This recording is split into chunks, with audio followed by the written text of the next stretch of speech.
morning. Good morning. I think we better get started since we do have a lot to get accomplished this morning. It might be that we might be here only half an hour. It might be 2.5 hours, depending on how talkative you people are relative to our supposed Constitution.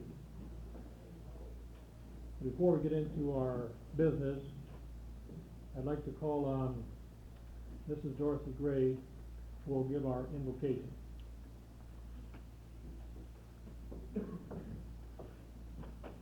May we pray. Our Father, we thank you for this beautiful day and for the opportunity to fellowship one with the other. As we assemble this morning for the purpose of setting up this all-important organization for our state, we ask thy guidance in all our deliberations as we pool our thoughts and talents.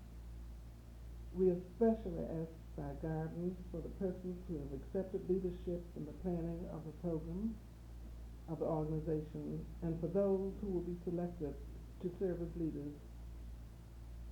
Bless all of us, we pray. For these and all other blessings, we thank thee, Lord. Amen.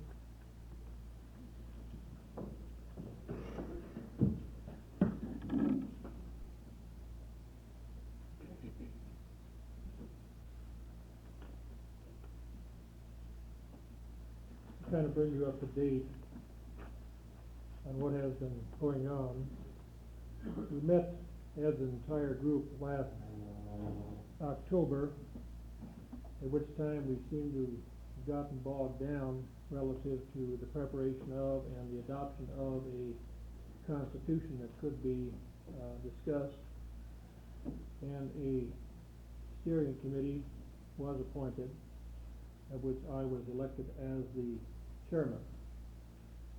The steering committee met on 2 subsequent occasions.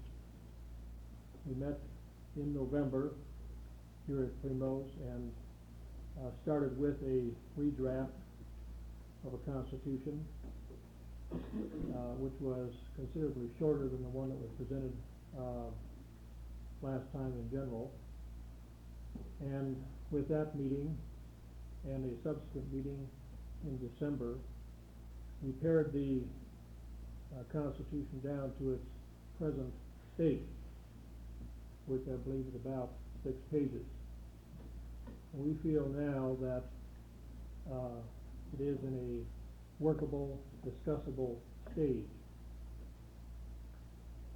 Just to recognize the people who have been involved in the preparation and drafting of this new Constitution, I would like to recognize the following people. According to my list, they are Mr. Thomas Knight, who was elected as the Secretary-Treasurer at that meeting. Mr. Knight is seated right here and has done a very commendable job in his capacity. I'd also like to introduce Dr. Mary Gale from Mississippi State College Women, who has also served on our steering committee. Mrs. Carmen Ronkin has also worked with us. Mrs. Virginia Rogas from Mississippi Southern. Mrs. Dorothy Gray, who gave our invitation this morning. Dr. Phoebe Harris from Mississippi State. Is Mrs. Sarah Williams here? I haven't seen her. She's from Alcorn A&M College. Apparently she could not get here or might arrive later. And Mr. A.J. Carr, who serves in capacity of the Credit Union League of Mississippi, who I believe cannot be here today. But these people, I think, have done a tremendous job in getting the Constitution and other things in the state they are. I hope they're in good state anyway. And I hope that we can move along with our organization. We do have to start someplace, and it may not be that we can start at a place where everything is any number one, okay, perfect. But if we get started, we can always change as change becomes necessary. All of you should have a copy of the proposed Constitution. If you do not have, is there anyone who does not have a copy of the Constitution? Would one of you like bring some constitutions up here, please, and hold your hand up if you do not have a copy of the Constitution, so we'll make sure everyone has a copy.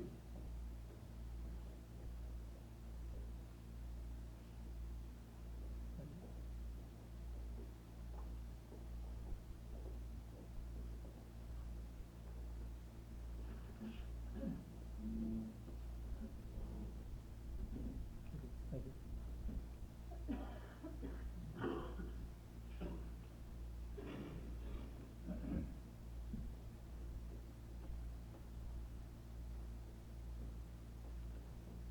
At this time, then, I would like to call on Mr. Knight to make a motion. Mr. Chairman, ladies and gentlemen, as Dr. Eckhart told you, we have what we think is a workable document. However, not perfect. We don't think that it can be made perfect. We think it will suffice for the time being. At this time, Mr. Chairman, I move the adoption of the Constitution.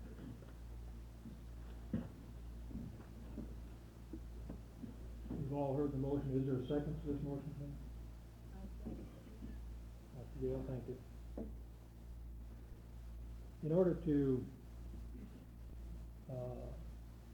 expedite any possible changes or amendments or discussion of this Constitution, I believe Mr. Cupid would like to make a motion. Yes, sir. I have got some rules which most everyone should have, I think.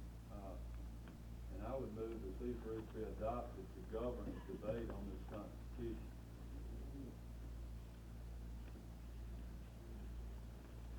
Is there a second to that motion? The motion was that we adopt the set of rules relative to the debate or discussion on the Constitution, which all of you should have a copy of. Sir. They may need to be read. All right, I will. All right, I'll read these rules. Proposed rules governing constitutional debate. 1. Speaking time will alternate between proponents and opponents of the motion. 2. No speaker shall have the floor more than once per motion until all speakers on his side of the motion have had the opportunity to speak. 3. Speeches are limited to 3 minutes. 4. Before an amendment proposed from the floor is debatable, it must be submitted in writing to the Secretary. 5. There shall be 15-minute maximum speaking limit on all debatable motions. 6. A motion overruling a decision of the chair is carried by a 2/3 vote. 7. Robert's Rules of Order will govern debate. Did we get a second on that motion? All right, Dr. Harris seconds the motion. Any discussion?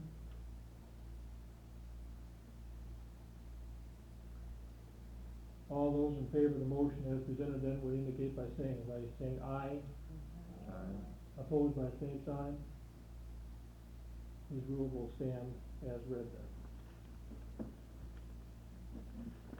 then.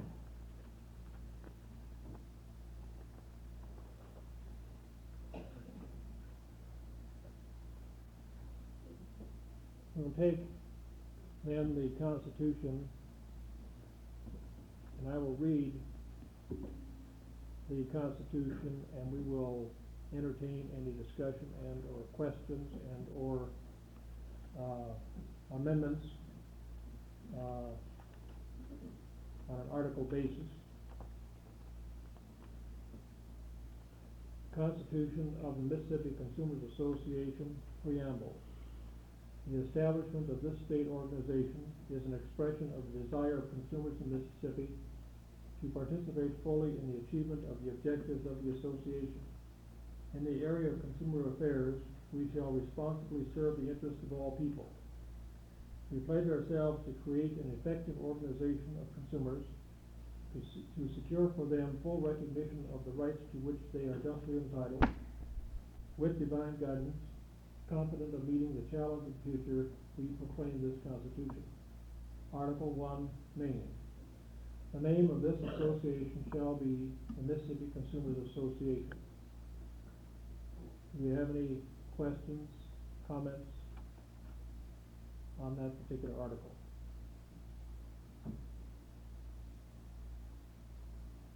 Article 2, the objects.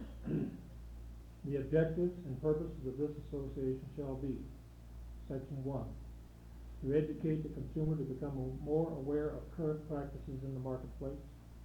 Section 2, to aid in the protection of the consumer in the marketplace.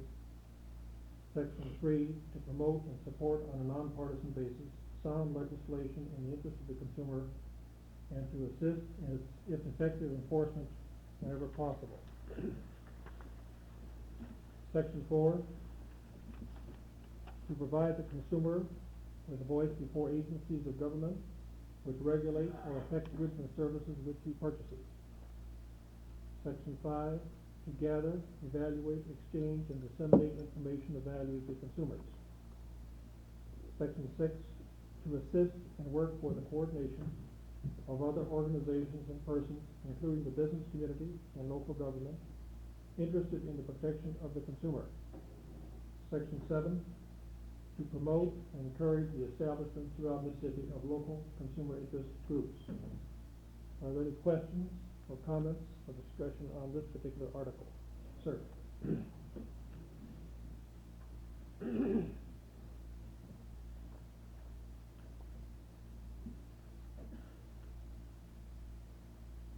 The proposed amendment to Article 2. This would be to add Section 8, to encourage fair business practices by according recognition to those businesses which are known to operate in fair and ethical ways. This is a motion made by Dr. Crawford. Read it again. I will. To encourage fair business practices by according recognition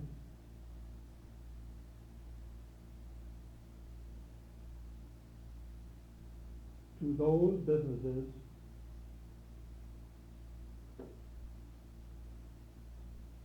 which are known to operate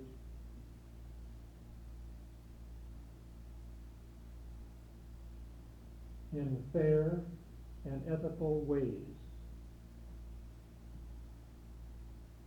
Just to double check, I'll read it once more. To encourage fair business practices by according recognition to those businesses which are known to operate in fair and ethical ways.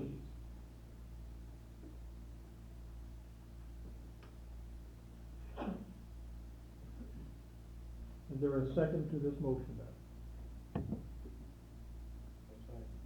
Right. Any discussion?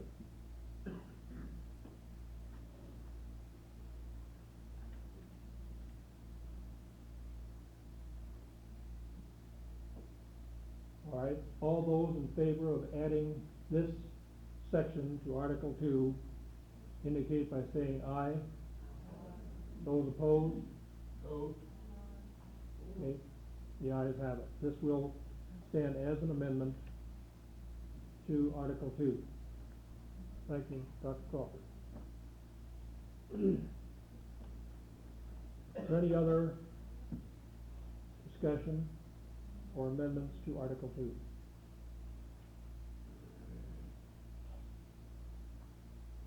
Article 3, membership. And some of these sections on the membership are rather lengthy. Perhaps we can do a pause after each of these sections for any questions. Pardon me.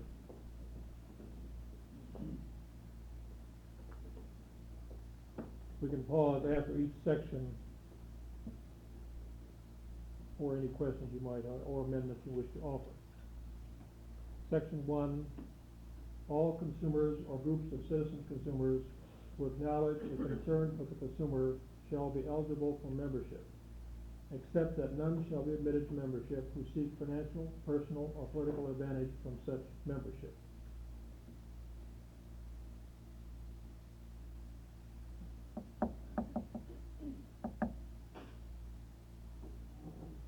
Yes, sir. Mr. Chairman, may I ask a question at this time of those who drafted this as to what is the real purpose of the last 3 lines of that section beginning with the word except? I'll give you the thinking as I recall, and then other members of the steering committee may voice their opinion at a time. You're talking about the section, except that none shall be admitted to membership who seek financial, personal, or political advantage from such membership. That's correct. Our feeling was at the time that we did not feel that if it be known that a person or group were to come in to the organization with the idea of possibly furthering their gain, and of course this is a intangible type of thing, but known cases where a person would further their gain as a result of belonging to this organization or else financial advantage. This is a possibility. We don't know if it exists or not. Does anyone else from the steering committee wish to add to this? Has this pretty much summarized what we had talked about? Sir? In admitting membership to the organization, how would you know that that was the purpose of membership? Who would determine that? Who would determine it?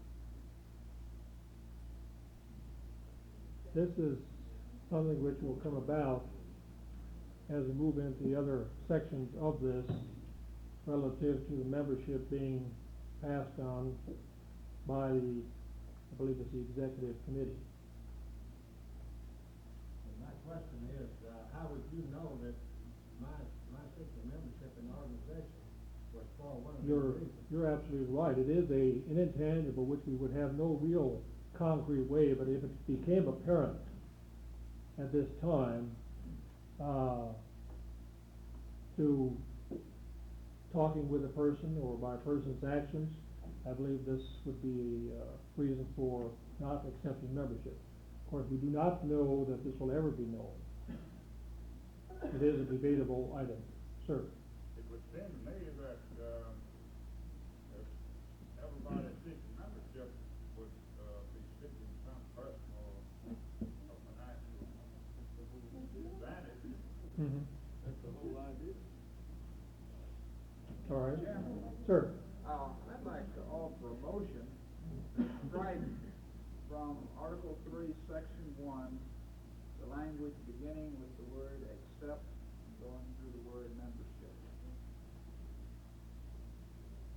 In other words, you're leaving then intact just that first sentence of section 1. Is that right, sir? It would end with the word membership, All right. and that comma would become a period. I'd second that. All right. Any further discussion on this then? Yes, sir. Let me just say one more thing in support of this. I've been a member of a number of different types of civic organizations, which I think in some respects are similar to this. I've never seen language of this sort included in a section on membership in the Constitution. I've drafted a Constitution for several such organizations, one being the Mental Health Association, and the idea of putting this kind of a restriction on membership in here, frankly, never occurred to me. I think this could be subject to abuse, and I think it ties in with, the section on down that, I think also is possibly should be deleted. This Okay. reminds me of a situation I see in my church sometime where people are questioning whether or not other people there are Christians. Yeah. And I hate to see us get into that. Well, this is May fine. I say this in Certainly. defense of the committee who drew up this? All right. I think they wanted to be sure that we did not have a conflict of interest in our objectives and our membership. Yeah, and of course, I'm in agreement with anyone who wants to modify this constitution, so don't hold back at all, and don't apologize at all for doing this, because, as I said, we've got to start someplace, and I'd rather start with this thing even bone down further if we have to. But I certainly agree with your comments on that. Cupid? I think one of the problems is not questioning the intent of the body that drew up the Constitution. I think the intent of it, and that is to protect the interests of this body as well. What the problem is that it's setting up in the executive committee some sort of super function to determine who is or who is not going to be a good member. And throughout the Constitution, especially toward the latter part of it, the board of directors is vested with a certain amount of power, which I think is essential to make this organization function. And I am just skeptical of giving it the power in addition to its necessary powers to determine who should or should not be a member. Any further discussion relative to that particular amendment? All right, all those in favor of the amendment, which again I'll repeat, is to strike the following words on section 1. Except that none shall be admitted to membership who seek financial, personal, or political advantage from such membership. All those in favor of striking this particular phraseology indicate by saying aye. Aye. Opposed? Who was the gentleman who made the motion? Would you state your name, please? James Robertson from Greenville. Okay.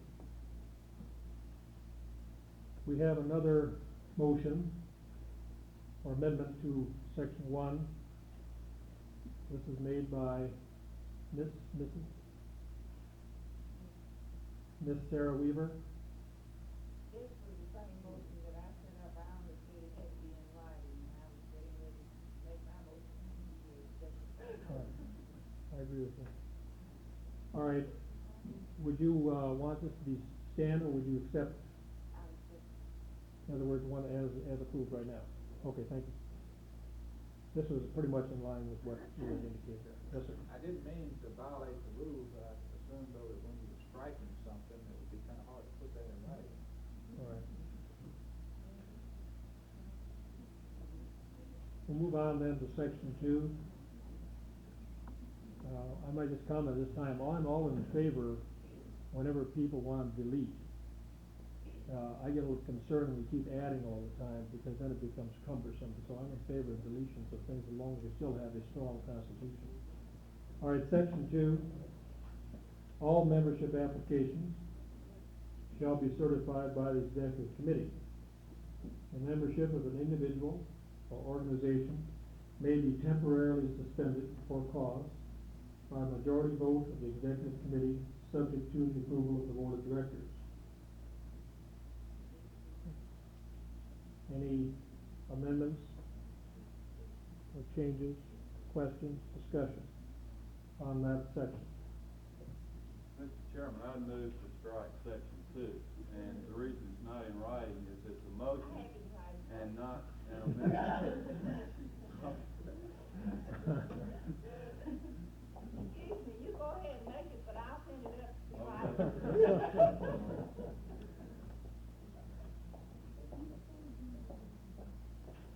All right, here's a motion that I move that Article 3, Section 2 be deleted. Is there a second to that motion? All right, sir. Any discussion? Could we have the benefit of the drafting committee thinking along those lines?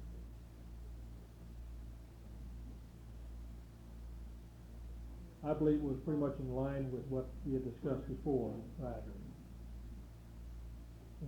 Unless anyone else wants to add, Dr. Harris or Dr. Gale? Yes, Ms. Harris.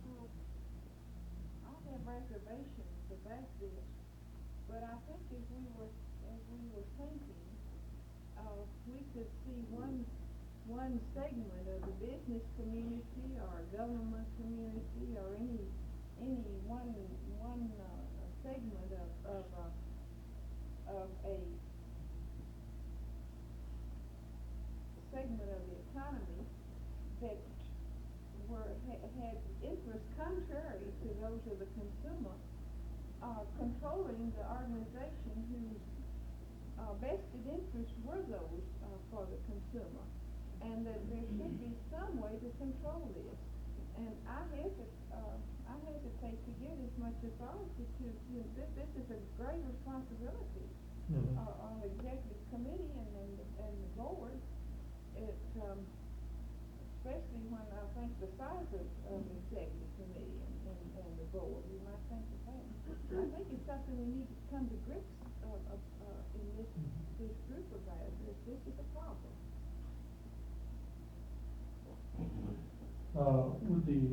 Yes, sir. Would it help if I made the suggestion that it would take more than the approval of the board of directors, but that the action of the board of directors should be ratified at the next annual meeting?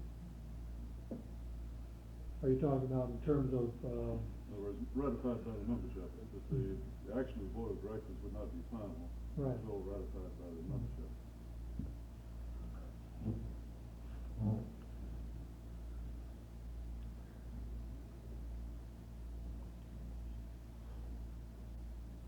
actually suspend or delete this particular section altogether?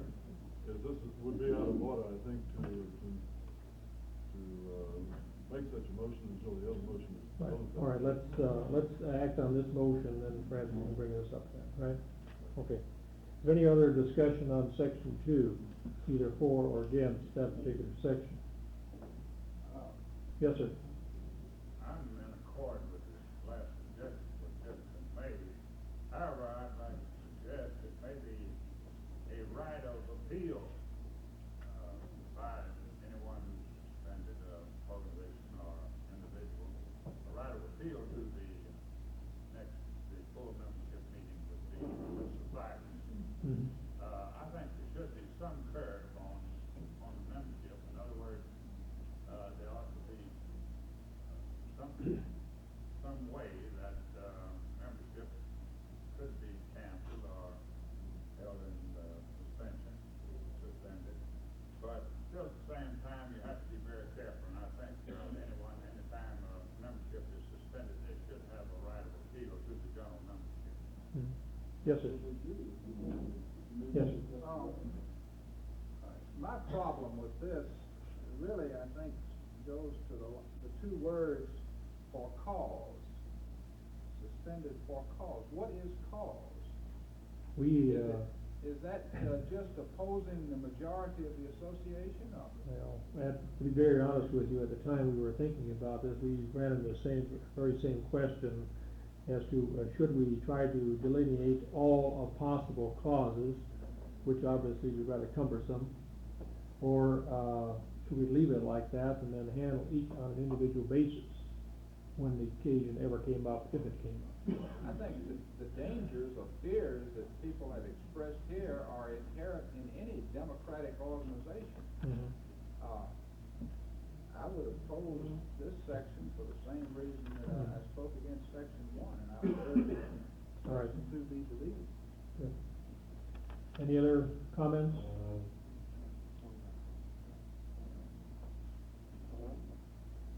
All right, we have the motion then on the floor that we delete section 2 of Article 3 relative to membership. All those in favor of deleting, or all those in favor of this motion indicate by saying aye. Aye. Opposed? No. I believe the ayes have it, if my hearing is correct. call for a hand vote? Okay. All those in favor of this motion, raise your right hand, please. Did you count, Tom?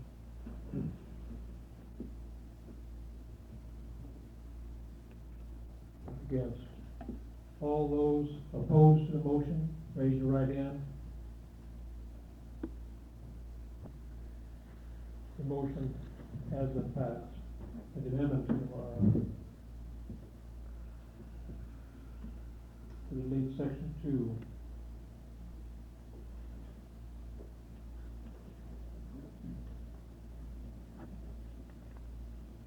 Are there any other amendments relative to that area which we're discussing in section 2?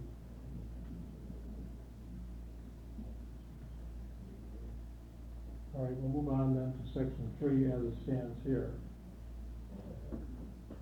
Section 3, membership in the association shall consist of 3 classes: individual, city and or county consumers, organizations, and contributing. Subsection A, individual membership shall be open to all persons upon application to the secretary and payment of dues to the treasurer, and subject to the certification of the executive committee. Section B, subsection B, consumer organization membership shall be open to all city and or county consumer organizations with a membership of not less than 10 upon application to the secretary and payment of dues to the treasurer and certified by the executive committee. Subsection B, contributing membership shall be open to all individuals and organizations upon application to the secretary and payment of monies to the treasurer and certification by the executive committee.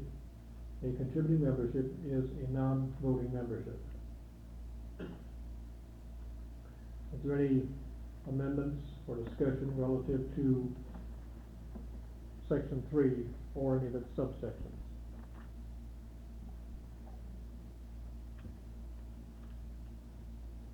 Mr. Chairman, Yes. by the deletion of section 2, will it take care of all these and such the certification of executive committee? In A, B.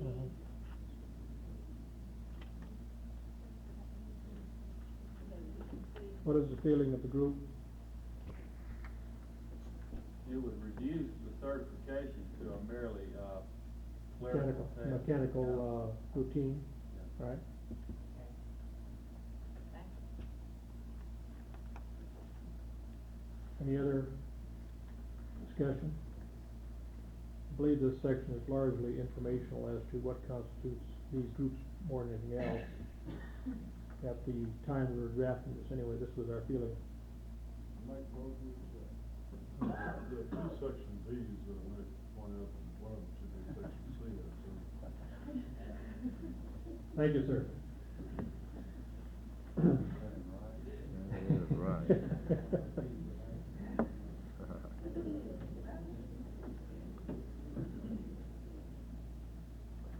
I even read that C even though the B was there. All right, let's move on then to, where the motion was that we accept section 3 as is with that change of the lettering. Is there a second for that? All right, there's a second. Actually, we don't have to have a separate motion if there are no changes on this, if I understand correctly. I believe with the deletion of section 2, that this section 3 should be renumbered section 2, should it not? All right.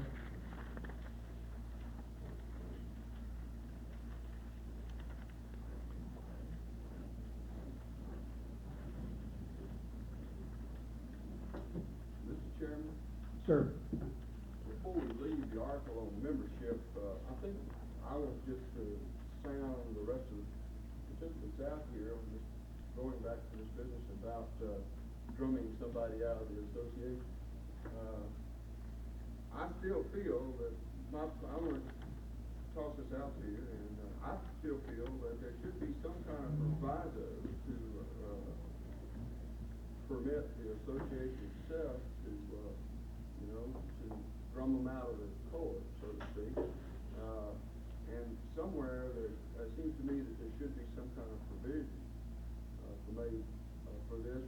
For example, the board of directors could make such a recommendation to be ratified by the majority of membership at their annual meeting. The person's membership wouldn't be affected in any way until such action was taken by the entire body. So this is just some thoughts, and if any of you have some feelings along this line and want to write a draft of motion, either to that effect or any other effect, be all right with me. But I just feel like there should be some provision. I believe this is in line with what Dr. Crawford indicated, I believe, or somewhat close to that, right, sir? That they're, rather than placing all of the responsibilities solely upon the executive committee or the board of directors, that this is something that would be passed on to the entire membership at the time that the annual meeting is called. Is there anyone who wishes to prepare a motion in regard to that? Mr. Chairman. Sir. This serves the purpose, going back to section 2, and using part of the language there. This is just a consideration. All membership applications shall be approved or certified as you choose by the executive committee, subject to the approval of the membership at the coming annual meeting, or something of that nature. That's letting them in. I was only concerned with letting them out, if a person expresses an interest to join, I think we should accept it on the surface, on the face of it, that he's trying to promote our cause. My only concern was the way I read it now is that there is no provision for getting someone out of the organization whose conduct has become so reprehensible to the organization that he begins to affect the image or the reputation of the organization. And obviously, with this many people, they'd have to be pretty bad, to get this many people to vote somebody out of an organization. Just this few people. I agree. Mr. Chairman, I've got an amendment. All right. I will read, Cupid has prepared this amendment then. Be actually Article 3, Section 4. Is this in line with the renumbering then? Yes. All right.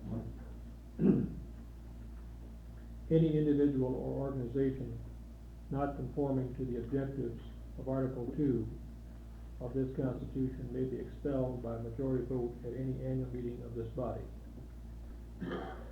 This is the motion. Is there a second to this? Please say it. I will.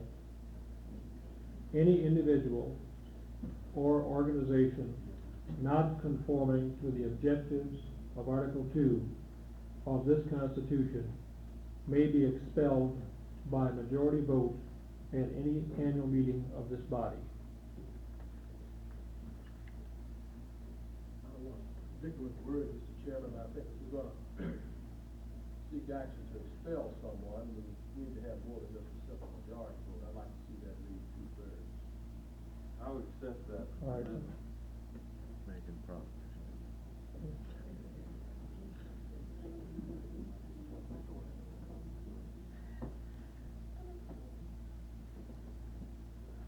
This has been accepted by the person who presented the motion. I will read it again as amended. Any individual or organization not conforming to the objectives of Article 2 of this Constitution may be expelled by 2/3 vote at any annual meeting of this body. That's the motion. Do we want to modify that language at all? Yes, sir. Just a question, is Sorry. this 2/3 of the members present and voting, Well, or that's- two-thirds of the membership? That's why I raised the question, we wanna sharpen up the language a little bit. What is the I intent would here? like to suggest that it be 2/3 of the membership. Two-thirds of the mem- Paid membership, whatever. In other words, this would involve then, possibly, voting to correspondence. Never.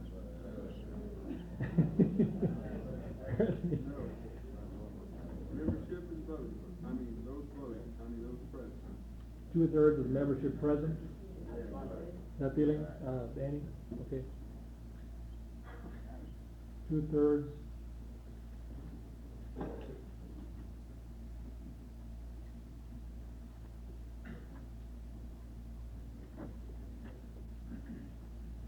Well, let's try this one on then. Any individual or organization not conforming to the objectives of Article 2 of this Constitution may be expelled by 2/3 of the membership voting, 2/3 of the voting membership present at any annual meeting of this body. Again, expelled by 2/3 of the voting membership present. And the reason why I've indicated that is because it might be that you have some contributing members present who would not be voting members. That's the only reason I've done that.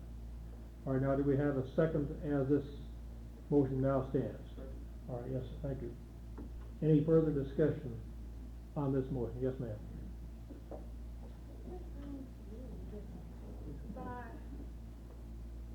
From my experience in other organizations, you always have in any organization one or two mavericks, one or two people who kind of seem to disagree with a lot of things that other people have to say. Quite often these people can make the other membership angry, but I found that they also make the membership think. And it seems to me that most organizations that are strong because they allow dissent, they allow discussion, and they have considered all points of view. And I don't know, it just seems to me that if you have a room like this, some people are going to feel a little bit hesitant about, popping up and saying something, particularly if they seem to continuously maybe disagree with the rest of the membership. I don't know, I feel like you'll be stifling discussion, and I think one of the problems that we have in consumer problems is that we don't have enough real good competition quite often. And I just don't feel like that, particularly an organization like this should be stifling somebody. Well, Mr. Chairman, there's no intent in that amendment to stifle discussion. I agree with Ms. Robertson about there is a need to try and encourage discussion. And there's nothing in that amendment which would, in effect, chill discussion. If that's the case, then the impeachment rules of the United States Constitution would have chilled Vice President Agnew last year, which it didn't do. And I think that there needs to be some method of expelling members who do not conform to the Constitution. And that's simply what that amendment does, is there's no intent on it, and I would hope the Secretary reflect in the minutes that there's no intent to stifle a free exchange of ideas in this organization. The only intent in the amendment is to encourage or at least at most force members to conform to the Constitution as we draft it today. Sir. I support wholeheartedly Mr. Cupid's amendment, Mr. Chairman, and also Mrs. Robinson in that connection. This is why specifically, in order to ensure the standard, if you will, our free exchange of ideas, we want to see the 2/3 fraction there rather than 1/2. Of course, if I might just make this one comment too, the part of that motion, I think tends to get us away from getting boxed into a corner of stifling any question or dissent here, any individual or organization not conforming to the objectives of Article 2. And I don't believe there's anything that would fall in that classification, although I appreciate Ms. Robertson's position on that. Yes, sir.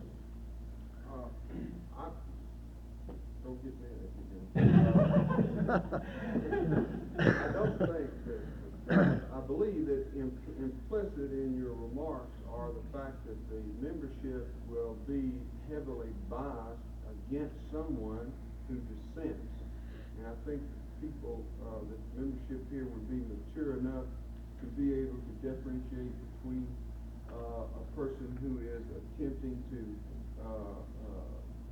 retard the organization or defeat the goals of our organization, and pure dissent because I object to something that the organization is doing. I would like to frankly give credit to the membership of the organization, or give them credit for a little bit more intelligence to be able to make such a decision on their own. And furthermore, I believe it's going to be, like I said before, you know, but it would have to, the way I would envision it, would have to be awfully serious for you to even get 2/3 vote against just the people present to vote against someone. And furthermore, once the Constitution is adopted and we begin to bring in other people anyway, they're not even going to notice the thing in the first place. So I don't think that this is, everybody will forget all about it once the thing's passed anyway. And I don't see that it'll stifle dissent in any manner whatsoever. Now you can pick it. Any other comments? Question? Right, sir. All those in favor of this addition of section 4 of Article 3, and I'll read it again, just make sure.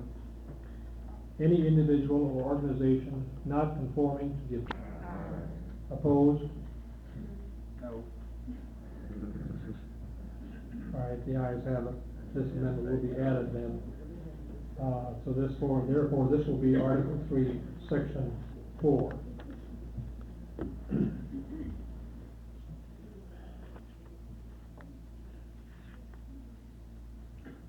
In view of the fact that we deleted Section 2, therefore, Section 3 will now become Section 2, and the present Section 4 will become Section 3, and we did not read this, so I'll read this at this time.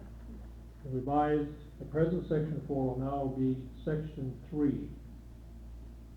The membership dues shall be determined by the Board of Directors and shall be paid annually.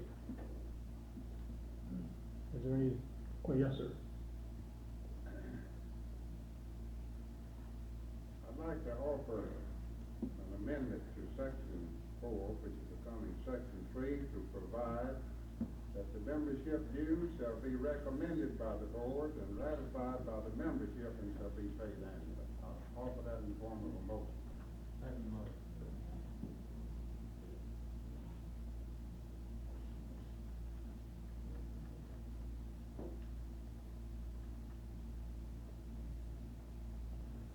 See, the membership dues shall be recommended by the board and ratified by the membership Right. at the annual meeting.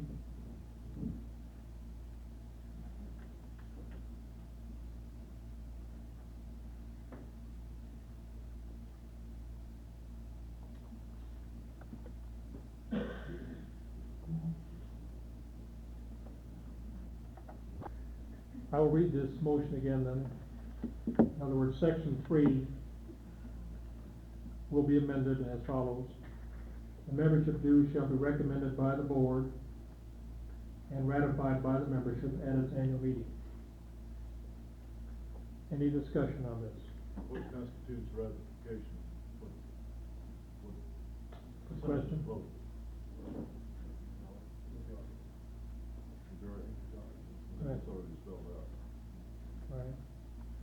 Would you like to make that as amendment to the amendment? Or just talk across the table?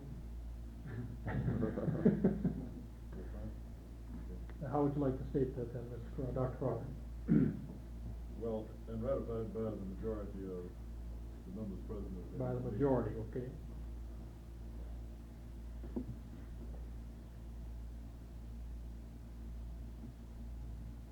of the voting membership present. Right.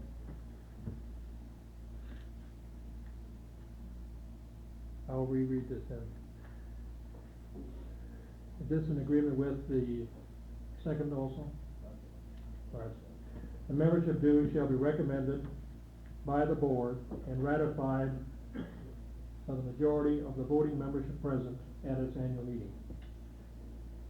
Are you deleting and paid annually? I don't think that was. That was not your intention, sir? No. Okay. I'll read it again then. Well, we're getting closer. Membership dues shall be recommended by the board and ratified by the majority of the voting membership present at its annual meeting and shall be paid annually.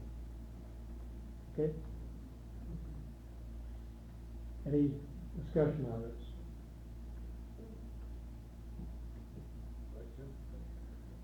All right, all those in favor of the amendment to the new section 3 indicate by saying aye. Aye.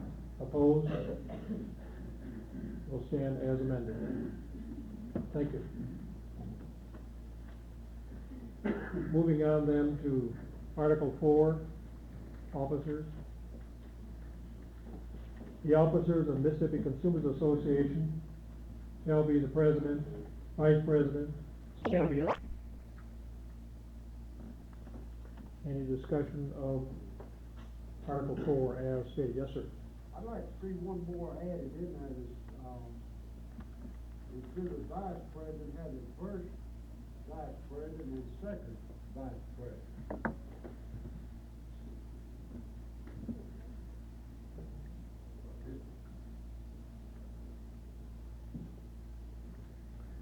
You make that in the form of a motion, sir? All right. The motion has been made then that it will read as follows. The officers of Mississippi Consumers Association shall be the president, first vice president, second vice president, secretary, and treasurer. They shall be elected by the directors at their first meeting following the annual meeting of the members of Mississippi Consumers Association and hold office for 1 year. Vacancies of unexpired terms shall be filled by the vote of the directors. Is there a second to that motion? No, I'd like to modify that motion if I might. Well, since there's no second, we don't have a motion. One word only. All right, sir. When you say they, you're meaning the officers of the organization. They shall be elected, and I would prefer to see membership there rather than elected by the directors themselves at an annual meeting. I don't know. Well, I think the only... Can I offer that as a motion and just to substitute that one word without giving you the whole written thing? Well, so since we do not have a second to the first motion, in order. Then the directors could still elect somebody to fill an unexpired term. If I might just give a little background first on the thinking of the steering committee at the time, was that we felt at the time that it might be rather difficult, and probably more so at this particular meeting more than any other meeting. But certainly at this meeting, we felt it would be almost impossible or difficult, certainly, to have an election of not only the board of directors but also designated officers and still have discussion and persons who are running for office, things like this. There are thousands of organizations around the country do it every year, and it's just a methodological problem.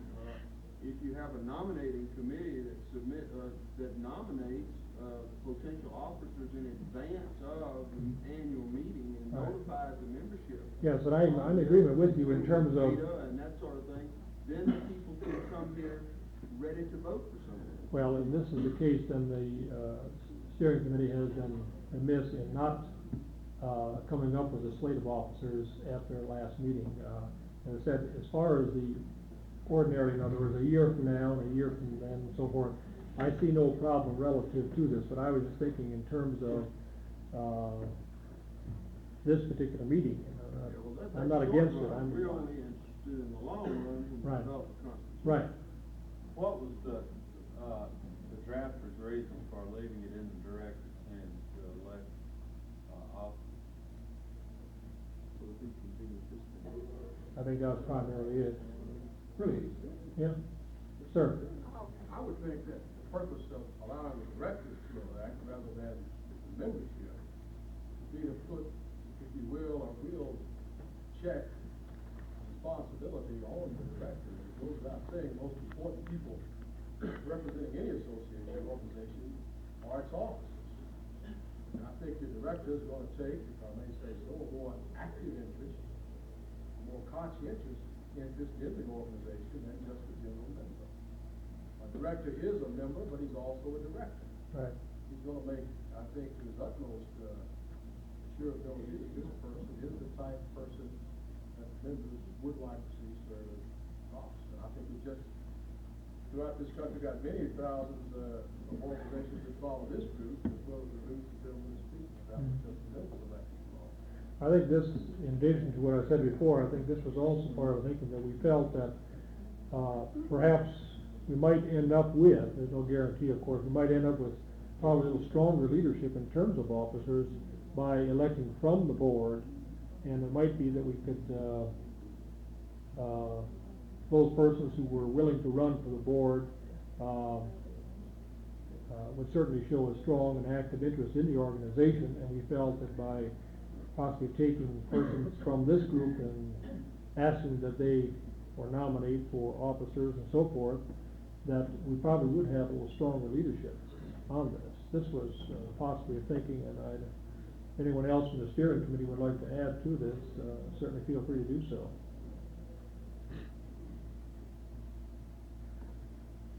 Sure. Can I make one other comment? Yes, sir. When you're electing by your board of directors, we are less democratic than we would be otherwise be. And, just point that little Yeah, all bit right. out. All right. I don't think we wanna be a democratic society. Actually, we have, sir. Mr. Chairman, I don't have it in writing, but, in view of what the gentleman just said, I think we want to be as democratic an organization as possible. All right, sir. And with, this first meeting, could we convert the plan so that the board of directors could elect in this first year and all years thereafter be as suggested, that it be by the membership? I'll offer that as a motion. I don't have it in, motion language, but if, we have a second on that, the intent, my intent is to let the board of directors go ahead, after they're elected, go ahead and elect the officers for the first year.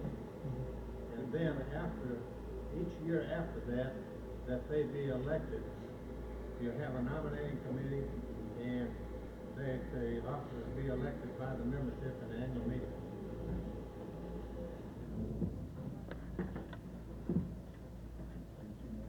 Is someone willing to draft that? The Consumers Association shall be the president, first vice president, second vice president, secretary and treasurer. Point of order, Mr. Chairman. Sir. Is that original motion? Then if I, Well, I'll second that for the second vice president.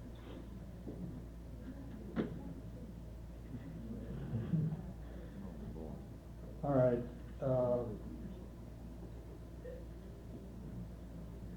if there is a second on that original motion, then the officers of Mississippi Consumers Association shall be the president, first vice president, second vice president, secretary and treasurer. Now that, as far as I'm concerned, is pretty much the gist of what this one gentleman wanted.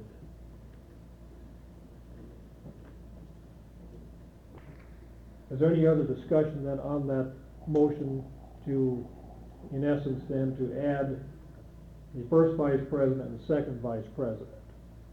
Any other discussion on that? Question? All right, all those in favor of this motion then indicate by saying aye. Aye. Opposed? No. No. The ayes have it. Therefore, we will have a first vice president and a second vice president. There's your amendment too. Have a motion relative to our earlier discussion.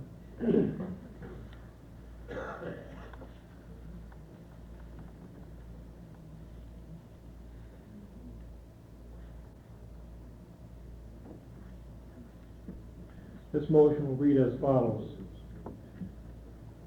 The officers of the Mississippi Consumers Association shall be the president, the first vice president, second vice president, secretary, and treasurer.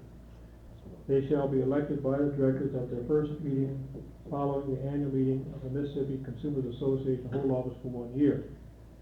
Thereafter, officers are elected at the annual meetings of this association. Vacancies of unexpired terms shall be filled by the board of directors. Do I hear a second to that? I'll read it again, make sure you're clear on this.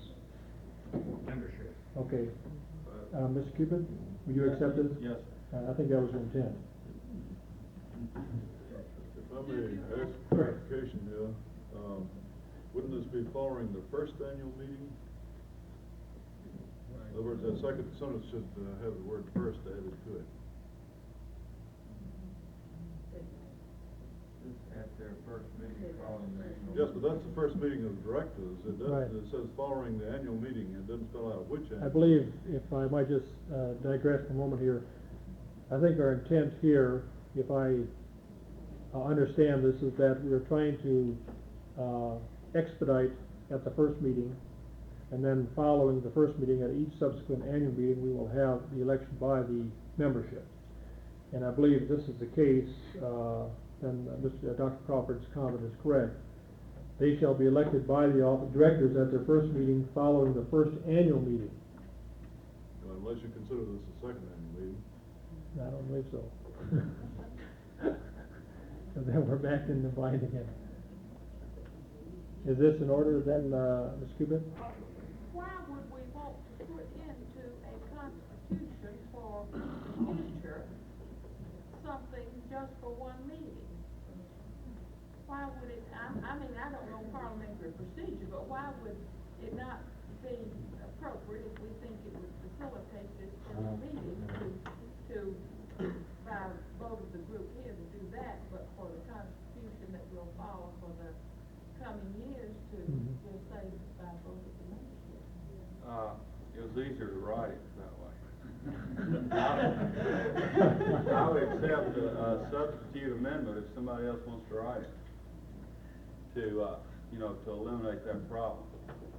It was just simply easier for me to amend it with a few words than rewriting. All you have to do is substitute, elected by the membership, and then put a period there, and strike out the rest of it.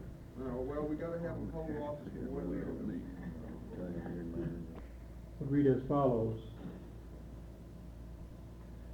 The officers of all right, Point of clarification, sir? are we also considering the last sentence, vacancies of unexpired terms shall be filled by a vote? This will be intact, right, Good. right. Question.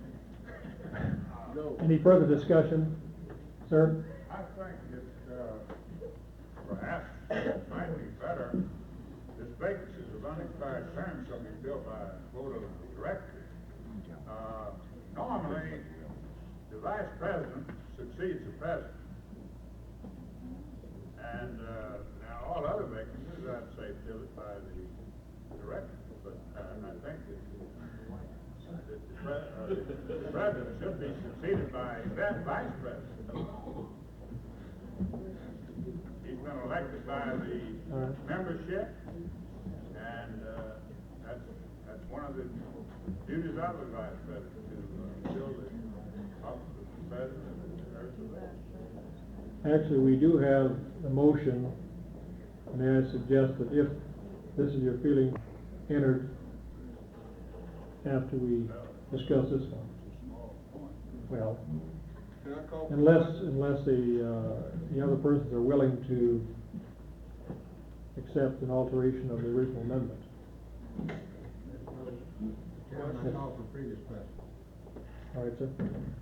All right, the motion then, subject to vote, then would be, Consideration that, you omitted in your reading the extra word first, which, without which is ambiguous. all right. But the reason I omitted that is because I wasn't sure at the time whether or not this was agreed upon as part of the motion. Mr. Cupid, was this in order with you? I'm sorry, I. All right. The question that Dr. Crawford had was that we include the word first. That was all right. Okay, and I'll stand corrected in my reading that the word first should be included at the end of the third line of that article.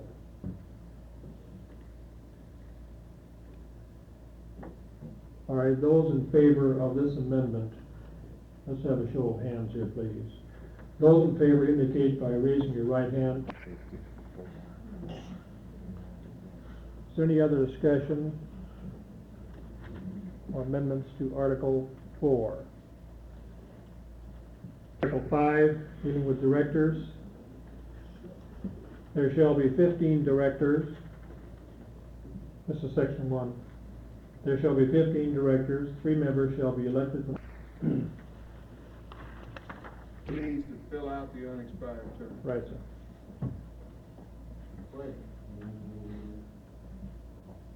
What I'm wondering if it's possible to do it, but if there's not an interest in one of the congressional districts. I think your and, point is well taken, Dr. Maybe Harris. we ought to check this or arrange for some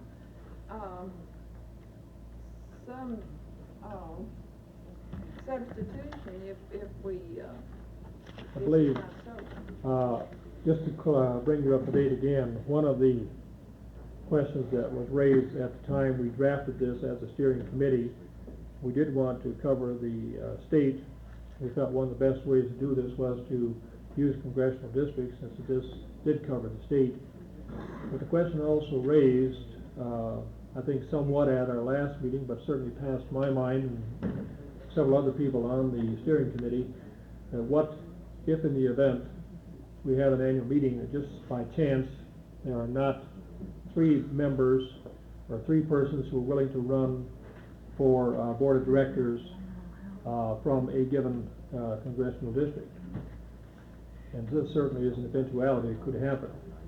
And actually, as it's drafted right now, it is rather loosely included that there possibly would be a provision for appointing or electing. This unexpired term could very well start from the initial election. And this is the way we feel as it stands right now, unless it's possible that you might like to have this spelled out in more detail, I don't know. But this was our intention, and this certainly has happened. But I think Dr. Harris also has indicated if we could just quickly canvass the group and see whether or not we have all districts represented. Maybe, I hope all of you know what district you're in. I don't know if you know on this. Any question, we'd be glad to read the count. We do have a quickly. map breakdown of the state and the 5 congressional districts in case there's some doubt. But just for our own feeling here, we might just deviate. This is the Jackson area. Okay, thank you. Is there anyone then who wishes to do any alteration relative to? I have an amendment. All right, sir.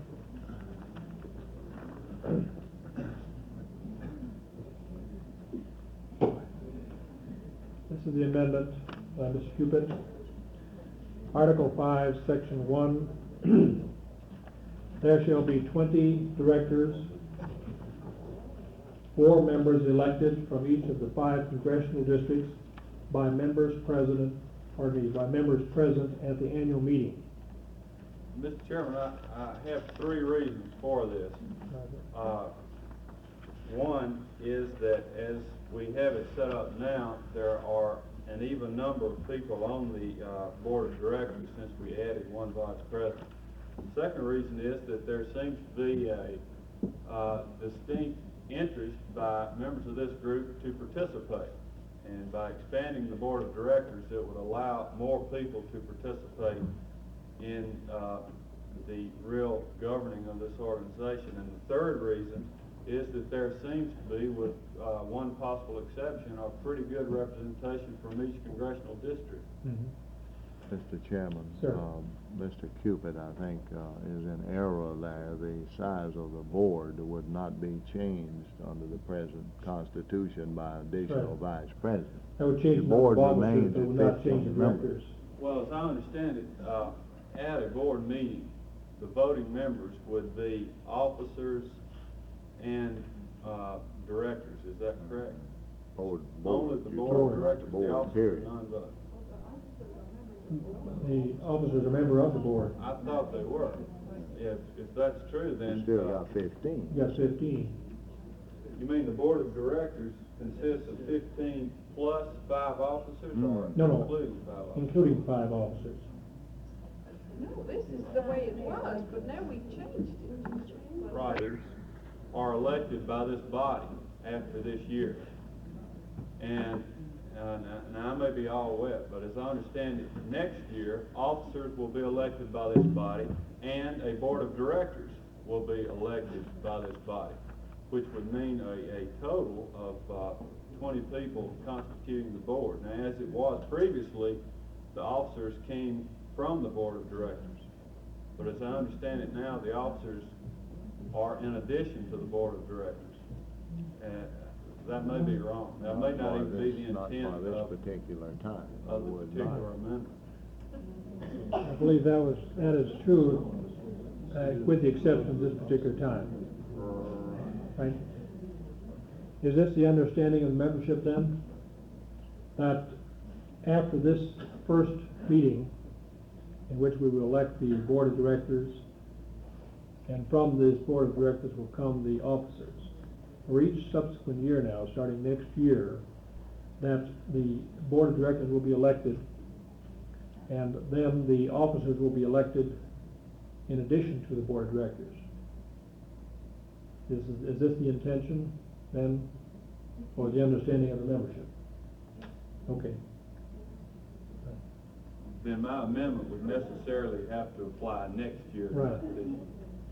Okay. Now, Mr. Cupid, for qualification, then, would you want the rest of that section to stand as is then? Is this, Excuse me, can't we just vote on these things sentence by sentence, rather than trying to run the, vote on the entire article at the same, at one time, or the entire section? yes? I want this, I was just thinking, 2 sentences. First 2 sentences, Right. all right? Mr. Cupid's amendment again will read, there shall be 20 directors, 4 members shall be elected from each of the 5 congressional districts by members present at the annual meeting. And this would take the place of the first 2 sentences of that particular section. Is there a second to that, or did we get a second? second. Already a second, okay, thank you. Any discussion on that particular amendment? Sir? May I ask for clarification as to whether the officers are ex officio members of the board of directors or not? The question was, are the officers ex officio members of the board of directors? They're part of the board of directors. It does not say so, you're right, sir. Don't say Because in view of the fact that we have made a previous amendment relative to the election, therefore, it's in order, I believe, to clarify this point in this particular section. Now, as it stands right now, is the membership willing to vote on this particular amendment, which actually has to do with just those first 2 sentences, and then if a person is willing to make an motion to clarify this further relative to the capacity of the officers, we can do this.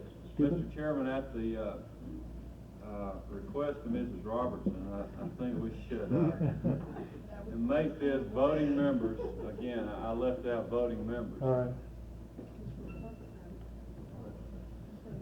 Voting members. Mr. Chairman, just a question of clarification in my mind.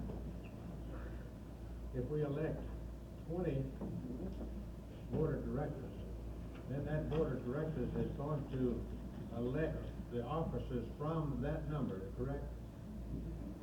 According to the amendment, this is not correct.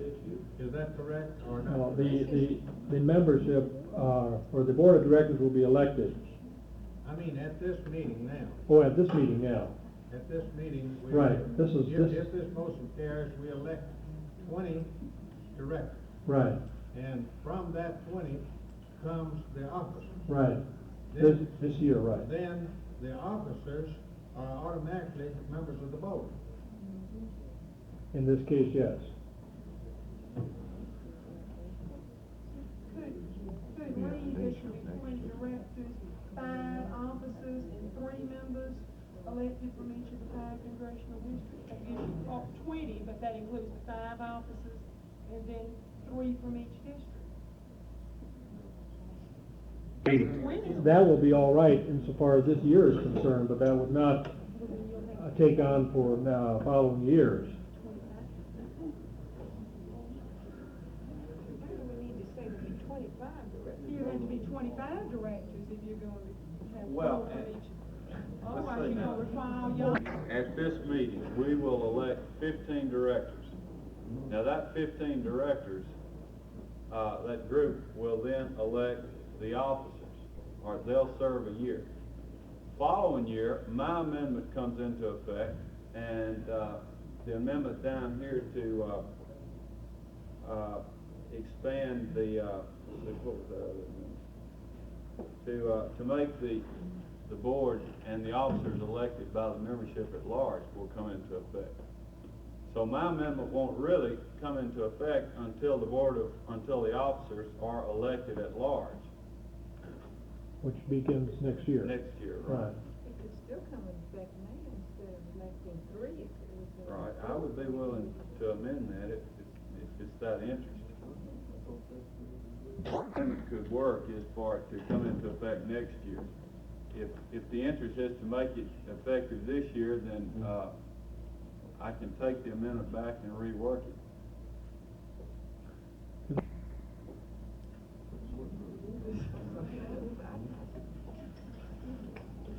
To do what? To that effect.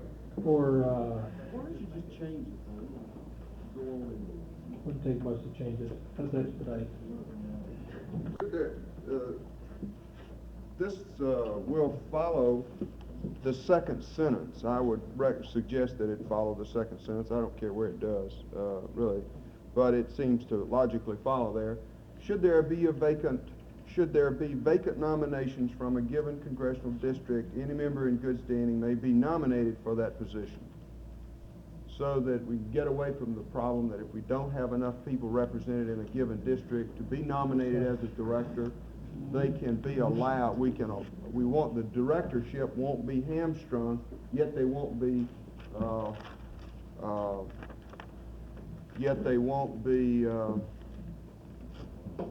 elected by the directors. That ought to give you enough confusion. We have a revision of the first motion. I'll read it as revised by Mr. Cupid.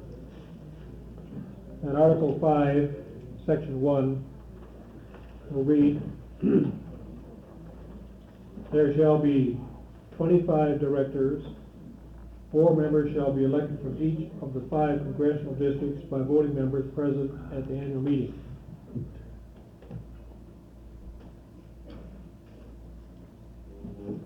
And then the following sentence would be vacancies where, let's leave it this way.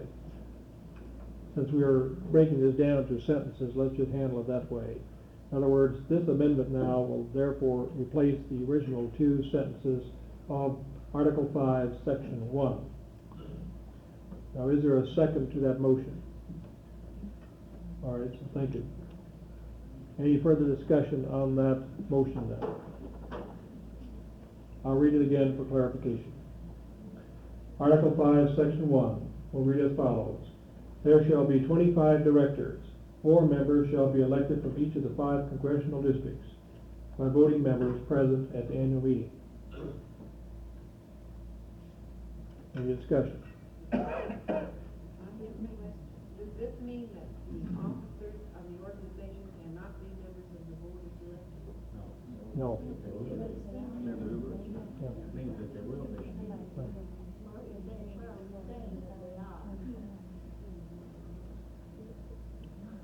What was that, Dr.? This is the amendment then, as amended. There shall be 25 directors. 4 members shall be elected from each of the 5 congressional districts by voting members present at the annual meeting. All officers shall be members of the board. Question. All those in favor of this amendment to Section 1, Article 5, indicate by saying aye. Aye. Opposed? The ayes have it. May I All right. bring out my motion Yes. now, please?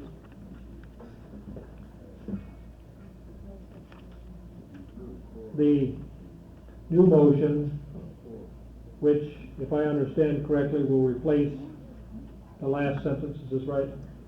No, it's just to be inserted. Inserted. Not to replace anything, it's an addition. All right, so therefore are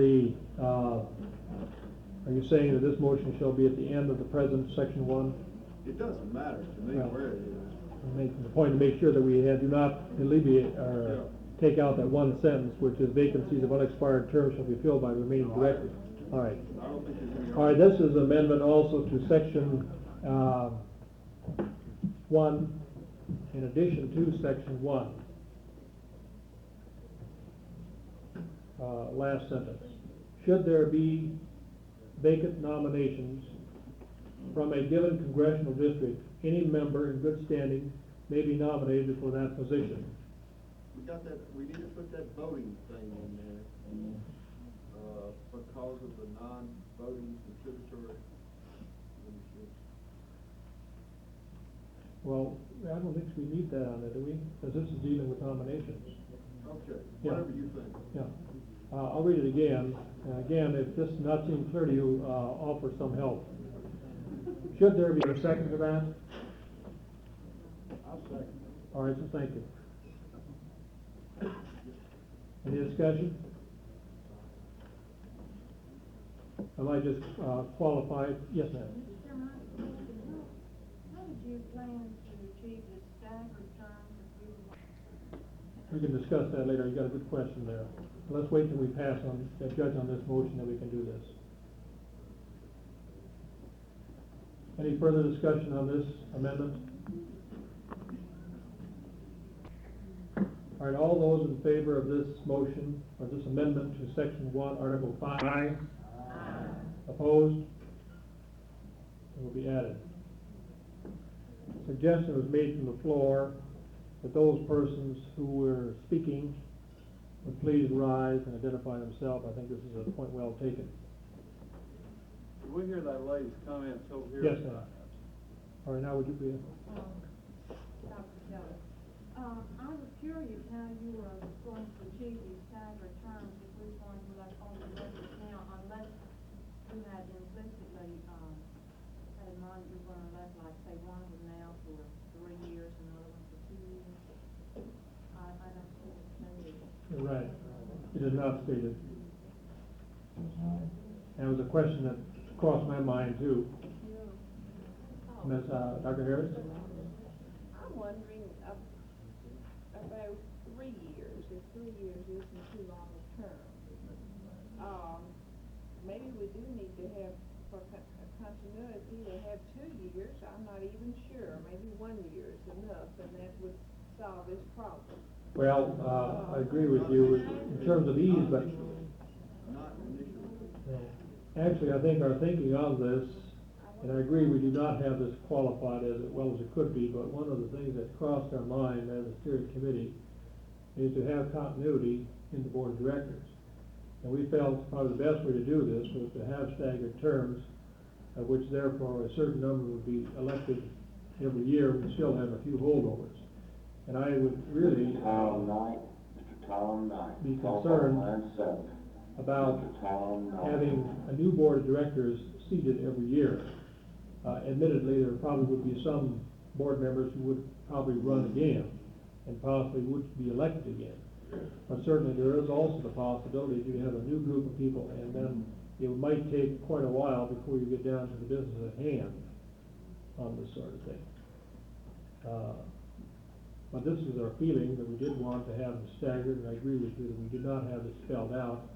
And this crossed my mind certainly as I was looking over our final draft.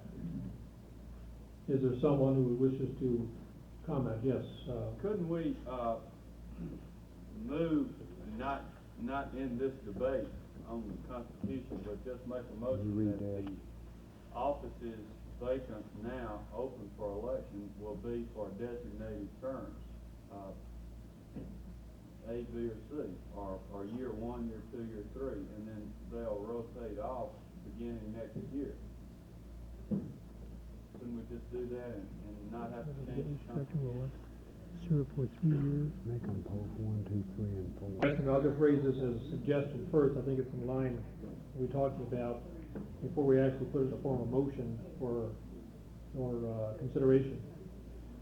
Suggestion is made that each director will serve for a 3-year term, and then as I believe as the elections are made, or as the voting is, you're making opposed to 1, 2, 3, and 4. In other words, each person elected with a 1 would serve in a 1-year term, a 2-year term, a 3-year term, and a 4-year term.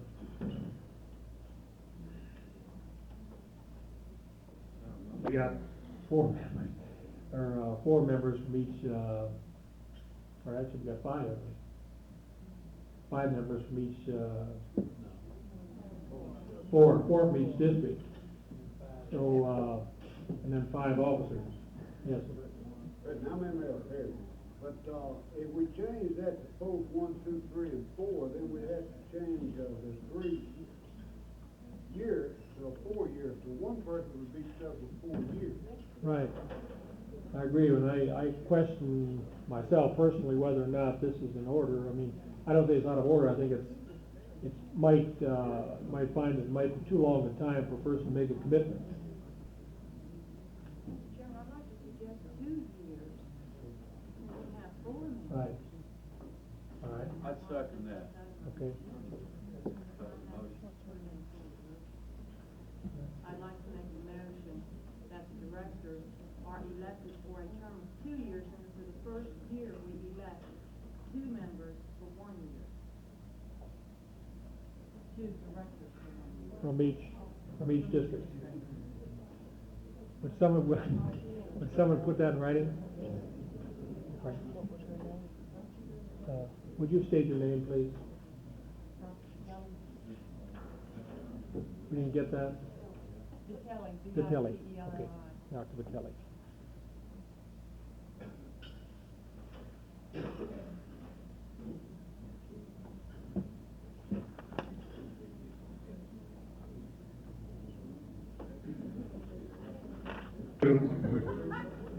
Section 2 of Article 5, the Board of Directors shall meet at least 2 times per year.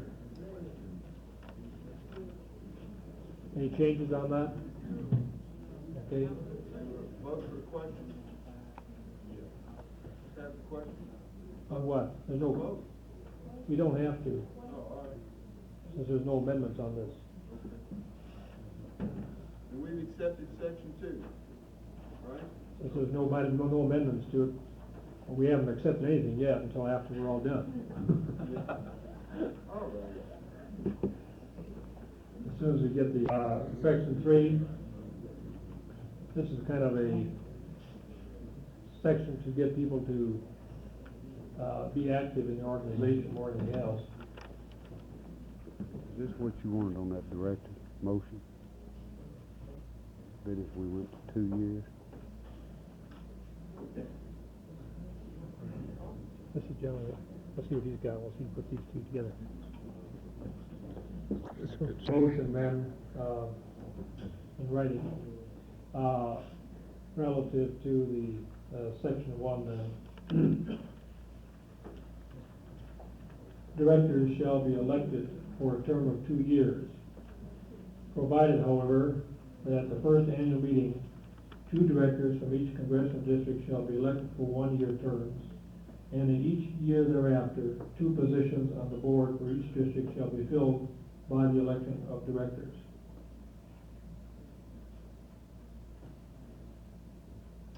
Sorry, second, okay. Any discussion? Ready for the question? All those in favor of this amendment indicate by saying aye. Opposed? Okay. Since we passed section 2 already, moving on therefore to section 3. The amendment.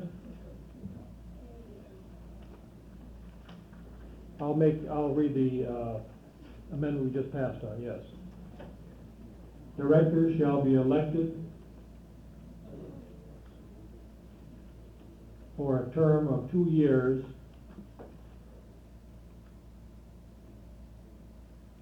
provided, however, that at the first annual meeting, 2 directors from each congressional district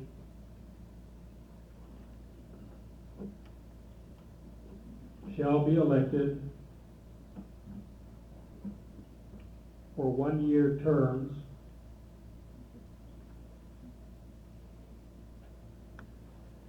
and in each year thereafter, 2 positions on the board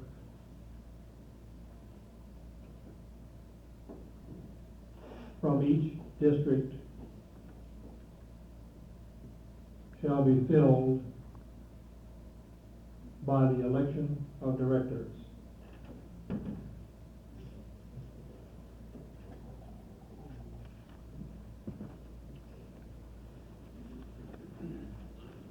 Section 3, the position of director or committee member who fails to attend 3 consecutive meetings without being excused may be declared vacant by the executive committee. Vacancies on the board of directors and executive committee shall be filled by the board of directors. Yes, sir. Seeing Robert, I'd like to ask, who does the excusing? What is the procedure for being excused?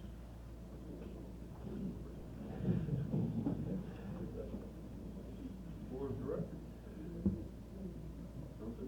Yeah. The board of directors would have to accept your excuse. If they didn't like you, they wouldn't excuse. It seems to me that my feeling is that the board of directors would be a self-policing body here. So may I suggest that the words by the board of directors be added Where would you, without being excused by the board of directors? okay. Is that in the form of a motion, sir? Yes.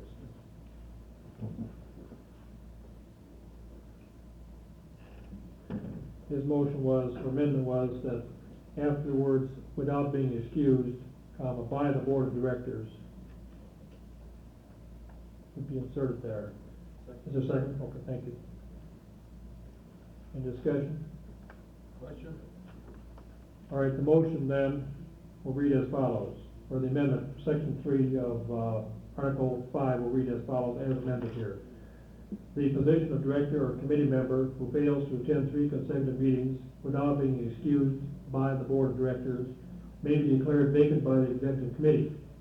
Vacancies on the board of directors and executive committee shall, those in favor indicate by saying aye. Aye. Opposed? So the amendment will be accepted. Sir? We're ready, no, I'm sorry, I wanna make a motion, but at a later date. Okay. I'm out of order. Well, I can see some changes on the next article. Chairman, Sir? this could perhaps come down in Article 9, I just want to throw it out to the chief of President, I'm thinking in section 2, would it not be wise to put a statement there providing for a quorum, reference to the directors? What shall constitute a quorum? The directors or the membership? The directors meeting. 50%, majority, or 2/3. I'm just throwing it out. I'm not Right. suggesting what it should be. Right.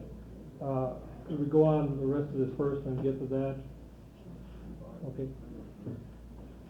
Moving on then to Article 6, Executive Committee.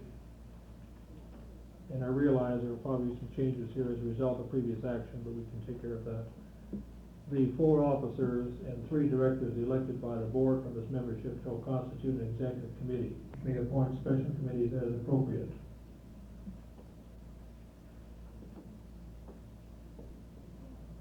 I believe a motion is in order, at least in terms of numbers. The only thing we need is to add 5 officers, Five. right?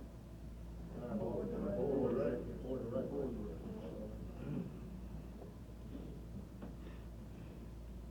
No, it's 20.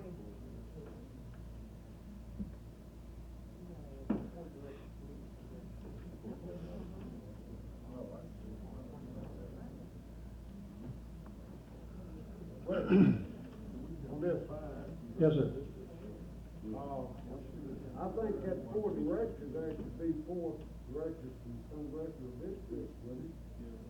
I mean, Well, I believe our thinking on this, if I might just add this at this time, was that we did want to have the executive committee a little bit stronger than just the officers. And so our intent here was to yet keep a workable group. And this is why we had 4 officers and 3 congressional leaders. Actually, it might be that you might want to have 1 person from each of the congressional districts. But this is gonna mean you're gonna have to have somebody else in order to break ties, won't you? Well, this is the point.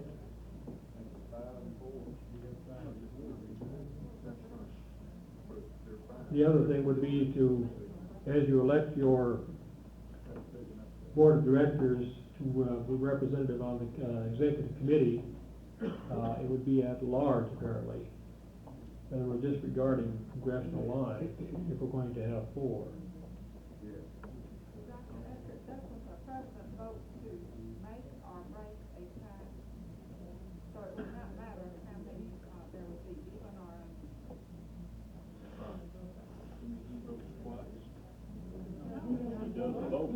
Actually, the president would not vote at all. And then you're right. Right, this is right. So actually, we could have 5 officers and 5 directors, 1 from each of the congressional districts. And then you would still be in a position that if there were a tie, then the president could vote. Is this the understanding? What is the pleasure of the group relative to amending this particular article?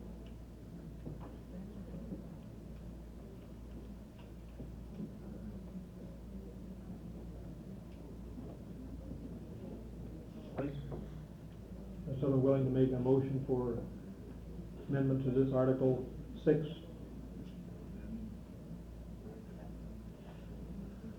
I've got an amendment, if the will of the body is to expand the executive committee to include 10 people. I guess.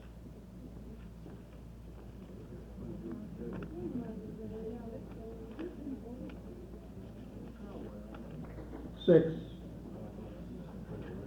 entered by Mr. Cupid, would read as follows. The 5 officers and 1 director from each congressional district elected by the board from its membership shall constitute an executive committee with the president as its chairman, which is authorized to carry out the policy of the board consistent with the Constitution and policy authorized at the annual meeting. Make that meeting plural, an annual meeting. We may be talking about a meeting 10 years from now.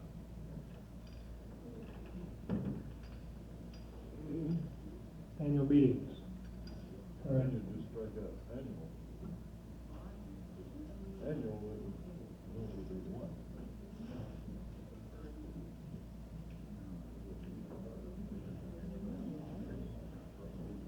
And then the rest of that, article will remain intact. Is there a second to that? Second. Any discussion?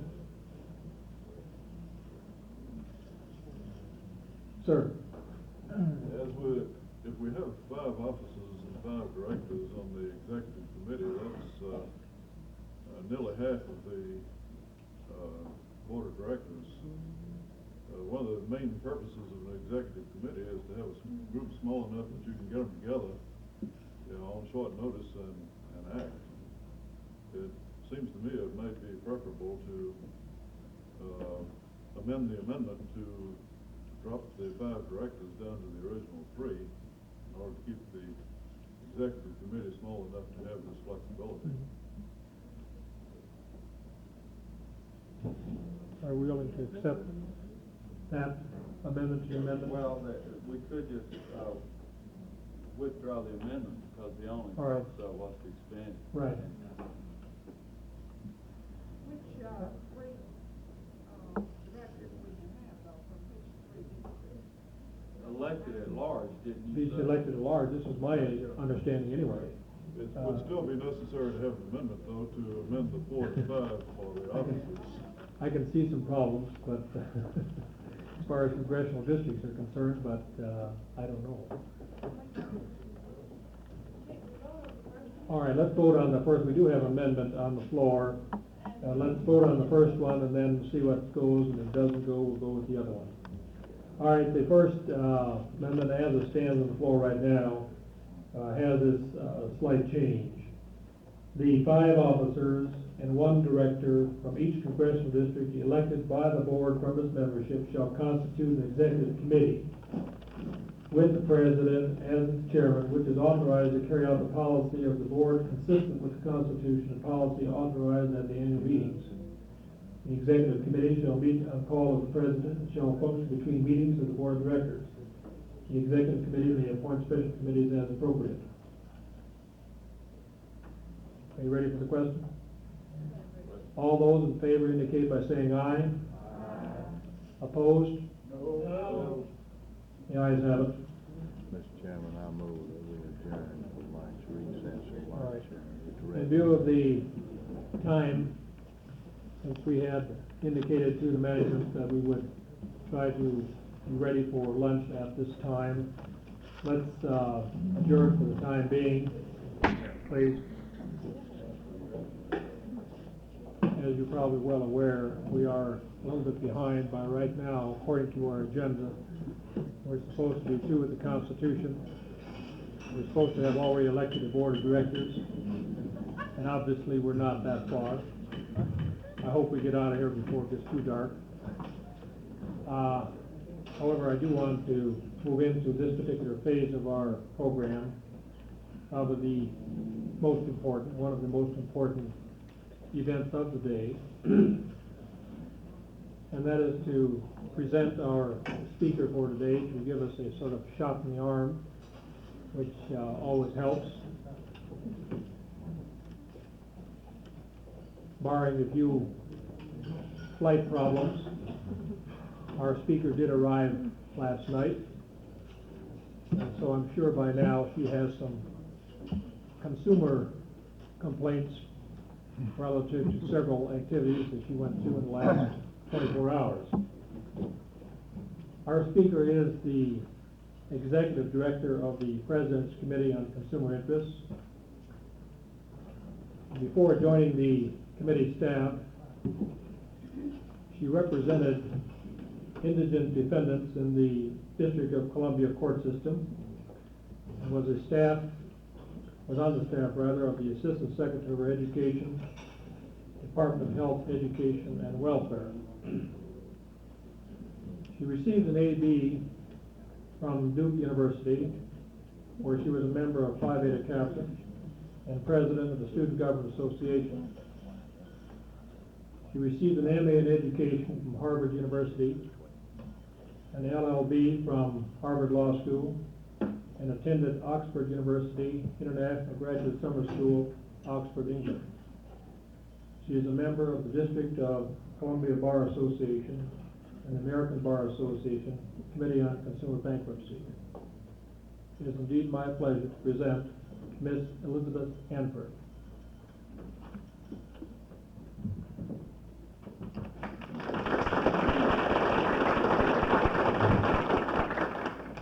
Thank you so much.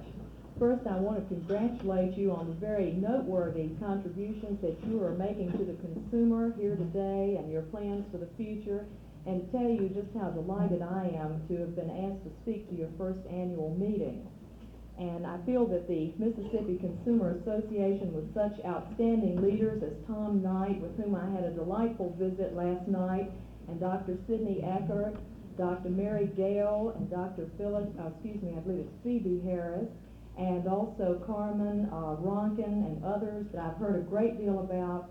I feel with leaders of this caliber that you're going to make a great contribution not only to the consumers of Mississippi, but to the consumers of the nation as well. I'd like to ask you to bear with me for just a moment, if you would, before I begin my remarks, to tell you just one little story. This is one of my favorites, and I promise it'll be the only story. But I feel that it's sort of apropos to some of the remarks that I want to make to you today. This involves a husband and wife who have decided that the wife is going to keep the family books. And so she's been keeping the records for a month or two, and she has everything all lined up with milkman on the left side column, and then on the right $12.40, and she has the dry cleaning $15, and she has all the items listed very systematically. And then there's one item, ESP, $14.49. So the husband, as he looks over the book, says, this is really a good job, but there's one item I just don't understand here, this ESP. And with remarkable candor, his wife says, that just means error someplace. There's a fellow classmate from law school here, and I don't know how he feels about it, but I know that when I was in legal accounting in law school, I could have really used that item ESP because I always had a little bit left over that never would fit anywhere else. But I think that this does lead into my comments today. It is apropos because our marketplace has errors someplace. There are a number of problems which we do have, which you as a consumer group, which we in the government, and which businessmen must direct their attention to. We've got to resolve these errors in the market today. The reasons for the growing disenchantment with American business, I think, are many. And they have been articulated by consumer spokesmen, by individual consumers, and by enlightened businessmen. The list includes unsafe products, it includes meaningless warranties, shoddy merchandise, poor service and repairs, untrained sales personnel, and unresponsive complaint departments. And this is just a few of the many items that we hear about all the time, the complaints that we hear about at the President's Committee on Consumer Interest. As a matter of fact, our complaints have gone from 1,000 a month to 4,000 a month in the last year. I think a woman from Richmond, Virginia, really summed it up very well when she wrote to us that maybe someday, somebody, somewhere will begin to assume responsibility for quality again. And I think that these changes in the marketplace today, really one of the main reasons, I think, is technology, because we have many innovative products. We have a far greater choice of products today than we did, say, even 10 years ago. But also, we have the problems that come with these changes and with the innovation. There used to be a day when my mother, for example, could go to a corner grocer and just get exactly what she needed, talk with them about the product, find out what the ingredients were. They were natural ingredients. She could have a face-to-face personal relationship with the grocer, and he knew she was coming back. It's different now. I think we have to be much more sophisticated shoppers. For example, you walk into a huge supermarket, and it's pretty difficult to find anyone to talk to. And you have to know how to do comparison shopping, to look for the quantity and the price, and then be able to compare that product with others. And you have to understand how to read the labels and what those items mean, or be sophisticated enough to know what's missing from the label. So we have a much greater responsibility today as consumers too. But I think that another reason that we're hearing from more consumer complaints is that consumers have learned to speak up. They found their voices, and people such as Ralph Nader and Virginia Nauer and many others have given us the focal point. They have given us a place to turn now with our complaints and our problems. And so I think we are hearing from more consumers. To be responsive, to lead, you and I must listen very carefully to this voice of the consumer. The voice is sometimes soft, and it's sometimes loud and vociferous. But one thing that's always there, it's always pleading for justice in the marketplace, pleading that health and safety be considered in the manufacture of products, that legitimate complaints be handled in an effective way and resolved effectively, that fraud and deceptive practices be nipped in the bud at the local level, be nipped early before they become national scandals. Consumerism, as you know, is in part based on a better educated and a more affluent public. For without question, I think consumers are tightening their tolerances today for the goods and services that they buy. And I think it's self-evident that management and their engineers are going to have to do a lot of tightening of their tolerances too, if they're to meet today's and tomorrow's expectations. Some massive rethinking, a change in priorities, if you will, I believe is in order. And to illustrate, in effect, we're told today that the consumer wants style rather than durability. Is that true? We are told that the consumer prefers glamour to safety. Does he really? We're told that the consumer won't pay more for a quality product. And again, I must question that assumption. Now, I feel that you, the consumer groups, are the ones who are going to have to give us answers to a lot of these questions, these and many others. Because when we're trying to represent the consumer in Washington, we want to know what you're thinking and what the concerns are of the people in your consumer groups. But speaking of quality, one only has to look at some of our American automobiles today to see where design seems to have overruled quality. And I'm speaking now of the bumpers, because we have gotten some information which seems to show us that although the style is pretty and the design is streamlined, the simple purpose of the bumper, which is to protect the car against minor collisions, was forgotten in the process of manufacturing. So we have bumpers that won't even protect our cars more than from a direct impact of more than 2.5 miles an hour. The news wasn't very good either from the Automotive Research Division of the Digitech Corporation, which has told us that for a 5-mile collision, front or rear, the consumer or his insurance company is going to have to pay between $130 and $350 for American cars. And if you're going 10 miles an hour when you have that direct impact crash, repair costs will be anywhere from $480 to $810. Dr. William Haddon, Jr., who's president of the Insurance Institute for Highway Safety, estimates that Americans are wasting billions of dollars a year on needless automobile body repairs because of crashes at speeds of 5 miles an hour or less. And the consumer wonders why his insurance premiums are soaring. This is a problem that we can do something about right now. It's not only the consumer who's posing these questions. 2 years ago, the American Automobile Association ran a survey of design defects in new cars. The results weren't very pleasing there either for the consumer. The association found starters that wouldn't start in sub-zero weather, and they also found batteries that were too small to crank engines in sub-zero weather. They found bumpers which were bent out of shape the first time a jack was used on them, and they found alternator and power steering belts which were incorrectly routed. The automobile industry, however, is not the only one which needs to give more attention to quality. One only has to look at some of the horror stories that came out of the National Commission on Product Safety's report to find that quality in some areas seems to be a forgotten art. The purpose of a ladder, for example, is to allow a man to climb up and down again safely. And yet there's some ladders in the marketplace today that are capable of holding only 200 pounds. And I'll have to say that my boss, when she mentioned this item recently, Virginia Nauer, said, as she looked at the audience, she said, without being the least bit disrespectful, there are some of you in the audience that I believe couldn't make that that 200-pound requirement, if you're carrying a 10-pound bucket of paint, that is. But there's no reason that we really can't make a ladder which is safe. And the American Society for Testing and Materials believes that 800 pounds should be the standard for adequate ladders, and yet some of ours are 200 pounds. Why can't we make them? Or let's look at bathtubs, which is one of the most dangerous places in the American home. We now have the materials to produce safe, unslippery floors.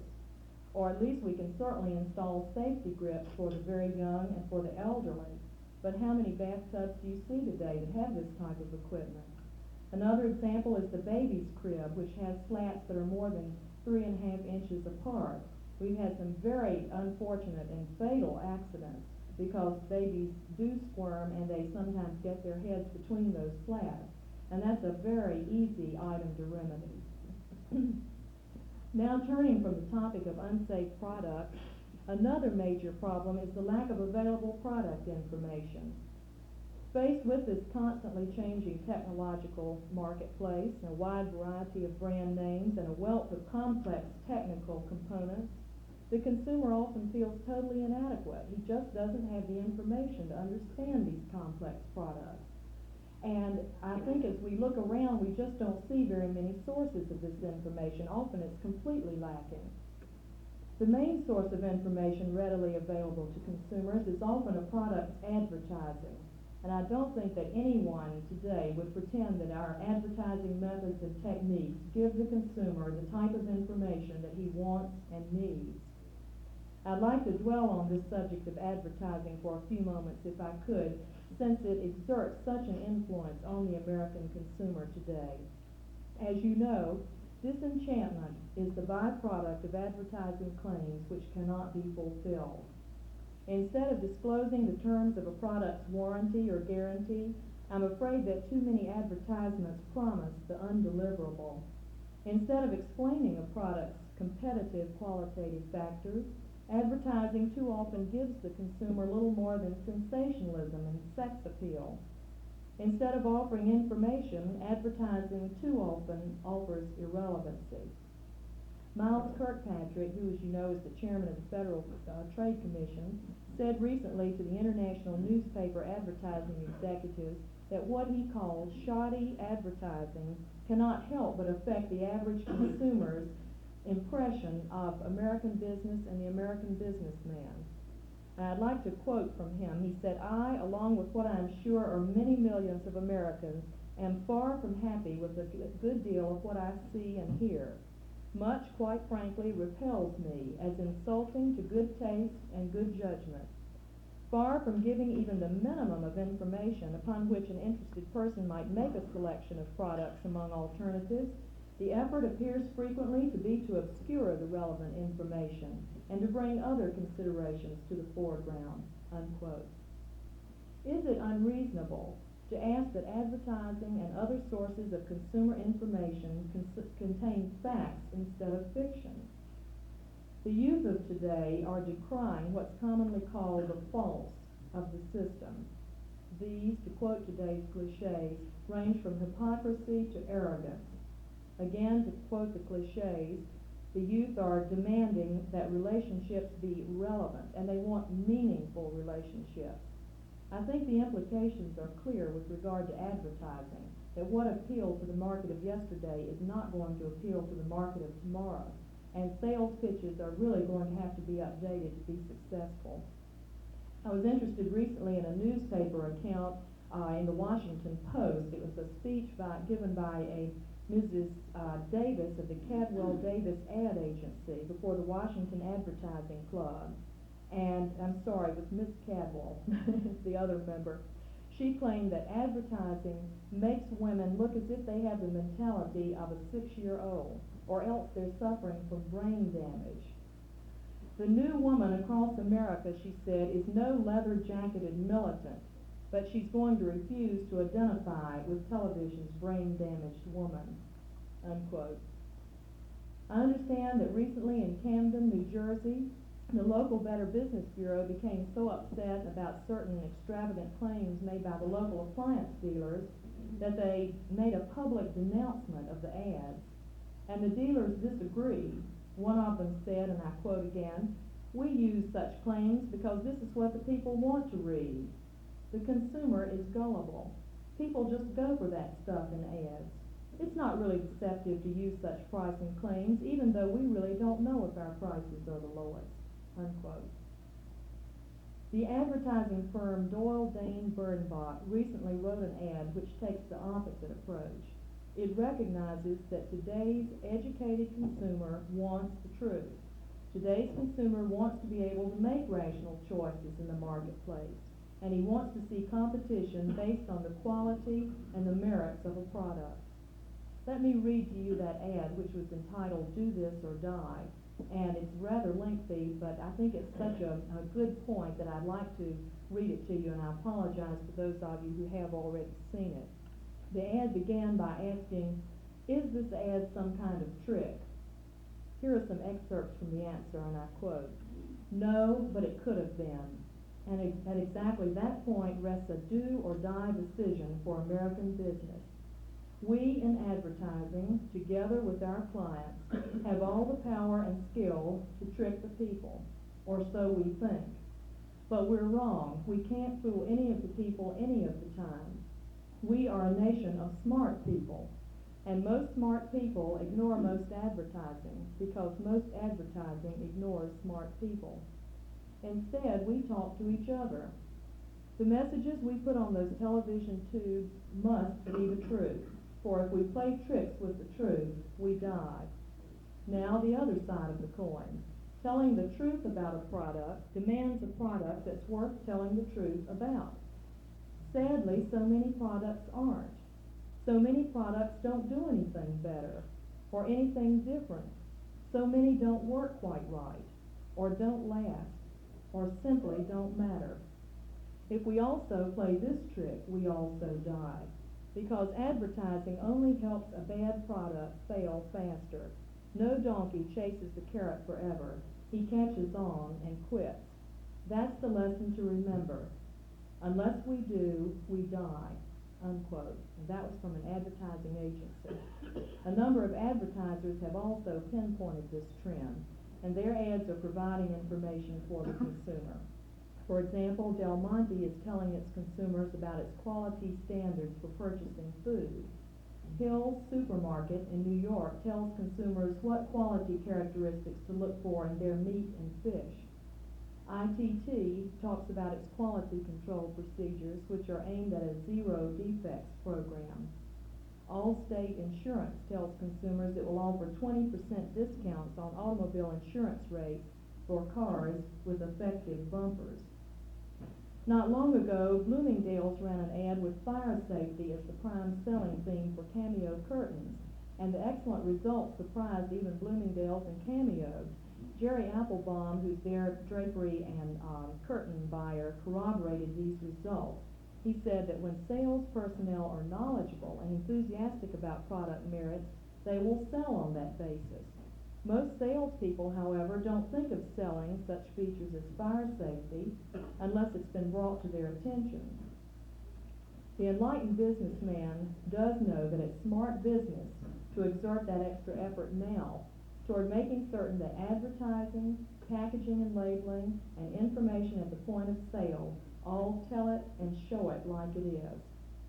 We find it interesting that Motorola moved from 5th to 2nd place in the sale of TV sets after it stressed the quality of repair service to consumers, and Whirlpool tripled sales in 3 years when it was stressing quality of its consumer service.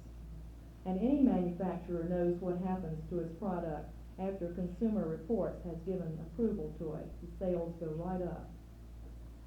Let's now discuss for a few minutes these consumer problems, the quality problems, advertising, packaging and labeling, fraud, and so forth, in relation to consumer representation at the federal, state, and local levels. Hundreds of expert lobbyists will soon be defending business interests before the United States Congress and state legislatures as consumer bills are introduced this year. Many have already been introduced. And there's nothing wrong with this. Indeed, it's quite fitting and proper that the businessman's voice be heard. But who represents the consumer? Who supplies the technical, the scientific, the legal expertise necessary to balance the pervasive and the persuasive voices of the business lobbyists? In some areas, the consumer's voice is so weak to be only a whisper. And when this is the case, the government fails to reach its full potential as a responsive body. We at the federal level certainly have a responsibility to act, and we're trying to do our part. And if you would let me take a few moments to tell you a little bit about the President's Committee on Consumer Interest, I'd like to give you a little feel for what we're doing. And also I hope that, as I mentioned some of our activities, that you will be thinking how we can fit in with your goals and your activities and what we might do to be of service to you. For one thing, we're involved in the legislative process, which means that there's some areas where we feel legislation is needed in order to remedy these problems that we've been talking about in the marketplace. And of course, there are many, many more than those that I mentioned today, as you're well aware. But we feel that there must be legislation. We're working on a number of items now. And we talk with interested consumer groups, with those who would like to discuss problems with us, and try to draw up legislation which we will recommend to the President to be presented to Congress. We also, through our Office of Federal State Relations, are doing a survey or a compilation of all of the consumer protection laws in the 50 states, which we hope will be helpful to the Attorneys General, to the consumer groups, and any others who might be able to use it. And we have set up this federal state division just in the last year to put emphasis on the activities of the states and the local groups, because we feel that there so many problems can be solved before they reach national proportions. As I mentioned, fraud and deception can be nipped in the bud much easier at the local level. And so we emphasize strong consumer protection laws in all the states, and also a consumer protection bureau or an office, either in the Attorney General's office or the Governor's office, to give a focal point to consumers' concerns, a place where there can be a focal point for problems, for consumer complaints, and also to make plans in terms of the activities of that state. Mrs. Nauer, or one of the staff, testified 28 times during the past year before federal congressional committees and also departmental and agency hearings on different consumer issues. And this is something which we feel is extremely important for all of us to do, to speak up and be heard on these issues. Consumer education, this is very important. You're trying to get some results through legislation, others through encouraging industry to resolve problems voluntarily, and then there's another angle, consumer education, because we've got to teach our people to be more sophisticated shoppers and to be more alert to the many problems in different areas, the practical areas such as insurance, credit, and so forth. We have recently published consumer education guidelines. This is for teaching consumer ed from kindergarten through the 12th grade. And we are talking with state and local departments of education, hoping that they will take an interest in this. It's not curriculum, because we feel that has to be developed at the local level, where you know best what your own problems and needs are. But this can be useful as a guide, and we have plenty of copies of these for those of you who might be interested who are teachers. But we do feel it's very important to get consumer education going from kindergarten right on through the entire lifetime. And this goes, as I said, just through the 12th grade, but we are working now on adult education guidelines for those people who did not get it in the formal school system. And we're anxious to see that consumer education be given a real push around the country. Then we're involved in other publications which highlight the problems of the low-income consumer and the elderly consumer. These are the people, of course, who can least afford to lose their money and who are most often the victims of fraud. To give you an example, these are 3 of the pamphlets. We've done them in very bright, eye-catching colors instead of that old brown government color. And we hope that this will help people to be aware of reading contracts carefully before they sign, and problems in some door-to-door sales, this type of thing. And we're working on other publications of this sort right now. Then we're also updating our Federal Guide to Consumer Services. Now, this may be helpful to you all because it sort of is a guide through the maze of federal departments and agencies. There are over 34 different places now in the federal government where consumer-related activities are handled. And so we want to try to help people know where to go in Washington for services that are available to them.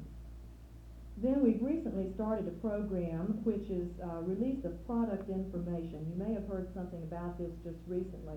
This is release of information which the government has acquired in its own procurement. As you know, the government is quite a big purchaser through the General Services Administration, the Veterans Administration, the Defense Department, and many others. And we found in bringing 22 agencies together to work out this program, we found that only 0.1% of government purchasing is pre-tested brand information. And that's something that we were surprised to find. We thought there was more of it, but they pre-test by brand name only 0.1% of what they purchase. That information will be released. Also, we will be releasing a great deal of information about the general characteristics of a product, the generic information. This will be through translating government specifications, which are used for bidding, and getting that information into layman's language and then getting it out to the individual. So I hope that we can work through your organization to give you a lot of this information to help us disperse and get it out to the people once we have it ready. Another area that we're involved in is trying to work with industry to promote voluntary resolution of problems in the market before they become legislative mandates. Here we keep a continuing dialogue going with industry through their trade associations with individual companies. And we have seen some results, for example, in the area of unit pricing and also open coding, where you have the date when the product should be removed from the grocery store shelf. This type of thing, we've been seeing some action voluntarily on the part of industry, and we've been in there pushing and encouraging to get this type of information for the consumers. I mentioned earlier the 4,000 complaints a month. We have felt that the best way to handle those was to get them straight to the industry involved so that they could act directly on the problem rather than bucking it around to a lot of different places. And so we asked the company to let us know exactly what they've done to resolve the problem. But the main thing is that it gets answered as quickly and as effectively as possible, since many consumer complaints just will be over and done with within a few days if you don't act on them immediately. If it's an alleged violation of law, of course, it would have to go to the Federal Trade Commission or other national and state offices which have appropriate jurisdiction. Now let me speak for a moment about another federal office, the Federal Trade Commission. In the past, the commission has been called unresponsive to the country and unresponsive to the consumer. The FTC was referred to as the blind little old lady of Pennsylvania Avenue with crutches and a cane. But we don't hear those remarks anymore. We hear complaints from business now that the FTC is a young filly acting with too much vigor. The FTC is testing its legal mandate and authority with sharp new theories, and I think we're going to see a lot of action in that area, especially in advertising, as I'm sure you're already aware. There are other federal departments and agencies which have consumer-related activities, but obviously there's not enough time to go into all these. But my point is that in spite of all this federal activity, the federal government cannot solve all the problems of consumers. There must be strong consumer offices on the state and local level, and that's why your organization is so important. Over 200 consumer bills were introduced in the U.S. Congress in the last session, and numerous bills were submitted in state legislatures, and there will be many more introduced this year. You must make your voices heard on behalf of the consumer in the halls of Congress. I can't emphasize that point enough. And if we can help you there, we do have a monthly legislative report which goes out, which gives the status of the bills. In other words, it tells what bills have been introduced, what committee they went to, whether hearings are going to be held or not if they've been announced. and just gives you a status report on each piece of legislation. And that might be some guide for you in terms of what's happening on the federal level if you want to make comments or come in and testify on these particular issues. And I think it's important to study the issues and those that are before your state legislatures, and then to speak to your congressmen and senators about these matters, and to come in and testify or send in comments on these issues. Also, we hope soon to be doing a Consumer Federal Register. As you know, the Federal Register comes out each day in Washington, but it's in very technical legal language so that it's difficult for the layman to understand it. It's difficult for the lawyer too, for that matter. So what we want to do is take each of the items related to the consumer and translate those items into language that's easily understandable, and then get that information out to the consumer groups, to the press, and others who are interested, so that you'll know what is coming up for discussion. Another thing which I'd like to emphasize is that we feel you must grow in numbers, and I'm sure you feel that way too.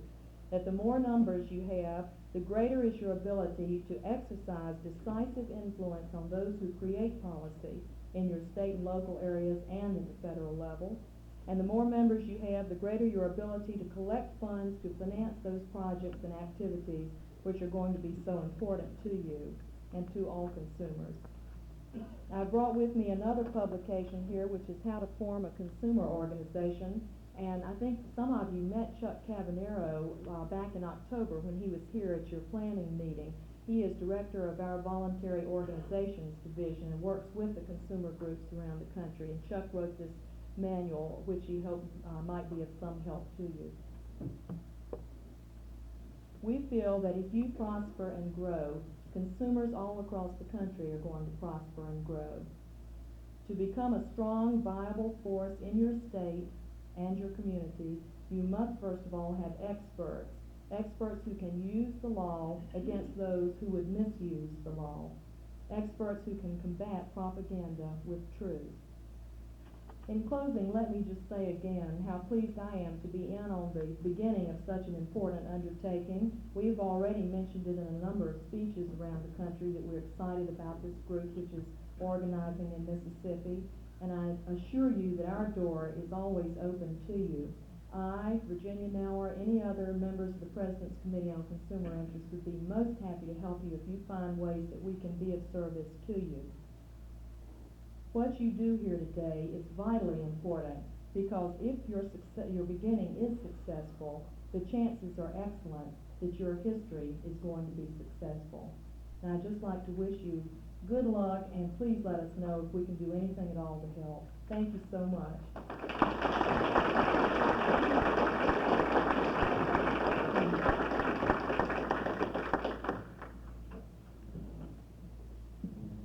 Ms. Hanford has consented to entertain a few questions, general nature. There are certain things that of a specific nature that might apply to individuals, and perhaps it might be better if we just hold those until after she's finished with some general questions. And also, we do not want to delay too much. We'd like to be able to have her spend all afternoon with us, but she has a time schedule, and so do we. So does anyone have any general questions they'd like to direct to Ms. Hanford? Yes. Surely. Let me say that as far as the specific questions, if any of you would like to talk afterward, I'll be right back in the back, and I'd be glad to talk with any of you individually. The address is President's Committee on Consumer Interest. Be sure to put that in, otherwise it may float all around. And I believe the easiest thing would be just Federal Office Building number 7. Isn't that a wonderful title? We ought to at least get that a name. 17th and H like Harry Street, Northwest, Washington, D.C., 20506. I might just mention, since I'm back up here, that I did talk with Chuck Cavanero this morning, and he wanted me to mention a few projects which are going on in consumer groups around the country that you might be interested in as you discuss what you're going to be doing. He said that one consumer group is using the antitrust laws to benefit consumers, that they've attracted a lot of young lawyers who want to work with this type of issue, the consumer movement, and that they are going to be working with the laws, with antitrust, to make them beneficial to consumers. And they're also, another group is doing a continuous comparison of supermarket prices. There's another one which has become involved in the Model Cities program. This is a very good one, I think, to try to be sure that there's a consumer protection plan in the Model Cities program for the area. And also a number of them have set up hotlines or consumer complaint centers so that the complaints can be called in. I know that the Virginia Consumer Group has a dial a consumer, as they call it, and they answer problems that consumers have. I've also found a number of businesses have started doing this recently, like Whirlpool, for example. They have a 24-hour, they call theirs a cool line, and you can call in with any of your complaints about Whirlpool 24 hours a day. So this type of thing, I think is going to be helpful. He also mentioned to tell you that you're not alone, that there's some good consumer groups going in neighboring states such as Louisiana, Alabama, Texas, and Tennessee.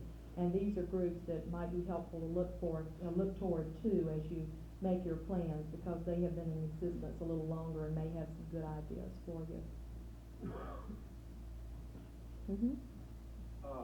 Last year, Congressman Bob Eckert from Texas introduced a bill in the Congress which would essentially set up a class action type lawsuit initiated by consumers against different companies for violations of the Federal Trade Act.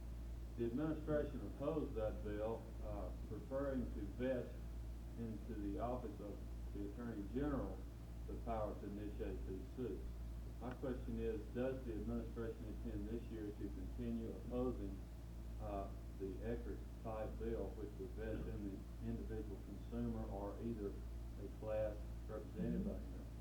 I mentioned just before the meeting that I was sorry that the timing of your meeting was just when it was, because the President will have another consumer message very shortly, and all of the legislation is being worked on right now. So there's no way to answer that question for probably another few weeks.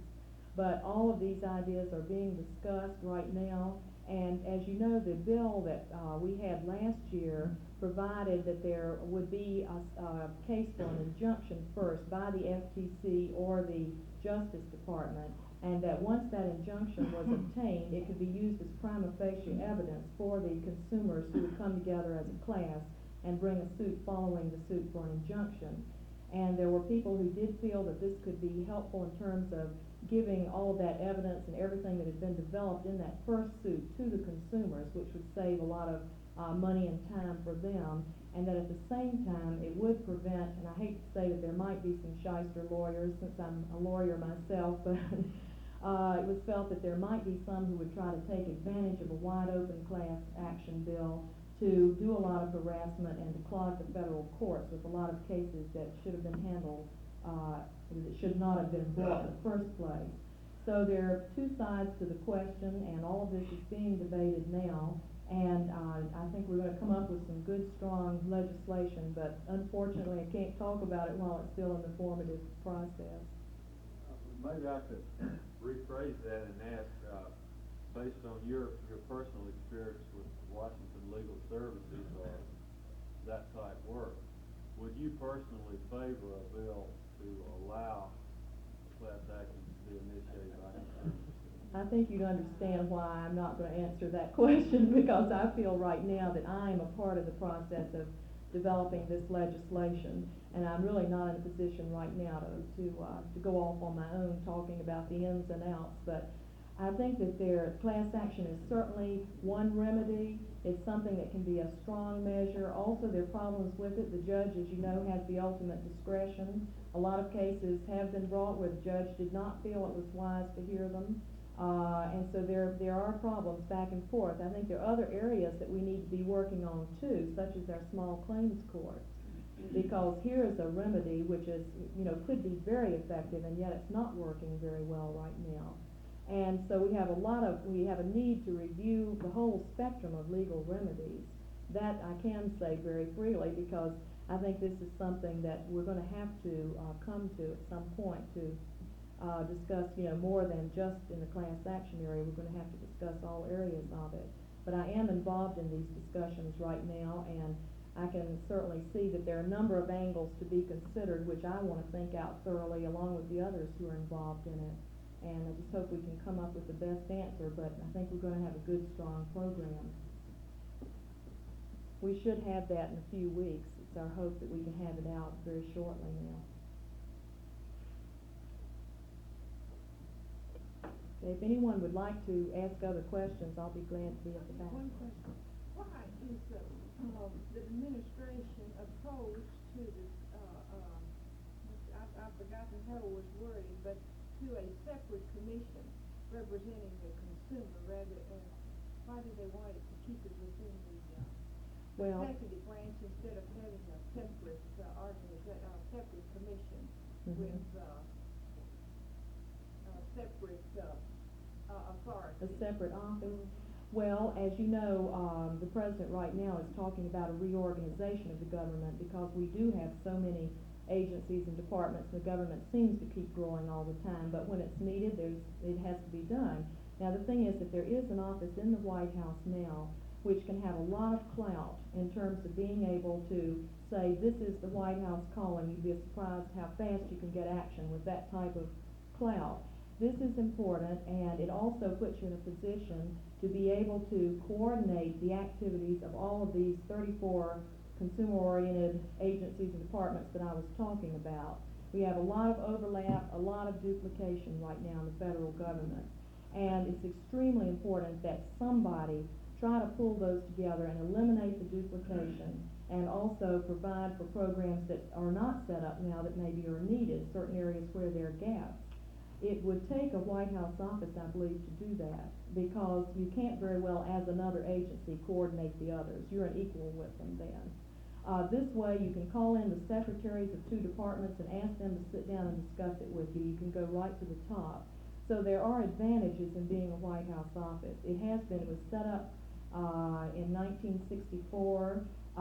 It has a tradition in the White House from 64, and it was felt that this could be strengthened and the coordination function could be given to the office to do work that an independent agency couldn't do. Then it was also contemplated under that bill. Now we're talking about last year now. We're going back to last year's legislation, and as I say, this year's has not been finalized at all. So really, at this point, it's early to talk about what's going to happen this year. But last year there was also to be a division in the Justice Department headed by an assistant attorney general with 30 to 50 lawyers under him and economists the first year, and then growing and doubling in the second year. Now that's not an insignificant suggestion, because when you get it headed by an assistant attorney general who has the same authority as the head of the antitrust division, the head of the criminal division, the civil division, that's a powerful weapon. Also, you have 93 U.S. attorneys' offices around the country which can be utilized immediately through the Justice Department to handle fraud and deception. So there were some plans there that could have been very effective, but the Congress did not feel that they wanted to go that route, so we have to re-examine the whole thing now. But that was the thinking behind it last year. Thank you. Is there any other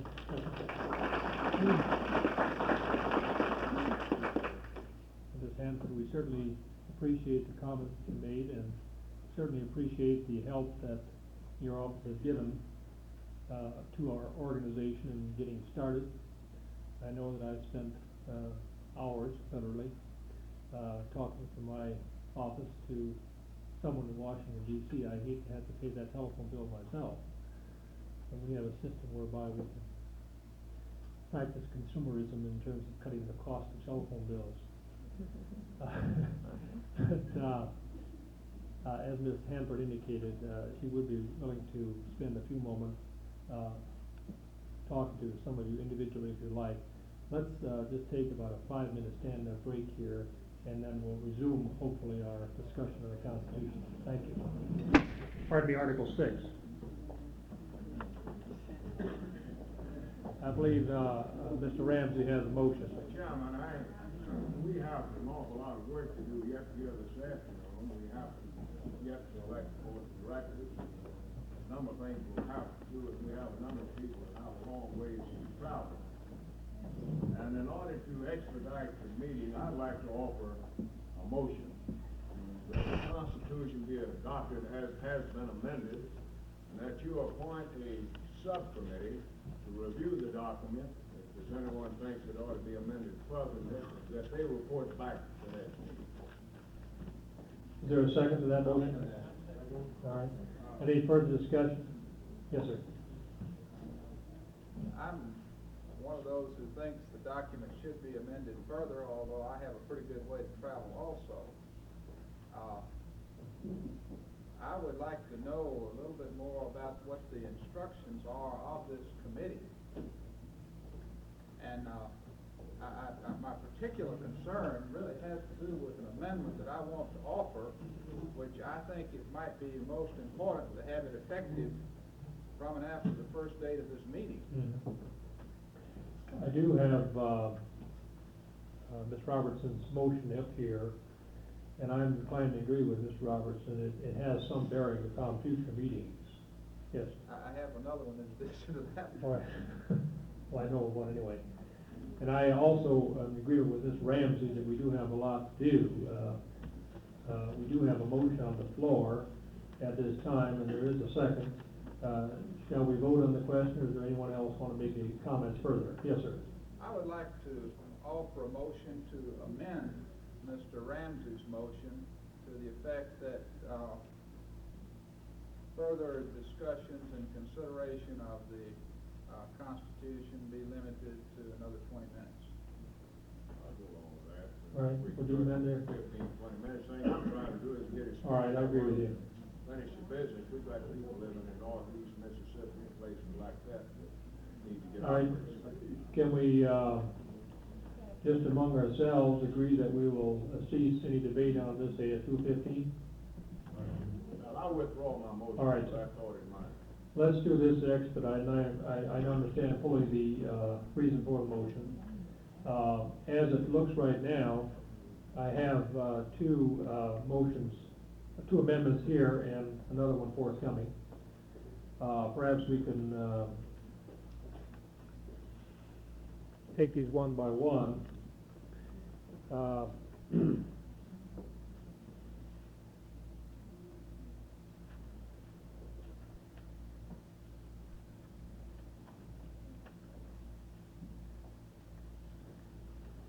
Here is an amendment of Article 7, Section 1D,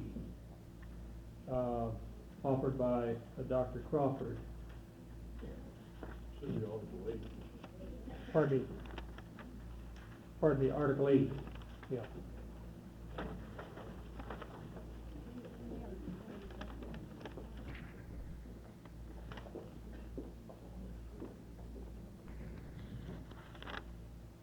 This is the amendment to Article 8, Section 1D, Budget Committee, to be responsible for drafting an annual budget.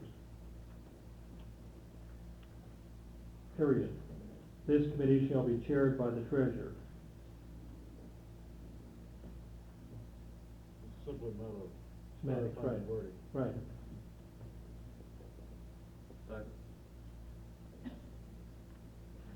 Any discussion? All those in favor of that amendment, the motion, indicate by saying aye. Aye. Opposed? Okay. His other motion, another amendment in the same line, and this is relative to some previous amendments we had. And this would be Article 8, Section 1E. The last part of that should read, this committee shall be chaired by the first vice president, instead of just vice president. There's a second, okay? Any discussion? All those in favor of the motion indicate by saying aye. Aye. Opposed? Passed. Another amendment to Article 8. This would be in addition to what we already have. This would be subsection F. And the motion is as follows by Dr. Vitelli. Committee on Consumer Protection, to to coordinate and channel consumer complaints. This would be an addition then of another standing committee. Is there any second to that? Second. Okay, any discussion? All, yes, sir. It will be titled Committee on Consumer Protection. That will be the title of the standing committee. And briefly, its duties to coordinate and channel consumer complaints.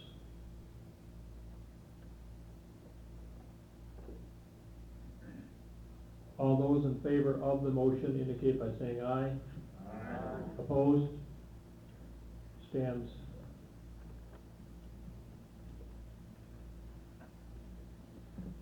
Therefore, amendments presented, therefore, you're willing to accept at least for the time being. Mr. Robertson, what, this is dealing with Article 9? Which one? The war in the quorum? I believe generally in bylaws or constitution, a separate article on quorum, but, I think we could leave it at, your discretion to put it wherever it belongs. All right, it would fall within the meeting element, so, with your permission, I will probably put this down as Section 5 of that Article 9. That seem in order? In Section 5, Article 9, I will read the motion as presented. A quorum at any annual or special meeting. A quorum at any annual or special meeting of the membership shall be 25 members in good standing after written notice of the time, date, and place of the meeting has been given to all members in good standing at least 10 days prior to the date of the meeting. Once more, a quorum at any annual or special meeting of the membership shall be 25 members in good standing after written notice of the time, date, and place of the meeting has been given to all members in good standing at least 10 days prior to the date of the meeting. This is the motion as presented. Is there a second? I'll second. I have a question. Yes, ma'am. Is this voting members? Yes. Yes. And I believe that's been accepted as a change, okay, voting members, and there is a second. Any further discussion on this motion? All those in favor indicate by saying aye. Aye. Opposed? Approved.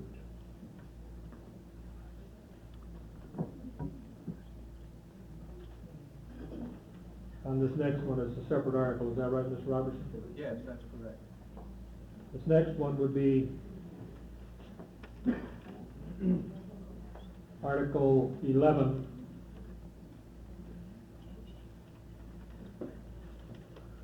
Could it be made 10 and then Yes. number 10 be made I'll agree with that. This will be a Article 10, and what the Article 10 will now be, if we adopt this, and then will be Article 11 on amendments.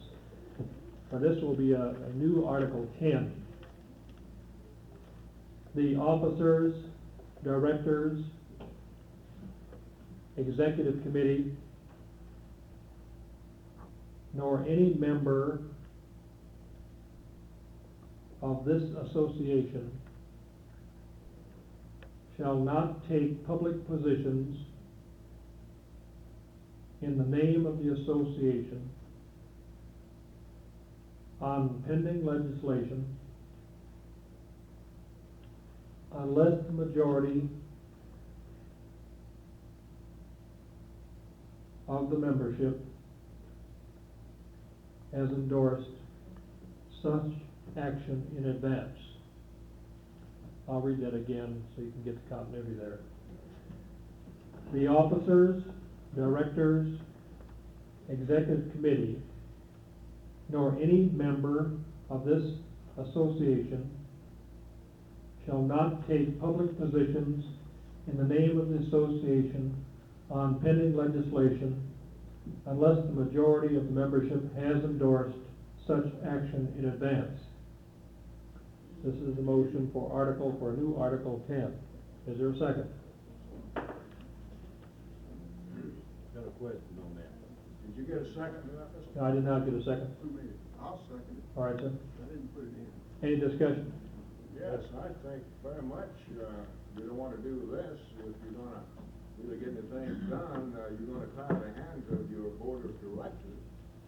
I hope you understand this, if you set up a board, you're acting on behalf of the organization between annual meetings, do we wanna tie their hands by adopting such a motion? I've got a question. Would the intent of the motion allow notification by mail of the members? This is my assumption, but I don't know. Or approval by mail? Yes. In other words, your feeling is that if you want to in other words, if something is of importance where you feel the association want to take a position, that they could be notified by mail with a vote? Yes. Let me explain a little bit of my thinking behind this motion.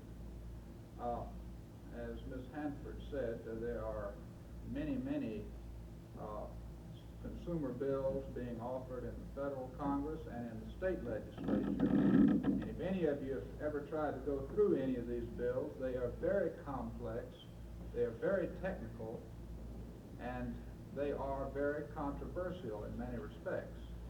And I feel that it would be very proper for this association to, as an association, to take positions on most or all of these bills. But I think it should be done by the association. I would strongly oppose giving the board of directors, the executive committee, or any person acting on behalf of the association to take a position on a particular piece of legislation when that matter has not first been presented to the whole body for an expression of the opinion of the whole body. And I believe Why should we have a board of directors? There are many other. Why do we need a board of directors if we're gonna have to have a meeting of the general membership to take positions? Well, I would assume the board of directors, I believe, has many other functions other than taking positions on legislation. I think one point that probably needs clarification here, and it might be that we may want to enter this as part of the motion. But I can certainly see his position. I also see Mr. Ramsey's position in terms of being bogged down in terms of paperwork and things like this.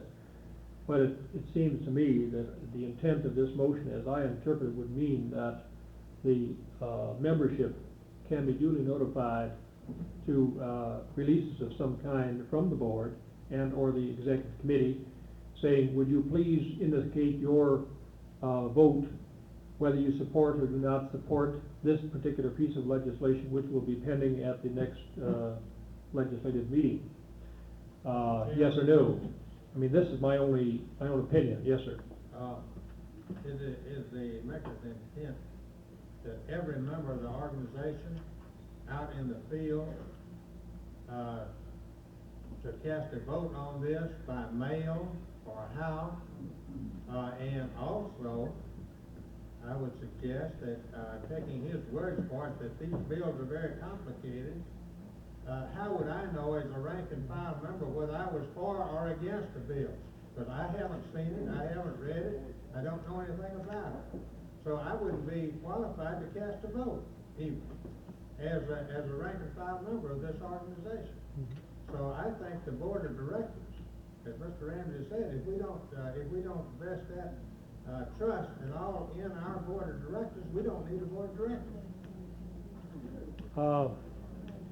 Yes, sir. Particular wording to that is to get the majority consent of the members. most of us know how hard it is to get a majority consent of members, it's possible that you could never get any action at all. Even in a, if you call a special meeting, you might not have a majority of your members present. You'll have to reword that. It might mean, I was just thinking here while you were talking, that perhaps the language here might be too strong, although I think his concern is, if I read him right, is that sometimes we get some people who go off on a tangent sometimes and represent the organization, but without due authority. I mean, this is an extreme we can run into. On the other hand, I believe personally in solicitation in terms of membership, that they be invited to render a position. This is no different than if we send a representative to Congress. We're under no obligation whatsoever to write him or contact him whatsoever how we feel about pending legislation. Those persons who are interested will write a letter. And then supposedly he should go by the feelings of his constituents. Perhaps this is the sort of thing we're looking for rather than something more, which may seem binding here, I don't know. Yes, sir. Let me respond to a few of the points that have been made. First, if you're seriously interested in influencing legislation, I would think that a position endorsed by the entire membership would carry much more weight than a position of the board. Although I will freely agree that 90% of the legislative matters that we'd be concerned with probably would be such that a majority vote of the board of directors would perhaps be sufficient. I'm thinking in terms of something such as, well, the no-fault auto insurance plan will sooner or later be introduced in the Mississippi legislature, and this is the kind of thing that's so far-reaching that I don't think this association should take a position on it without the entire membership having a voice in it. Now, I would say as to whether or not the entire membership has to actually participate in the vote, that we use the provision on a quorum that we've just adopted. Everybody should have notice that this will be on the agenda at a particular annual or special meeting. If anybody wants to come and be heard, that's their privilege. If they don't want to come and be heard, that's also their privilege. But I would like to, I don't know how you could really put this into words in our Constitution. The majority of the board of directors would be satisfactory to me on 90% of the issues that would come before the legislature. And I think that would largely accommodate Mr. Ramsey's quite legitimate concern. I believe the time has been consumed. We set aside. All right, one more comment here, and I'll throw this out.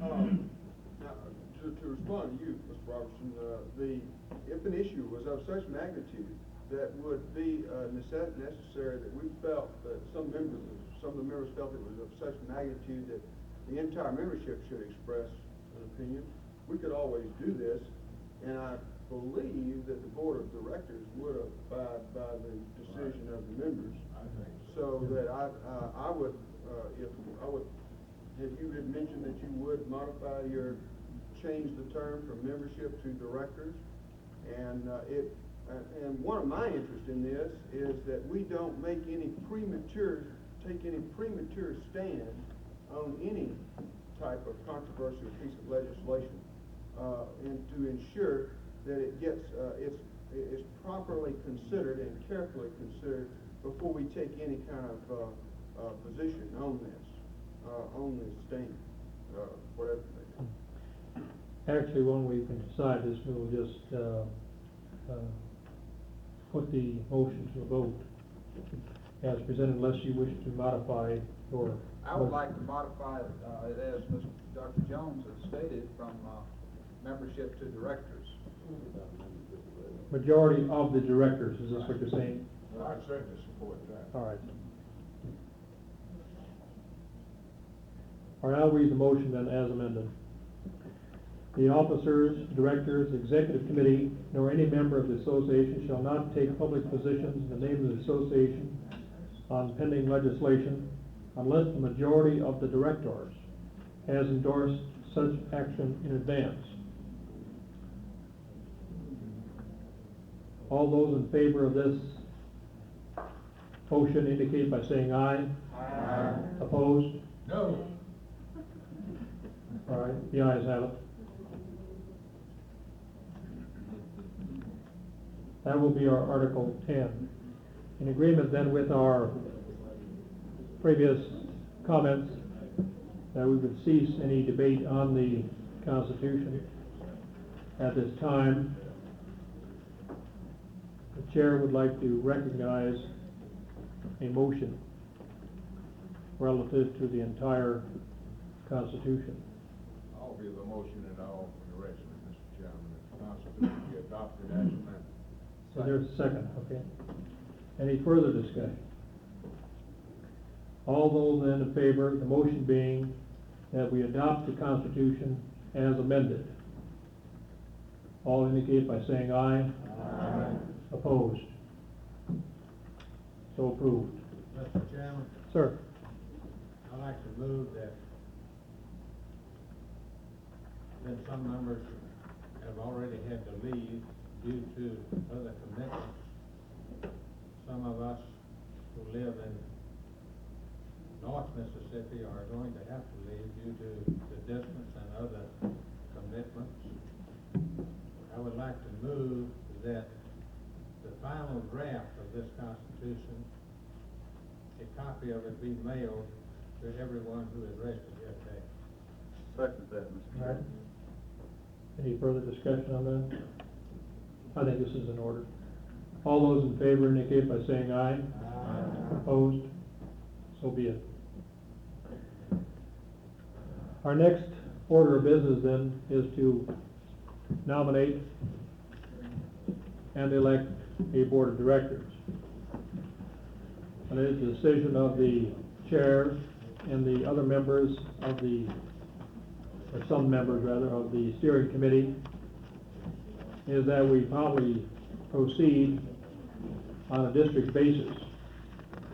In terms of congressional districts, we do have the 5 districts that could elect all 5 at one time, and nominate the number we need, and then vote, or probably be better if we can take it District 1, nominate, elect, District 2, nominate, elect, and so forth. And in the event that we do have, say, only the nominated number of electors, that we need not have a secret ballot. In the event, however, we do have several persons, more than the needed number, I think it's in order to have a secret ballot.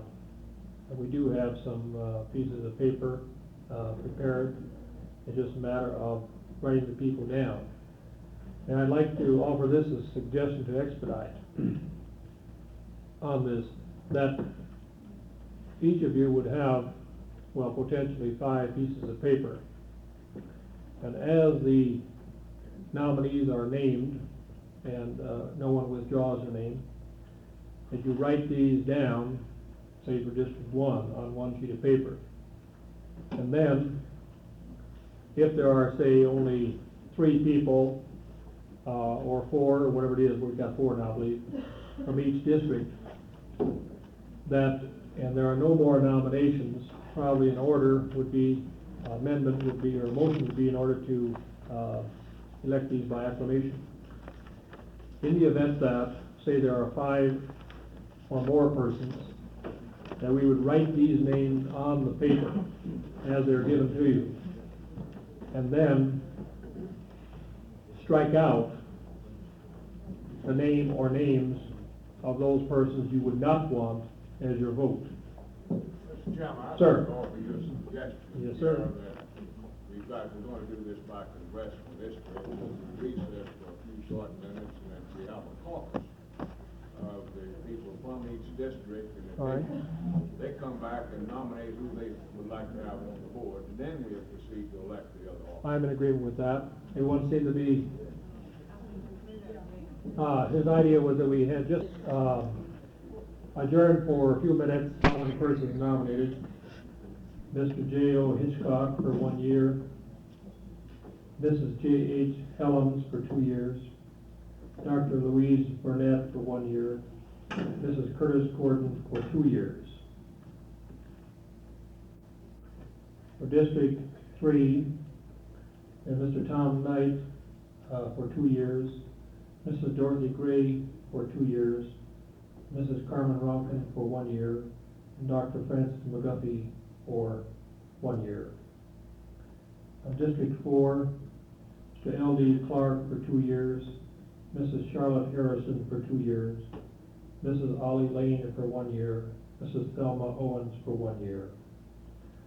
District 5, H.H. Robbins for 2 years, Miss Eula Burdette for 1 year, Mrs. May Round for 1 year, and Mrs. Virginia Wilgus for 2 years. As soon as we get District 1, then we'll... Read those over again. Yes. Go a little slower. All right.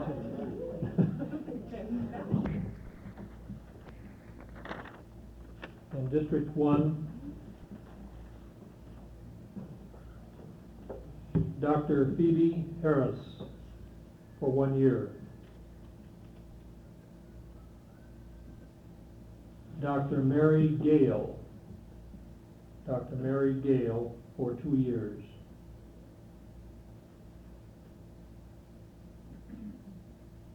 Dr. Freeman Jones. Dr. Freeman Jones for 1 year. And Dr. Sidney Eckert for 2 years.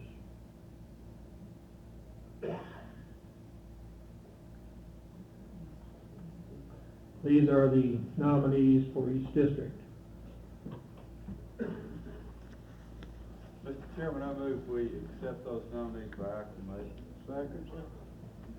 All right, it's been moved and seconded that these nominees be elected by acclamation. I second it. All right. All those in favor indicate by saying aye. Aye. Opposed? All right, these people therefore will be, have been elected there by acclamation to the Board of Directors.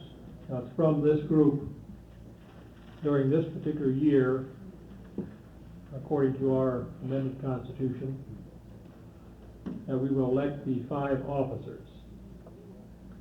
Hereafter, a year from now, when we have our annual meeting, I believe it will be the intention of the board that we will have a nominating committee designated, and they will then come up with a slate of officers to be elected from the membership at large, in addition to the 20 members for the Board of Directors. So therefore, next year, we will have 25 people functioning in that capacity as a board, 20 board members, and then 5 officers. During this first year, we will have 15, or actually have 20 Board of Directors members, of which 5 will be officers during this first year of operation. Well, thank you. We did have one item that we did want to cover, but time is getting nigh, and that was the comments that Dr. Harris is going to make relative to some of the problems that we do have and concerned about as a group of this kind. But I believe that you had an opportunity to at least look at, perhaps discuss some of the problems that we are confronted with. Ms. Hanford actually gave us some other food for thought. And perhaps we can, as a board of directors, take a look at some of these issues, and then hopefully we'll have some further information we can pass on to you. Dr. Harris, did you want to make a comment here?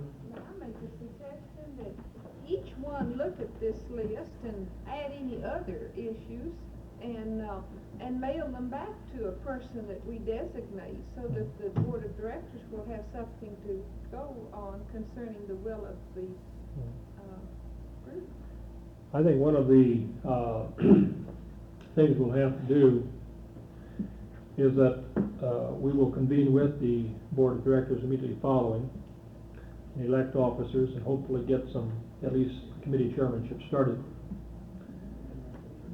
And then we'll try to pass this on to you so that when you do have something of concern, perhaps you can either write to any of the officers, or perhaps write to a person who's on the board, if something is important to you, or something that bothers you, or if you have information, things like this. Hopefully we'll develop a mailing list from the membership, certainly who was here today, probably some others who were not able to attend. But these are some of the things we'll have to work out as far as the mechanics with the newly elected board of directors. Does anyone else have any question or comment for the good of the group? Yes, sir. I have a motion that I want to put on the floor here, Mr. Chairman. I think everybody is very familiar with the situation we had here for years with the so-called milk commission, and that we took a lot of doing to finally kill that price fixing agency. And there's an attempt going to be made in this session, there's legislation already been introduced to put up this type thing again. And I think this organization ought to go on record in opposition to it. I'd offer that motion. I'd like to second that motion. All right. Yes. I'd like to say one thing in regard to that. I think that what they're trying to do is establish the price at the retail level. In other words, you cannot sell it beneath cost. It doesn't have the same objectives as the Mississippi Commission did before. And I have seen milk go down to 50 cents a gallon. And we're gonna have a lot of people hurt in Mississippi. Who, the consumer or the producer? Farmers. Well, we're consumers. That may be. Other states where they don't have this kind of law. Yes, but it's just a thing to consider. I think that to keep it so that the retailer cannot sell it beneath cost really isn't the same thing as establishing the prices at all the different levels like they do under the milk commission. Yes. And those of you that attended the first meeting know that Mr. Ramsey and I have our differences. However, in this case, from the point of view as an economist, I can't agree with you, even though you teach economics too. But from the point of view of an economist and the point of view of a consumer, we're concerned as consumers with getting the price down as low as we can. Now, if the producers are inefficient, well, this may very well subsidize inefficient producers and allow them to produce a higher cost. So I would personally, on the surface of what this is, I would be against it. However, I don't. How many of you in here are familiar with this bill at all? Or 2 hands, 3? This is a kind of a thing I don't want to do. And I really don't know that it's appropriate to, at this point, to take it. Mr. Chairman, I didn't get up here to create a controversy to lay this meeting any further. I thought that what we ought to do is to go on record against a price fixing agency such as we had under the Milk Commission, which benefited no one but the people on the payroll, really what it got down to. They didn't benefit the consumer or the guy, the dairyman, or anybody else. I will simply offer you a motion, if you permit me, that this matter be taken up at the first meeting of the board of directors, and that you evaluate the situation. Question, Bagger, comment? Bless you. I'd like to make one recommendation here. If they're going to go to keep this out, that they replace it with some standards. Now, I've checked on some of this low price milk, and it was sour in a day, where some of the better price milk you can keep in your refrigerator a week.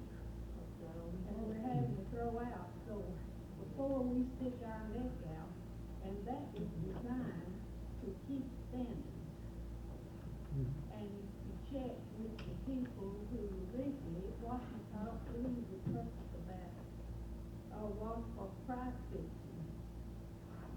Because I happen to be pretty close with the health department, and I know that it is standards that they were working with in some instances there.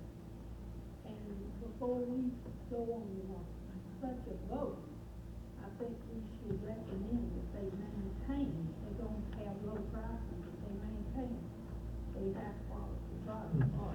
Yes, ma'am. As I, see the objectives and purposes that we outlined this morning, I think we need to review again what our group is saying that we want to do before we take any action.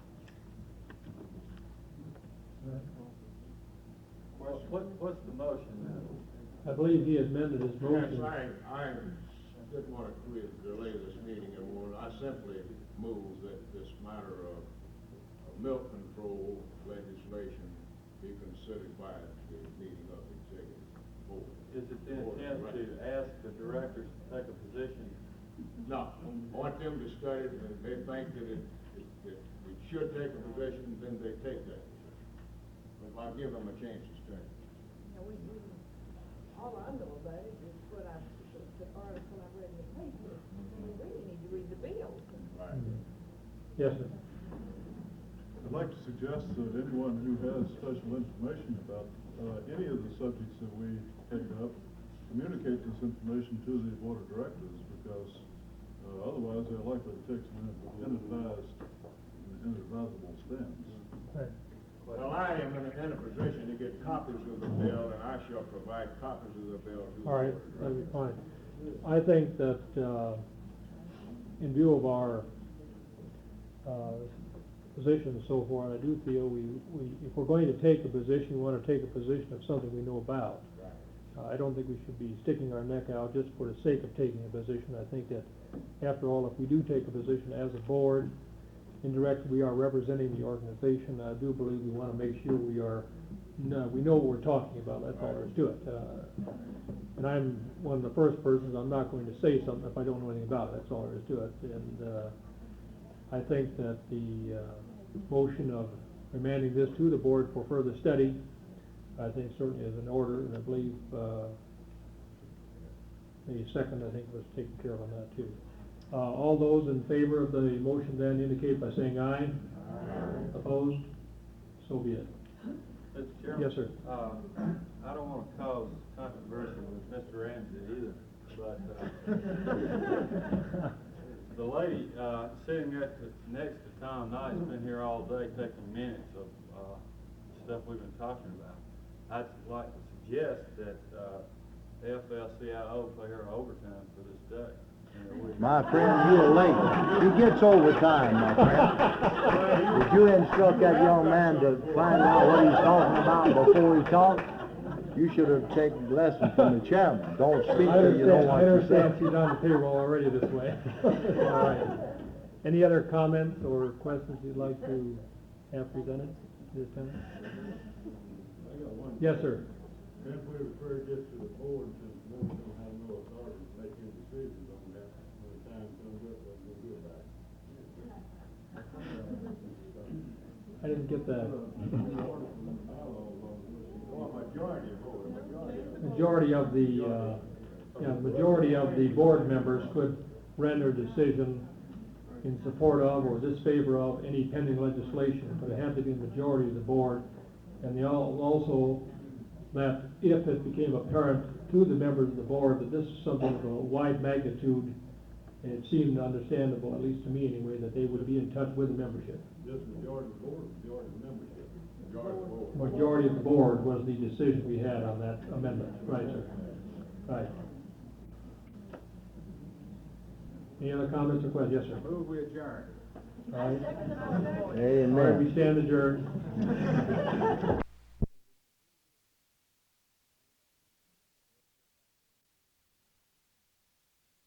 That'd have to put it out on next week.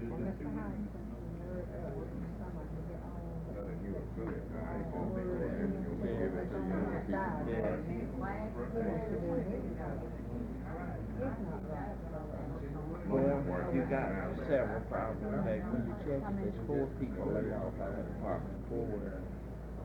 So that's what Merle told me. Well, I don't know, I ain't been. There he is, we're waiting for you. 3 more is laid off. Out of your way. I think everybody's about through. If y'all Mr. Shepard and I get their conversation over with. I think we might as well go and let Jim make his presentation, and then we'll ask him to clean the table off before we get into our business meeting. Yes, some time ago, a couple of members of the legislature talked to me about a situation we have in the state here on the distribution of the gasoline tax money, that they felt that it was unfairly distributed between the counties and the cities and what have you. And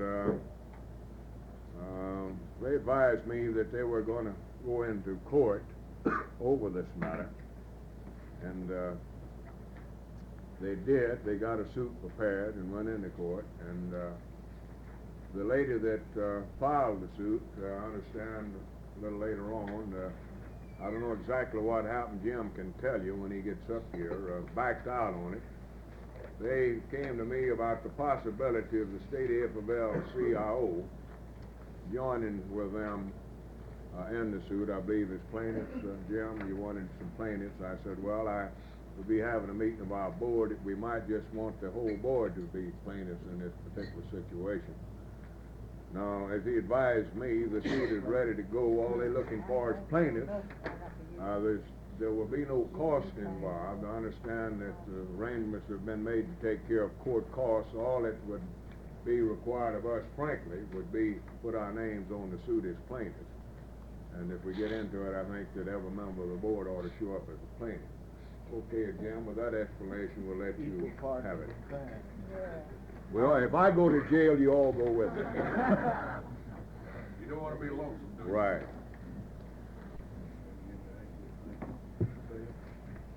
I don't know whether any of you know me or not. You might want to know a little bit about me. My name is Jimmy Young. I've got an office down here in the Deposit Guarantee Bank building. I live out here at Madison. I married a blonde-headed half Yankee, and we got 6 children. My partners are my father, Will Young. Some of you may know him. He's been around Jackson all his life. He got an 8th grade education and a night law degree. And my other partner is a young man named Pat Scanlon. We have another young lawyer in our office. We do a general practice. We don't know a damn thing about labor law and never have read the Taft-Hartley Act and hope we don't have to make a living. We were asked to file this suit, and the arrangements were made to pay us for our services. And I studied the situation that they were complaining about, and it certainly appeared to me that it was a thing that was very meritorious. This Mrs. Bunner agreed to serve as the plaintiff in this case. Almost anybody who's a citizen of the state could do it, particularly someone who is a citizen of one of the more populous counties, which are the ones that are getting screwed by this situation that exists. She's a personal friend of mine, and we filed it and we got into it. She is a divorced lady, and she has a job out here, and her employer was rather unhappy about the little notoriety she got as being the plaintiff in this case, and she's got a little girl, and she became very upset about her employer being unhappy with it, and told me that she just needed to get out of this situation she'd gotten into. I tried to explain it to her to begin with and pull the wool over her eyes. I say she's a very close friend of mine. And I told her we'd see what we could do.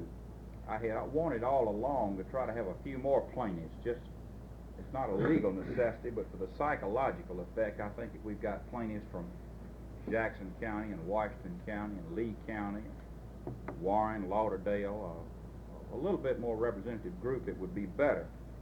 So I went back to my people and told them the problem I had, and they said, well, let's see what we can do. And they talked to Claude, and then they referred me to Claude, and he and I discussed it, and I showed him the suit that we've got, which is presently filed and pending over here in the United States District Court and Post Office here in Jackson. And if y'all will go along with us on this, all we will do will be file a little motion to amend so as to substitute parties. The suit is this. It attacks 2 things that the legislature has done, and these two things were both done back quite a few years ago, and I don't know anything about it personally, but I've been told part of it was just kind of a personal vendetta against certain legislators from Hinds County. The gasoline tax law provides that a percentage of all gasoline tax that is collected is distributed to the boards of supervisors. You can justify that on the theory that the state's collecting this, but these automobiles are running on roads in the counties, and so they're going to give some of the proceeds back to the counties so the counties can use it to keep up the county roads.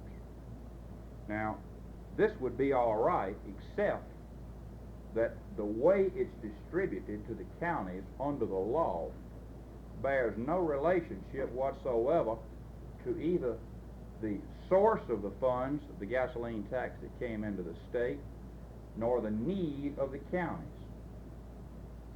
So the suit seeks an injunction against the State Tax Commission and the Motor Vehicle Comptroller from distributing these funds back to the counties until such time as they adopt a reasonable criteria for distributing it. Counties like Hinds, Jackson, Warren,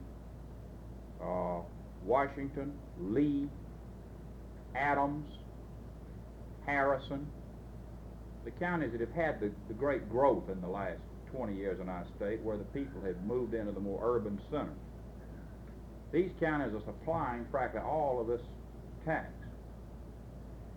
But a lot more of it, rather than going to those counties, is going back to little rural counties all over the state, and it's put into the hands of the Board of Supervisors, and there's no restriction in the state law as to what the Board of Supervisors does with it. Now, y'all probably know more about what the Boards of Supervisors do with the money they get than I do. But I'm told there's enough coverage bought to build a sewer line around the world 8 times and end up in Tupelo.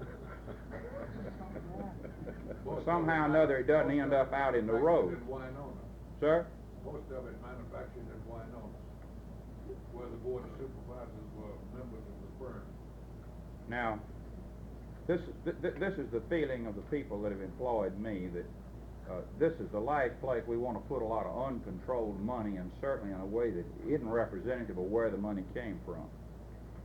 The second part of the law that this suit attacks is this: a portion of the state sales tax is directed to be paid to the State Aid Road Division of the Mississippi State Highway Department. And the State Aid Road Division, do y'all understand what State Aid Road Division is? No. Good. The State Aid Road Act created a separate subdivision of the State Highway Department, and it designated a portion of the sales tax to go into it. And it directed that division to build county roads in the counties of the state, and then turn them over to the counties for the maintenance. But the State Highway Department has to have a hand in selecting these roads and the engineering and the construction of them. It's a way, for the state to help the counties, which is all right. But this law has got a formula. They took the 82 counties and listed them. And they said of that money that's utilized by the State Aid Road Department, a certain percentage of it must be utilized in each county as follows. And they got a list of them. Adams right on down. Copiah County gets a bigger percentage under that law than Hinds County does. That's just one example. And that's typical of the way the thing is done. There is no explanation at all as to how these formulas were arrived at, but they bear no relation at all to the amount of road in the county, or the number of people in the county, or the number of cars in the county, or where the money is coming from, the amount of tax being paid by the county. Now, these laws were all put on there before the legislature was reapportioned. But these are revenue bills, and to change them takes a 3/5 majority. And even as reapportioned, these urban counties don't have enough votes in the legislature to overcome this 3/5 thing. And then you've got, with this reapportionment, you've got these counties paired, so that you have situations, and I don't even know the gentleman personally, and this may not be a good example of what I'm talking about, but it's an instance where it could be. But I believe Washington County is paired with Issaquah County in the election of a member of the House of Representatives. You got Issaquah, Shark in Washington. In the All right. district. So you got one of these more or less urban counties in Washington. At least it's got one of the biggest cities of the state, Greenville, in it. But the representative who has survived this combination isn't that Mr. Meredith? Well, you got this, Buddy Newman, probably. Buddy Newman's who I'm thinking about. Issaquah, yeah. And he's from down in Issaquah County. Smallest county in And the state. he, I'm told, is one of the ones who opposes any change to this thing. So in effect, Chairman of the Ways and Means Committee is Yeah. one of the most important committees. so Washington County is getting grossly screwed along with these other counties, but the representative that represents it is actually from one of the rural counties, and he's taking care of the rural county.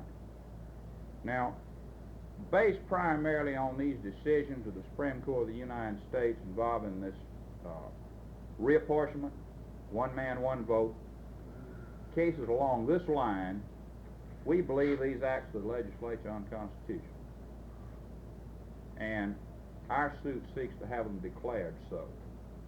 We've asked for a 3-judge federal court, and the primary reason we do that is when you try a case in the district court just before the judge, if you want to appeal, you got to appeal to New Orleans. Very time consuming and very unpredictable. And then if you lose there, all you can do is go to the United States Supreme Court with a petition for writ of certiorari, which says, would you please look at my case? It isn't a right of appeal, it's a request that they let you appeal. If you have a 3-judge federal court, which you've got the right to ask for when you're seeking to have a state act declared unconstitutional, then you try it there, and if you lose, you have an absolute direct right of appeal and review of the Supreme Court of the United States. You skip New Orleans, and you know you're going to get to the United States Supreme Court. And I feel like that's the place where we got the best hope. So what I'm looking for is some names to be plaintiffs. You don't have to pay me. Somebody else is going to pay me that wants to get this situation straightened out. Now, as to what it might entail other than your name being on there, if you're a party to the lawsuit, somebody might want to take your deposition. I don't think they will. They could file interrogatories and make you answer questions. Y'all have lawsuits, you know these things. You're a party to a lawsuit. But this is one I see no real problem about. Practically, the whole trial is going to be just on statistical facts, which we think we'll all produce from interrogatories, things of this nature. Now I'm open to questions. Is one of the bases of your suit the fact that this legislation was enacted by an improperly and illegally constituted legislature? Right. Malapportioned. A malapportioned legislature. If you do that, though, you get into every law that passed. All right, let's open it up. 20 years. Let's go. That's all right, we got some that needed to be opened up. But here, Better workers' compensation needs to be attacked with the same ground. here we say Right to work. that that's particularly illegal and unconstitutional, where now that it's being reapportioned, you've got to have this 3/5. We tie the two together in our complaint. I supplied Mr. Ramsey with a copy of the I got a complaint copy of it in the office. that's pending right now, and all we want to do to it, I like it just like it is, except who died? The highway department's manager. What do they call him? Okay. Yeah, McKay. We've got to substitute one party defendant, and we want to substitute parties plaintiff. But both are there, I guess. Yeah, Butler will be the defendant. Y'all go along with this, we appreciate it, and I'll be very pleased to work with you. Anybody got any questions? Is it public information as to who is financing this? No, sir. I think Mr. Ramsey knows. I know who it is, but if you just got to know, I'll make an announcement after he leaves.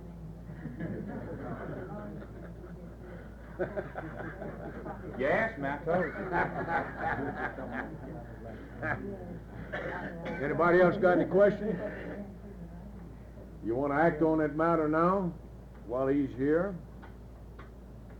I'm very much in favor of it myself. I've maintained for some time, you know, that if this tax money was properly apportioned out, that We could have some roads and we we'd wouldn't have have so roads. damn much Right, tax. right, and instead of having to put on more gas tax to build more roads, you see, this has been one of the major problems. Well, if, Quit putting that culvert across the Pacific Ocean. Right. If this proves out, and this case is won, would, the previous cases that's been, the previous laws that have been, passed by mal-apportioned, legislature come under the same, I don't think that winning this case would void every law ever passed by the legislature. but, I have one in mind. But I think it would be an excellent vehicle with which to attack any particular law that you think you can show was clearly I have one in ridiculous. mind, it's the right to work law. That, part of our Constitution. I'd have to tell you candidly, my opinion, it wouldn't touch it per se, but this would be, as far as I know, and my research reveals, a case of first impression in the whole United States on what we're trying to do. You're bringing in malapportion there, mainly in Kentucky. Yes. And basically, this is an equal protection law case. But the law yes, sir, it's an equal protection of laws case, but the law we are attacking works unjustifiably in favor of the counties who were overly represented in the legislature. That's where you're going to come into a good argument against what you would be trying to do, because the law you want to attack doesn't favor any particular county, at least doesn't in my mind just right off the bat. Whereas this one definitely is taken out of the common pot without regard to where it came from and putting it back in certain pockets. And I guess that's where it ends up. The time of one man, no vote, one vote decision. One man, no vote. One man, one vote decision. How much, The Supreme Court made it clear that this did not invalidate laws passed by malapportioned legislation. That's right, they Yeah. said that. Yeah. Per se, per se. But they don't say in that decision that you can't come back and attack a particular law for a particular reason. You've always been able to attack a particular law for a particular reason. Yeah. The malapportionment of the legislature is just an additional feature in our case. It's not the thing on which it Yeah. all hangs. Yeah. We say if they pass Just it an today, unfair distribution of the tax money is what it amounts to. that's right. Really. what about the one of us that, the ones of us that live in some of these small counties that maybe it's getting a little too much, how much, publicity we gonna have, how much pressure we gonna have put on us? I live in Madison County myself. You live in the suburbs of Columbus, don't you? Well, somebody here from Lamar. I am. That's the suburbs of Hattiesburg. I tell you, I take the position is what's right's right and what's wrong's wrong wherever I live. Now, people may disagree about what's right and what's wrong, but when it's wrong, regardless of where you come from. That's the way I look at it. Well, actually, it's gonna This stinks. hurt our county. James and I was just talking about it. It'll hurt small counties like ours, but it still isn't right. I understand what How you're is talking. it going to hurt? Well, Are we because in we don't get executive as much session? back. Yeah. They This hurt all your comes supervisor. Yeah, How right. is it going to hurt your county for the state to quit giving your supervisor some money to spend? Well, he's supposed to be spending it on the road, now whether he Yes, does I or know not, what he's but- supposed to be doing, but excuse me. Well, I know. I understand perfectly. I know exactly what you're talking about, but what I had reference to, it won't come back into the county. But I am strictly, I don't go along with that. I think that they should the states that pay, I mean, the counties that pay it are entitled to more. Where the roads are. That's right. Right. Clark, I've got in the bill of complaint, I've picked out several instances to show you this disparity, and it's just ridiculous. Well, And the one thing about this suit, we could lose this lawsuit and still win the battle because the public does not know this situation exists. mm-hmm, right.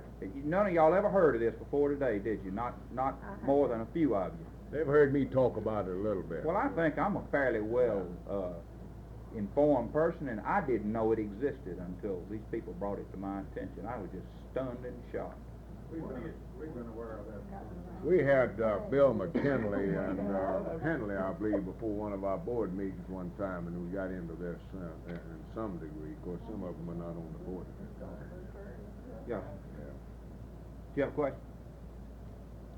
I want to ask, what is the formula? Don't they have some formula by which they prorate money? Seems to me, I read the original complaint or general basic question. They have a percentage. Like, you may get 1.89%, 0.87%, 3.5%, something like that. If you divide 100 by 89, you'd come out with a mean of 1.1 or something like that, wouldn't you? Well, this isn't Strictly the county designation. Yes, strictly county designation. County X gets this. Yes. Is the formula related to the area within the It ain't related to nothing but who was scratching whose back over here. That said, the whole thing don't make any sense at all, you know. It's utterly indefensible. Not on a square mile basis. No, sir. But Jim, if they vote to get into this thing, Let me know. You get the thing amended and all. Of course, you'll see that each one of them get a copy of the thing. Oh, yes, sir. See that Yeah, they get a copy we'll of the make suit copies of everything for itself. everybody. So they'll know what they got. All you gotta do is let me know if it's good. Well, do we? I did tell y'all one lie. For a fee, I would read the Taft-Hartley bill. Well, wait just a minute, Jim. I'm gonna find out if you wanna act on this matter now, so you'll know before you leave. You all ready to take action, or wanna discuss this matter some more? What would be the nature of the action? A motion that the State Council Executive Board in mass become plaintiffs in the lawsuit. Every member of the board would be a plaintiff. We got some members of the board that don't wanna be a plaintiff, and we... I'm gonna put you in Yeah. there, not as members of the board. Would it That's be gonna individual? critical and But I mean, it's gonna be a that list the of individuals. 17 board members, the names would appear on this plaintiff. So you wouldn't put them down as executive council Right. or anything like that. It just lists the names of the board, you know.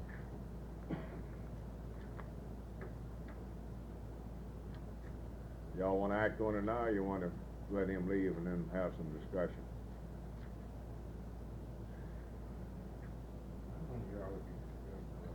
Think you want to discuss it a little more? All right, okay, Jim, well, thanks for coming over.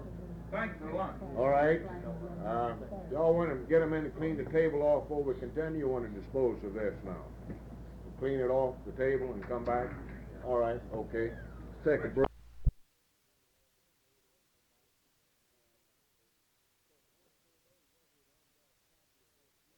And also, those of you that hadn't got a copy of this weekly comment by Paul Pittman, which talks about the open primary situation. Take one of these and pass them around. If you already got one, just pass them on down and let everybody get one. Have all of you got one of the packets, one of the envelopes? You might pull that out and get the... We got one or two here, up here yet. Somebody hadn't got one. Okay, pass Bob one down. I'd like for you to pull the agenda out of that kit. Most of the other stuff, we just put it in there for you to take home and read when you got home.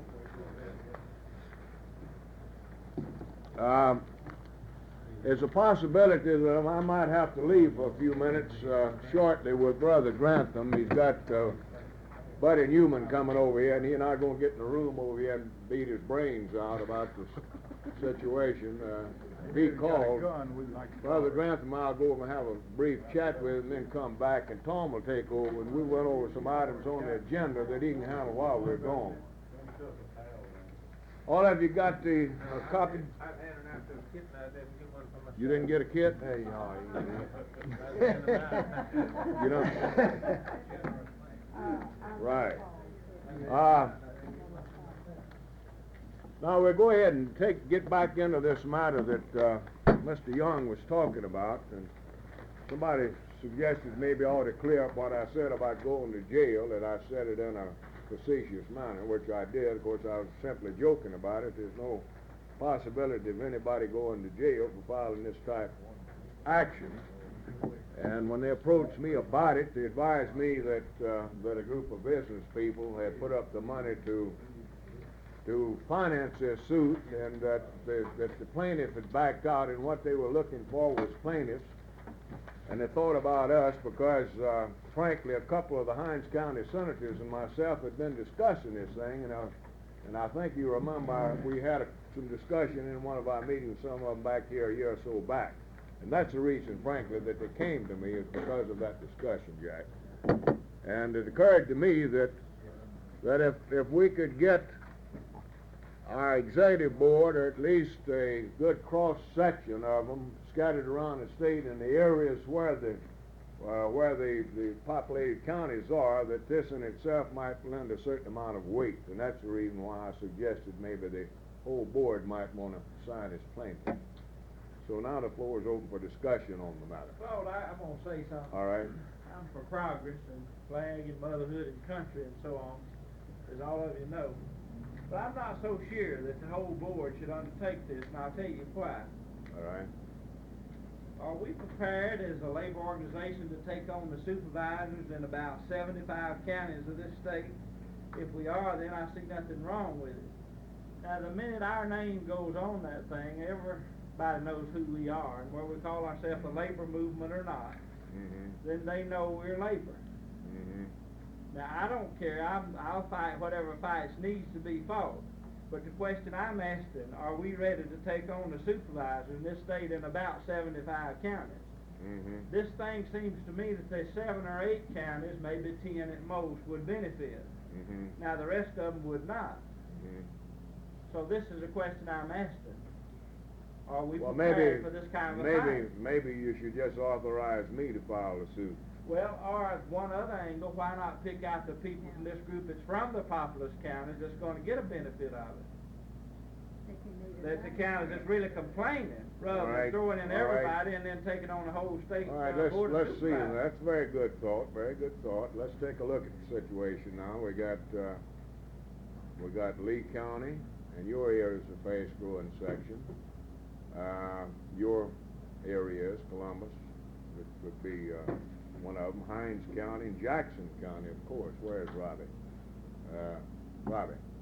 See, these are the counties that are really being affected by it. This is a very good thought. Huh? Harrison County. What about it, Herbert? I'll go along with it. I mean, my point was just as I said. Well, we don't want to cause any unnecessary problems to anybody. It might be the best thing to do, frankly, is to just let them file it in my name, or Tom and myself, or something like that, and leave the rest of you completely out of it. I mean, any way you want to do it's all right with me. Let me just comment. Nobody comes from the same county. Well, let me just comment again. You see, people from populous counties, if somebody attacks them, they've got an answer. They can say, well, it's unfair, and we're not getting our share. But what are we going to say in the counties where they're already getting? Are we going to say, well, we want to give away something? You know, we have to face all our neighbors and everybody else, and I can face them how many times, but how do you explain? How do you explain to people why you're advocating giving away something that they're getting in their county? You know, this is the problem. I understand. They never stop to think that they're not really getting that. Yeah, right. Well, in the county, you've got different sections. That's just, we have now, B3. Yeah. We get it. gone along fine, but beat, 2 and 4 and 5. You got a big, what you're saying is you got a big rural section in Harrison County. Those are really, really bad. Beat 3 is building, it's study right now, they're building new bridges, new roads, and well, they're doing everything they got money to do. But I think they should be getting more money than they're getting, because it's been a hard struggle. I personally know the supervisor that me and I heard this good friend. We talk a lot before we go to town, and he just brings me on and gets talking with me. And I can believe it from the way he lives. After one, it's like, you have no objection. Yeah. There's any objection. What about Lee County? What do you think about your situation?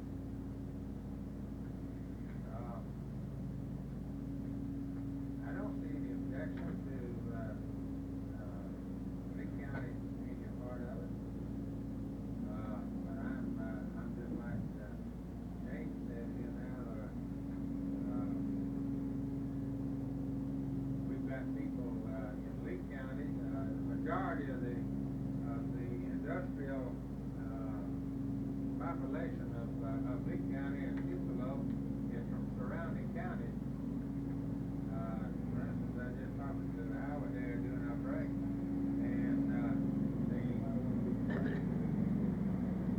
the majority of the people who work for Pennsylvania Tire Company, for instance, the majority of them come from Itawamba County and other counties around there that you know you live in Lee County. Commute back and forth? Commute back and forward, and if we in Lee County advocating taking something away from our own membership in our simple body, then that's a different situation. Well, of course, the thing about it is the money's not really being spent properly. This is the thing about it. Well, now, I certainly don't want to create any unnecessary problems with any member of this board, but I think this thing has a great deal of merit. I don't have any problems myself about filing the thing in my name. If you'd like for me to file it, well and good, and then let them shoot at me. And then if they want to get after me, that's all right, because I'm used to it myself. You know what I'm talking about. But some of them probably be coming to you. It might be that this would be the better approach. Just make the case strong, because you have several counties, several populous counties. Well, let me see if we can find an answer to this thing. Would the board, putting this to all of you now, would the board go along with us conferring now with the populous counties and seeing which ones would be willing on their own to become a party to the suit? Could we approach it that way? Huh? All right, then see if we can get a motion to that effect that the board here recommends that those counties represented here, the populous counties, those members of the board that would like to become plaintiffs in this suit, that the board go on the record to the effect that it approves that. Could we get a motion to that effect? In other words, what we'll do is talk to Robbie, and we'll talk to Marvin, and we'll talk to some of the other people, and if they feel like they won't have any problems on becoming plaintiffs, we'll put their names in. I'll take a motion. Okay, we get a second? All right, any further discussion? Not all in favor of the motion signify it by saying aye. Aye. Opposed? Motion carried and so ordered. Now, y'all be thinking about this, and Robbie, the rest of you from the populous counties, let me know before you leave here as to whether you would like to have your names on the suit as a plaintiff. I think this is probably the best approach. Yeah. Do you have any representation in Harrison County? On the board? Yeah, on the board. That's one of the worst counties in the whole state. Yeah. We don't have roads in the city. I know, no. Well, we don't have too many members over there. There's a few lives over there, but not too many. All right, have all of you got the agenda out of the kit? Mr.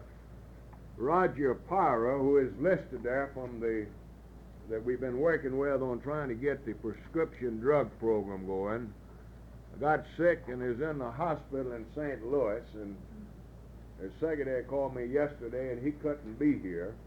He said he would call me as soon as he got out of the hospital. Now, I'll just briefly tell you where we are with that particular program. The executive committee, we had a meeting of the executive committee back here a few weeks ago and met with this gentleman, and he presented the program to us, which, as we pointed out in correspondence we mail out to you, basically what it does, it will provide a low-cost prescription drug program to our members and anybody else that we want to allow to participate. Now, they sent a gentleman in here, and he stayed several days, I think a week or 10 days, in the Jackson area interviewing pharmacists. My understanding is that they found at least one in the Jackson area that would like to get into the program. Now, they're continuing this phase of it. They first got to find a pharmacist that's willing or wants to be franchised by this union prescription drug program. Now, in addition to that, we have also been working on a low-cost automobile tire program. Tom has been talking with a gentleman here. What does he handle? The Armstrong in Pennsylvania.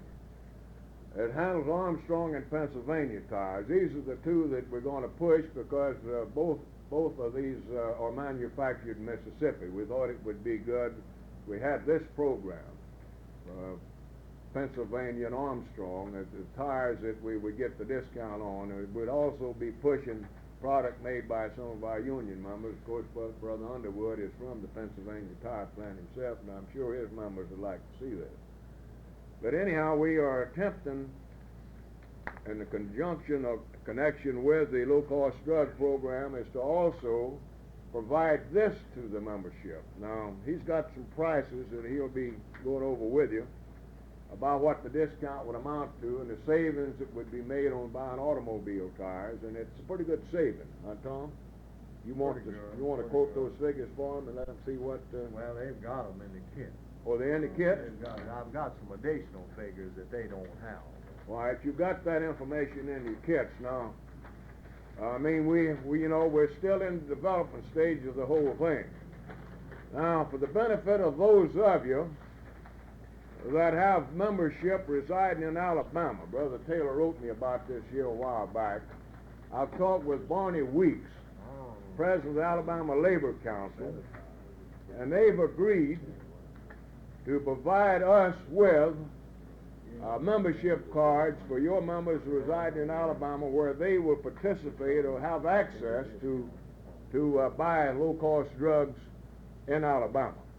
We're going to work it out on a swap-out type basis. I wrote Brother Taylor about this, but let's see, we got Columbus and we got Pascagoula, and see, where else we got? You, some of your members, huh? Belmont, up in that section, anywhere along down that line there, that's where you might have members. So as soon as we get the stuff, Marvin, I believe you've mailed your mailing list in to us. One thing we'll have to have is the names and addresses of the members in order we can mail this stuff into their homes, you see. Now, you want to talk about the tire thing a little bit? Yeah, I need to talk about that a little. You've got a list there that I made up. Now, this is strictly preliminary. I've taken about 3 sizes there, you'll notice, so that what I think is a more common tire size of the cars this day and time. 2 wheel size, 14, 15 inch. Now, I've seen better deals than that is. That is, at particular prices I show that. Now, on some higher price, and also these are the kind of the middle price tires, not the cheaper, or it likes 2 or 3 prices being the very high price tire that they handle. These prices are applied to Armstrong and Pennsylvania tire. Now, just to give you an idea, I've got 3 other brands, or not brands, but 3 other classes of tires, which are higher than any of these you have. Just using the 855 by 15 or 878 as it is now, in what they term the premium belted top cat. The retail price is $45.53, union price $34.68. You see that jumps up to about $10 there. Then the super fat cat in an 855.15 is $46.62 in white. This is white or red stripe, no black tires in it. $46.62 retail, $35.74 union price. Then one other that I have that's not on your list, the fat, just plain fat cat, 855 by 15, 52.45, or our price 40.22. So you see there's a considerable better saving on your higher price tires. The ones I've got on your list are just a kind of a medium, not the cheap or not the real high price. And of course you notice there that it'll run about $4 or $5 a tire, which is about, 18 or 20 on a set of tires. Now this has only been discussed with one tire store here, Stan West, Mississippi Tire. This man cooperated with us the years we had the booth at the fair. He's the man contributed the sets of tires. And of course you'll recall Brother Underwood's local, along with PA Tire in Tupelo, I believe furnished a pair at our last convention. Now this man has just recently gone to stock in Pennsylvania. He doesn't have Armstrong yet because they don't have enough in the warehouse after the strike. I'm sure they're going to run out of Pennsylvania, Brother Underwood, a while later. But anyway, he handles both of them. And they're both union made in Mississippi. Now he says that what's got to be done here, if we decide to follow this route, is to contact the other dealers in the state and work this same deal. And he says he has no reason, incidentally, LD, he was going to Meridian today. He said he was going to tell the guy over there to watch out for me, and I was on my way, and tell him to agree to the same deal here. And of course I will have to take the phone book and, get the names of these dealers. And he says we won't have any trouble in Tupelo. Now, as I said, I've seen better deals than this, so that is on these, on the sheets you have. Now this other is a little better on the higher price tire. It all depends here how much you save is on the class tire you buy. These are the 3 top price automobile tires. I don't have anything on truck yet because the information he gives me is fuzzy to me, and I think it'd be fuzzy to anybody. As a matter of fact, what he's got listed is the union price is $3 or $4 higher than the wholesale price. So I'm going to find out what they was drinking when they made that up. Somebody wasn't drinking buttermilk, Brother Powell. So this is just a start here, see. What you're saying, so far you've got one dealer in Yeah. This is just a preliminary thing. That's what we hope to do, of course, is get this all over the state. Brother Underwood, Sir? I'd like for you, if the board here approves of this program, to talk with the management of your company, and of course we'll do the same thing with the Natchez plant. Tell them what we're trying to do and ask them if they would provide you with a listing of their outlets, the people that handle their product, their names and addresses. We'll do the same thing in Natchez, and this will save us a lot of trouble. I'm sure I can get it. I was just fixing to mention, this, polycell made at the bottom, it's the tires that I run on my vehicle at home. It's about as good of a tire as a fellow want to run. Yeah.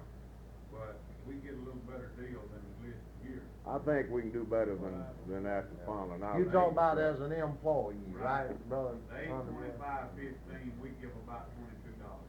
Mm-hmm. Well, tell what we want to do. I think what we need to do is talk with the management of the 2 companies and tell them what we're trying to do, and let them in turn see if they can't convince these dealers to give us a better deal. This is what I have in mind, right? So you talk with that, and I will get a hold of the people in that. I always thought when he said fat cat wouldn't be pointing right at me all the time. You are one of the fat cats, let me say this again in explaining really why I went to this guy at this particular time, because he was very nice and he never changed words. The 3 years we had a booth, asked him for a set of tires and bang bang, you know. That was one of the reasons why I went to this guy first, really, to see what his attitude would be. See, I haven't promised him anything. I just told him I wanted some figures out of it. Well, of course, we're in the, you might say, formative stage of the whole program, the low-cost drug, and we just thought about the tire thing, making it part of it also. And frankly, what we hope comes out of this is that we'll have something to make affiliation a little more attractive with the state organization. We're not going to provide this service to somebody unless they are members of an affiliated local union. That's how simple it is, you see. And of course, we've got some other groups that we think ought to share in it that's working with us. Now, the reason we called a meeting of the executive committee to get this thing started was that we had a lot of people anxious to get it started. We were getting inquiries all the time. So we felt the fastest way to get it moving was have a meeting of the executive committee and get started. And so we're in that period now, and we hope to have everything shaping up as soon as possible. I'd frankly like to see the board ratify the action of the executive committee here at this meeting, so I think maybe we ought to take that up at this time. Well, before we do that, let's get a little bit more about the drugs, when they expect to extend this thing and all that. Well, we really don't know yet, LD. I'm not trying to give you the runaround. The only thing that we agreed to here at the executive committee meeting was that it was a very good program. They authorized us to get into it, and a motion was adopted to start in Jackson, where we were pretty sure we had enough members to support it. You have to have a customer potential of around 78,000 to make sure the guy makes money and doesn't go broke. Well, we knew we could come up with that potential here. We just can't afford for the thing to flop. You know, I can understand you being very anxious to have one in Meridian and Columbus and all over, you know.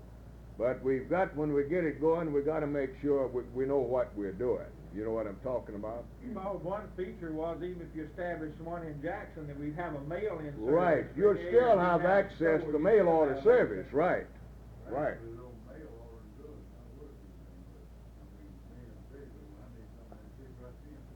Well, that's the way it is most people, but in some cases, I understand that they reoccurring, right. Regularly. Let me say this, Mr. Ramsey, I've been approached there in Tupelo by a drugstore already participated in something like this. He wanted to issue cards to union members there in town and give them a special discount. I'm sure it wasn't tied in probably with this program, but. Well, we've got one down here on Capitol Street that's bugging us every time we turn around about some kind of a program like this, but he wants to handle it himself. Now, this program, you see, we'll have control of this program. The CDFL-CIO will. And anybody that participated in it, this board, he'll have to say who it'll be. And one of the things that was agreed at the exec committee was just that, you know, and it would be made available to the affiliated union members. Now, we feel like that retired people on Medicare, who are not members of a union, we ought to make it available to them. And then we got some other groups, the consumer group, and then the Voters League group, Bob, that we're working with. You know, we can open it up to these groups that we're working with, which helps us develop our overall political programs and things of that kind, you see what I mean? But this is the understanding we've had with the people that setting the program up, that we have control. The control we have is making the decisions on who participate and who have access. Now, we're going to develop a card which will indicate, you know, that the members carrying this card, and we'll do it in the name of the Mississippi FFL-CIO, that the holder of this card would be permitted, in other words, be the beneficiary of any of the programs connected with the organization, which would be ties, drugs, and the whole works. I think before we get too far along, we'll have some other things too. Oh. This lady's been more. Clark on that, what Clark said a while ago about community medicine right then, you can always get a copy of your prescription. And if you have to have it right then, have it filled, and then before you run out, you know you're gonna use it again, then send your prescription in. I don't know about other places, but in the murder, they got the drugs where you go by and never even refill it. Prescription, most of them, you get the doctor, for your another prescription, call it something. Well, aren't there a law that, says they have to give you a copy of your prescription? Mr. Grantham, Mr. Fowler, your man. I'm not too sure about that. Well, I understand they have to give you a copy of your prescription. I may be wrong about that, but I believe you have a law in the state of Mississippi that they have to give, because I got some the other day. I went down and picked up some. Well, refilling of that. Yeah, like you would need, you know you was gonna need another, have your prescription refilled, we should just go get a copy of your prescription and send it in time where it would be back, and see you make the saving on the second if you couldn't wait for the first go on. yes, sir. You do? Okay.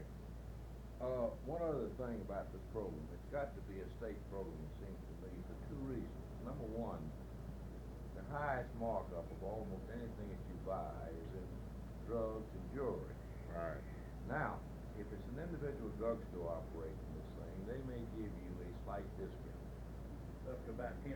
Yeah, Yeah. but you've got no even assurance there that you're getting a discount. Now, with a state program like this, like they've got in Alabama, they furnish the state council a manual showing the wholesale cost of these drugs.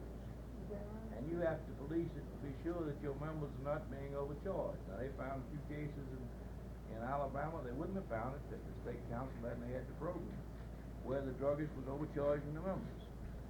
And from an individual drugstore, the program is practically valueless, but from a state council level, it's a powerful program. All right, well, I got to go meet with Mr. Newman now. Let me ask one question. Yes. You refer to this as a drug program. Prescription drugs. Spend on prescriptions. Now, is Yeah. the limit to prescriptions, or would you sell toothpaste? Oh, they'll carry quite a few items in the store. Nothing like that. I don't mean to carry Health toothpaste, Health-related items. health-related items, you understand. Well, y'all, you can go ahead and Tom, if they want to continue discussion. The main thing I think we need to do here is for the whole board to go on record in support of the program. Yes, sir. Brother Edwards. I'd like to say this in regard to this program. The executive committee met with this gentleman who I understand is sick down in the hospital. Recently, I say recently, within the last year or so, there's been 2 of these drugstores opened in Louisville, Kentucky. And I'm in possession here of a couple of letters that were It's gonna take a little longer than I thought. I'm gonna have to go to the council meeting over that, wait and read the minutes, so you just go ahead and take care of as much as you can. To give you some idea about the savings that you could expect from prescription drugs in this program. One gentleman who had a prescription filled in this drugstore in Louisville, Kentucky, he'd been paying in his other drugstore $2.31 for this particular prescription. He gets it filled for $1.12. And this other gentleman who writes here, he's been getting repeat prescription filled for 50 pills at the cost of $15. And at the Union drugstore, he gets prescription double. He gets 100 pills for $16.40. So that's a representative of the savings that can be had from this program. Right. And as a member of the executive committee who met with this gentleman, I would like to make a motion that the board uphold the decision of the executive committee and go on record as in favor of this program. Is there a second to the motion? Got a motion and second. Amend that a little bit, Tom. All right. I'm wholeheartedly for the thing, you know that, I mean, you was in school over in North Carolina, where I was, we got instructed about a good half a day on the thing. But I don't think the thing, is, extended to enough coverage. In other words, just say right there in Lauderdale County, if it takes 7,000-8,000 union members to support that thing, we won't never have one. Well, I think maybe I'm wrong. Now, my understanding was it was about 6,000. Maybe I misunderstood the number. Brother Clark, it don't really have to be confined strictly to the union members, that's a nucleus. But if you want to take in all the retired people in Lauderdale County, you can take them in as long as the Labor Council agrees that the retired people can participate. As long as it's an authorized. Or everybody in Lauderdale County that's eligible for Medicare can be a group that, then if them plus the union members makes the 7,000, you got it, see? Can be figured on that basis. I'm aware of that, right, since I done talked to them about it, but what I wanted to amend the motion for, if we extend this coverage as fast as possible, to other. I agree with that. Well, I think this is understood, but, will you accept that, Brother Edwards, as an amendment without having to go through a separate vote? Yeah. Other discussion, any other discussion on the motion? Yeah. I read a little of it. Is this based on Kentucky's or Alabama's or a combination of Kentucky. both? You see the difference. Well, let me take just a minute. The difference in this program is this. And it means I think we need to consider expenditures here. Alabama, and so did North Carolina, maybe some others, but we're familiar with them, went out themselves and contacted the drugstores one by one, all on the expense of the Alabama Labor Council. And they made the cards that we're talking about showing that you're a member of an affiliated local union entitled to participate. All of that is at the expense of the state council. Now, with the Union Prescription Drug Center out of Milwaukee, the Kentucky plan, they pay for everything. They make the cards. They pay for additional personnel that you may need to put in the state council office to prepare these cards or any mailing, the initial mailing, advising our members of the program and its availability. They pay for all of that. So you see, naturally, with money as scarce as it is in Mississippi, we naturally went with this.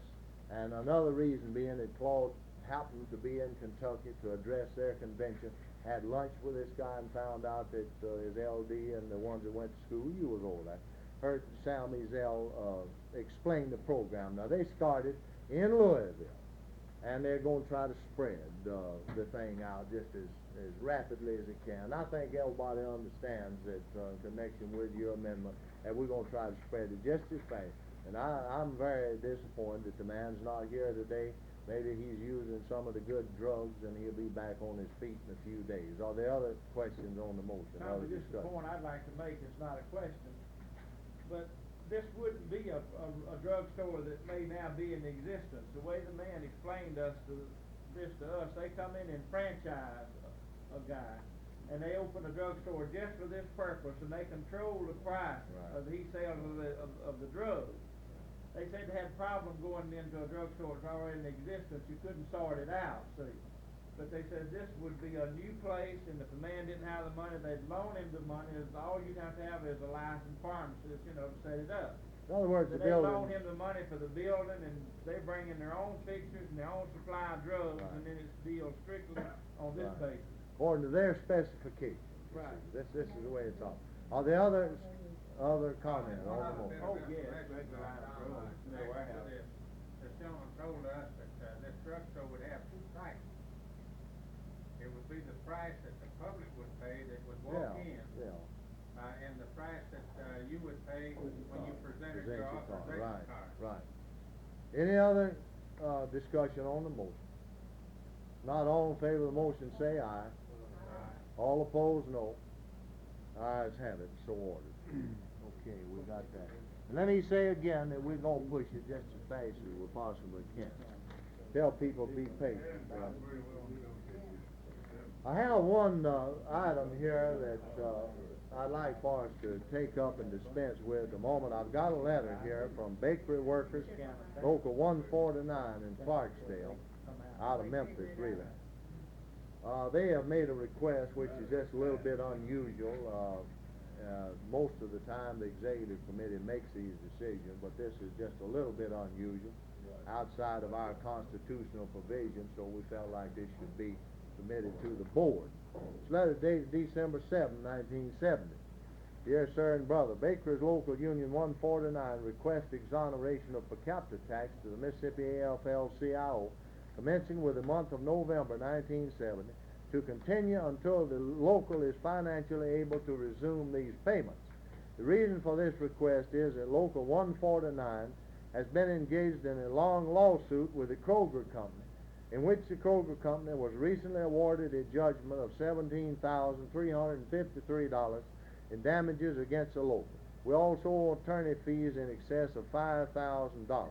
Thanking you in advance for help in this matter, I remain Davis T. Lowry, Secretary Treasurer. Now, I wrote him back simply and said this: Dear Sir and Brother, this will acknowledge receipt of your letter of December 7th. This matter will be submitted to our Executive Board for consideration at its next meeting in late January 71. Now, I have a clipping here out of the Memphis paper, dated November 3rd, 1970, $17,353 verdict against Union. So that substantiates what he said in his letter. Now, the Constitution in Article 10, Section 8 simply states, just to refresh your memory, that local union unable to pay all or part of its per capita tax because of temporary financial difficulty caused by strikes, lockouts, unemployment of its members, or similar emergencies shall report such circumstances to the Executive Committee, which may, if convinced, circumstances justify, instruct Secretary Treasurer, blah, blah, blah, to waive payment of per capita tax. Now, you've heard the request, and this is a local, I might add, so far as I know, Ms. Phillips, you can correct me, that has been affiliated with us since I've had anything to do since the merger of the two state organizations, for whatever that might be worth. And it's up to you. It sounds to me like their reason comes under other emergency situations, and I move they be exonerated. Is there a second? Any discussion on the motion? Not all in favor say aye. All opposed, no. 149, Baker. 149, Baker. The membership in it is in Clarksdale and Greenville, that area. Okay, so much for that. We may get through by 2:30 tomorrow morning. We don't stumble our toe anywhere else. While we're on Yeah. that subject there, just want to ask a question. I believe we've had quite lengthy strikes around the state in affiliated bodies, especially in the road workers. Have we had any inquiry or anything? Those that have inquired, I have so advised them that per capita tax is waived so long as they're on strike. Those that haven't, it will be, whether they will be notified, and when payment comes in, it'll be posted accordingly. So, I have a letter to that effect that I brought with me. Good. Folks have been well, demonstrating. it's really automatic, Brother Underwood. It really don't have, this was just a little bit different. Well, we need to as I know said. it though, Mr. Knight. Huh? Sometimes we need to know it for our record. Sometimes Well, we don't yeah, know well, when he's locals got on a, strike. he's got I brought the letter he's and got I the have letter our check and for get it. December for capital tax with me. We don't have to take action on it. No, I know, is but what I mean, was we saying. still need to know. I was just Okay. asking a question. Yeah. I wasn't asking for action. Mighty fine, mighty fine. That's good. You leave us a letter, Brother Underwood. Really, it's always good for a local union to make this request in writing. See, then we know about it. You know, there's been some strikes that we didn't know about till they was over. You know, a few, but there's been some that we didn't know about. I till had they the was over. letter typed out, my treasurer just had to mail it, Yeah. he got a little lazy on the job, so I told him I'd bring it with me. Okay. Now let's see. I might just briefly here League. Give me just 1 second to see where I'm at in this business, you know. Discuss the organization known as Mississippi Voter Registration Education League. You know, this organization was organized in 1966, as I recall, primarily for the purpose of registering or assisting with the registration of the black citizens in this state, and of course to go a step beyond that and lend all the support possible in educating the voters as to the candidates, the views of the candidates, and records of those people seeking office, and of course finally to get out to vote on election day. The organization came to a standstill. Claude and I served as advisors for a while. Some of our black labor leaders, including some present, Brother Williams and Brother Woodson here, have been in the organization from the very beginning. The organization did, like some of our central bodies have a habit of doing, kind of dried up on the vine for a couple of years here. So it was reactivated late last year. New officers were elected. The Constitution amended. It is now chartered by the state of Mississippi. It is the Mississippi Voter Registration Education League Incorporated. Claude and I are both officers in that organization. As a matter of fact, the majority of the officers are members of the trade union movement. Reverend Allen Johnson from Laurel, who gave the invocation at our convention, is the chairman.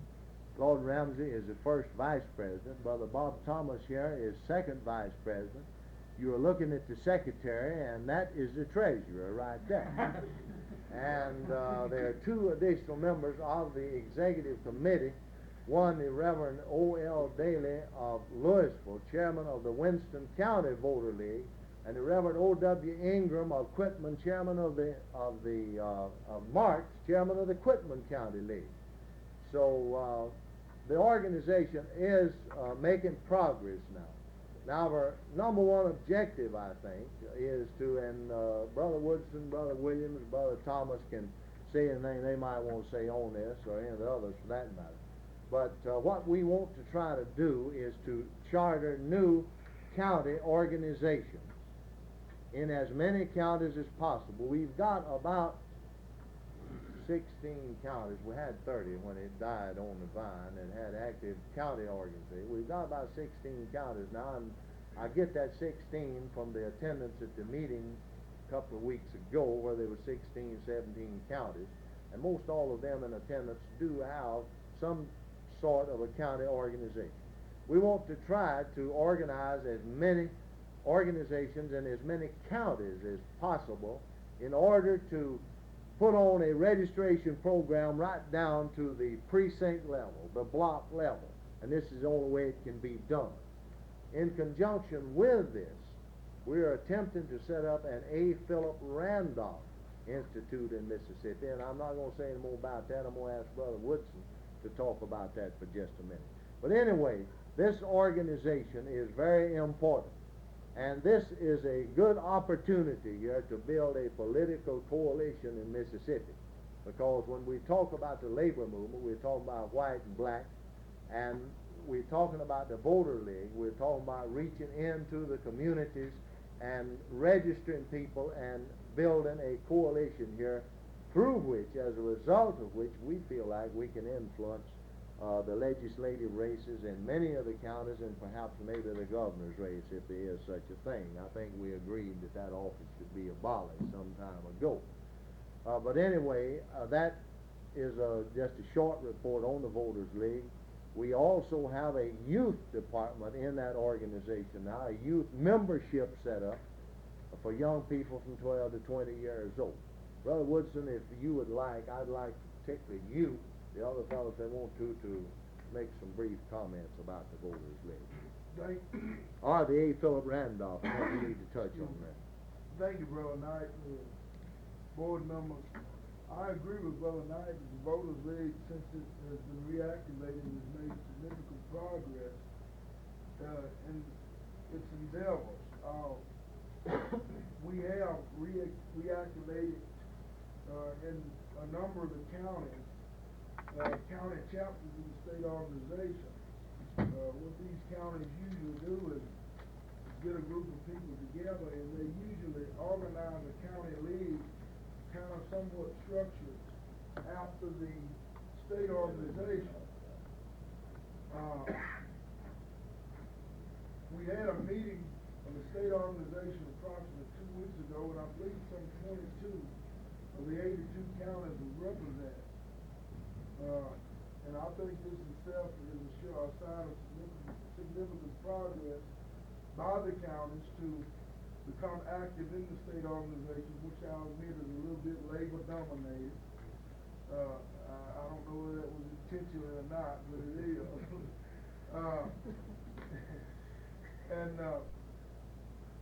We, as Tom said, established a youth division for a couple of reasons. Number one, the age youth is defined in our Constitution as ages 12 to 20. We realize that recently the Supreme Court ruled on the constitutionality of 18-year-olds becoming eligible to vote in federal elections.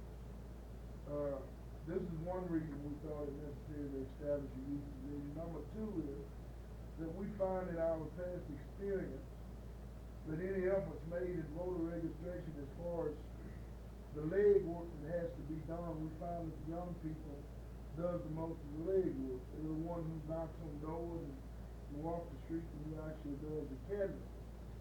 And this is why we thought we should give them a place of responsibility in the organization. One of the important things that I think, one of the most important things that I think the league is able to do is to continue to build a coalition, a voting strength between people in the state who thinks in terms of the kind of progress that labor thinks of. Now, I'm sure that the board members of the AFL-CIO is in sympathy with our efforts to build a strong voting coalition. As Tom said, where we can elect people to the state offices and local offices that will serve the interests of which we are concerned about. Now, he mentioned too the A. Philip Randolph Institute. I don't know if you're familiar with the A. Philip Randolph Institute, but it's an institute that is based in New York, which is primarily dealing in political activity too. We've attempted to establish a chapter of the A. Philip Randolph Institute in Mississippi. This is primarily among black union members.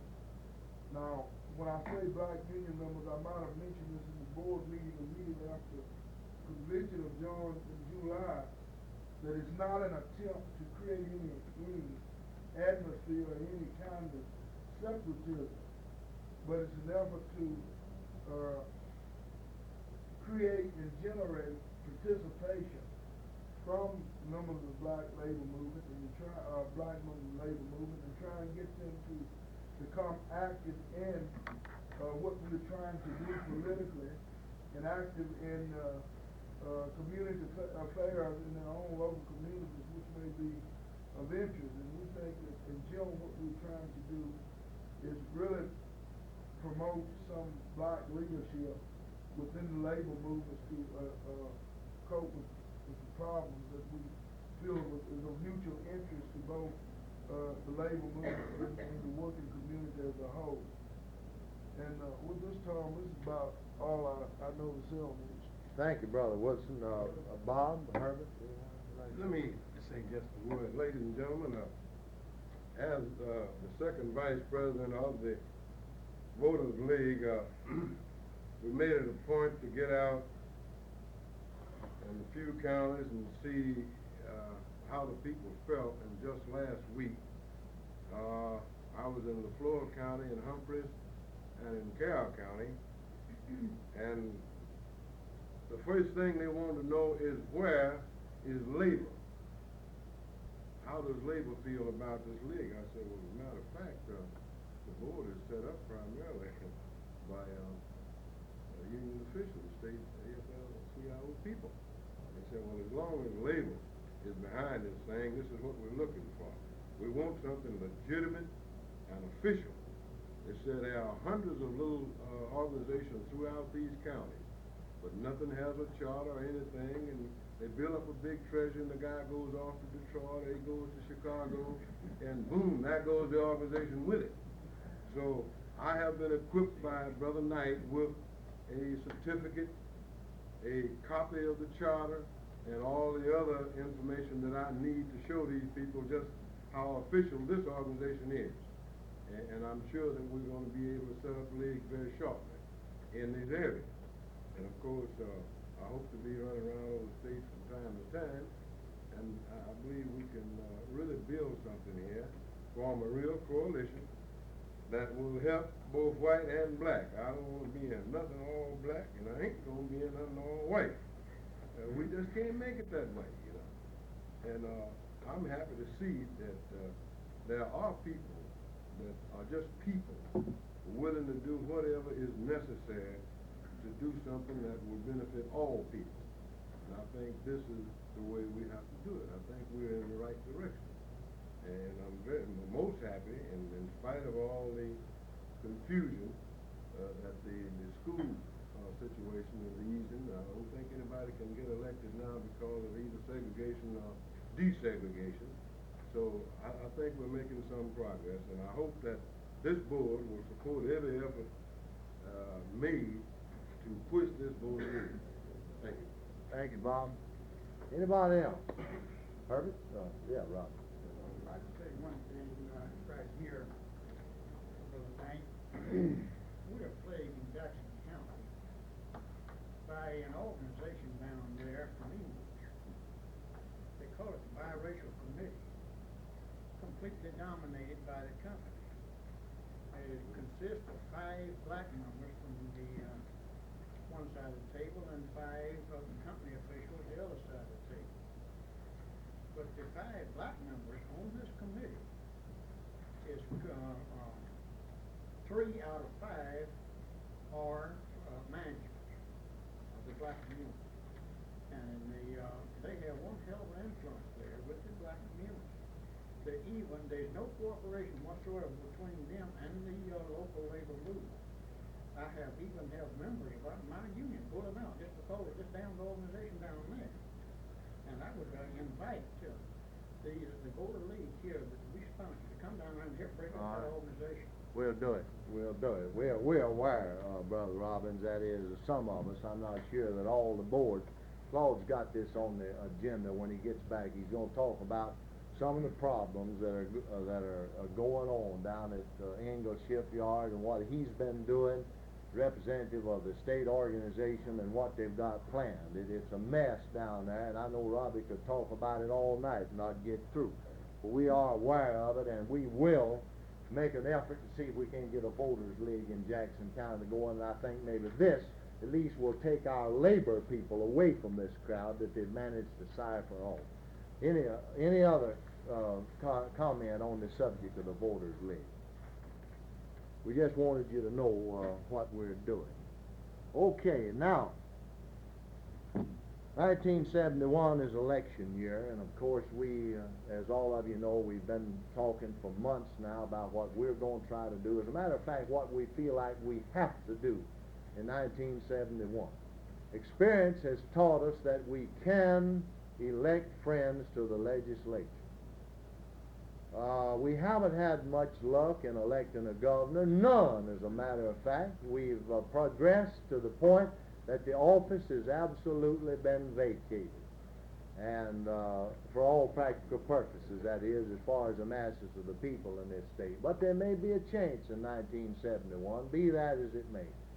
For a number of weeks now, we've been trying to make plans, trying to come up with some sort of operation through which we feel that we can get people, that we can first find out those among our members who are registered as opposed to those that are not, and then some approach to trying to get our people registered. We're talking now primarily about the trade union members and their families, and then to go from there, of course, into the campaign and support labor-endorsed candidates wherever they may be, whatever office they may be running. And then finally, And this is where I think that, and I'm going to beat Dan Powell to the draw because he's going to hop on us for this, and I got to agree with him on that. I agreed with him on two other things in the last 24, 48 hours, to my surprise. But is get out to vote. You know, we've done a pretty good job in some areas in the past on really loud-mouthing our man's cause and getting people stirred up. But then when we come down to that D-Day, the election day, we really haven't put together the organization that would really assure getting our folks or any other people who don't have the transportation to the polls. And you know, everything else is wasted if we don't have this organization fixed so it's as near foolproof as possible on election day, getting the people to the polls, because it's not over till 6 o'clock comes and that last ballot's been dropped through that little slot in that box. So this is important, and we're going to try to go all the way this time. Now, Dan came down. He was good enough. I found him in Las Vegas a few days ago, managed to get him by transcontinental telephone, and he finally agreed to come down and come to Mississippi and see if he could help us out a little bit. Naturally, we got our hand out in front and back and side and everywhere else, our buckets, everything else, taking all the help we can get. Dan put in a call this morning to National Court on the Mississippi AFL-CIO telephone. And I'm satisfied the bill will be $50, but, you know, we pay for everything 4 or 5 times. But we will receive word Monday as to what is available. And let me say this, and then I want Dan to talk a few minutes, just a few minutes, incidentally. In the past, I say in the past, the last couple of years, they've had 2 or 3 different funds in Washington. One for voter identification, means to identify the voter, the registered voter, and the non-registered voter. And number 2 is registration. And then number 3 fund is get out the vote. Now what we have to do is to prepare a budget on voter identification. And then when we get that underway, then prepare another one on voter registration. And then prepare one on get out the vote. Now we're working right now with Dan's help on the identification program. And this makes me tired to think about it. And Betty, you better lay down over and put your head on a pillow or something. You'll be exhausted when this is over. But anyway, Dan is helping us all he can. Seriously, I have to joke here with him a little bit. But anyway, we're going to do the best we can. We're going to get all the money we can. We have asked the local unions in Mississippi for the $1 per member as provided for in the resolution adopted at the convention. And let me say this right now. I hope you're local, the locals you represent, and I hope you will remind the other locals you come in contact with that if we ever needed that $1, and I mean $1 on every member they got, we need it now. And tell them to please make that check and send it to the Mississippi AFL-CIO just as fast as possible, because this will help us to map out a program and know more about how much money we got to operate with. So, Brother Powell, I would appreciate it if you'd make any comments you want to make on that, and just don't run off the track too far. Brother Dan Powell, it's good to have him. I have to work him over every once in a while. Tom has really been shaking that Dixie cup.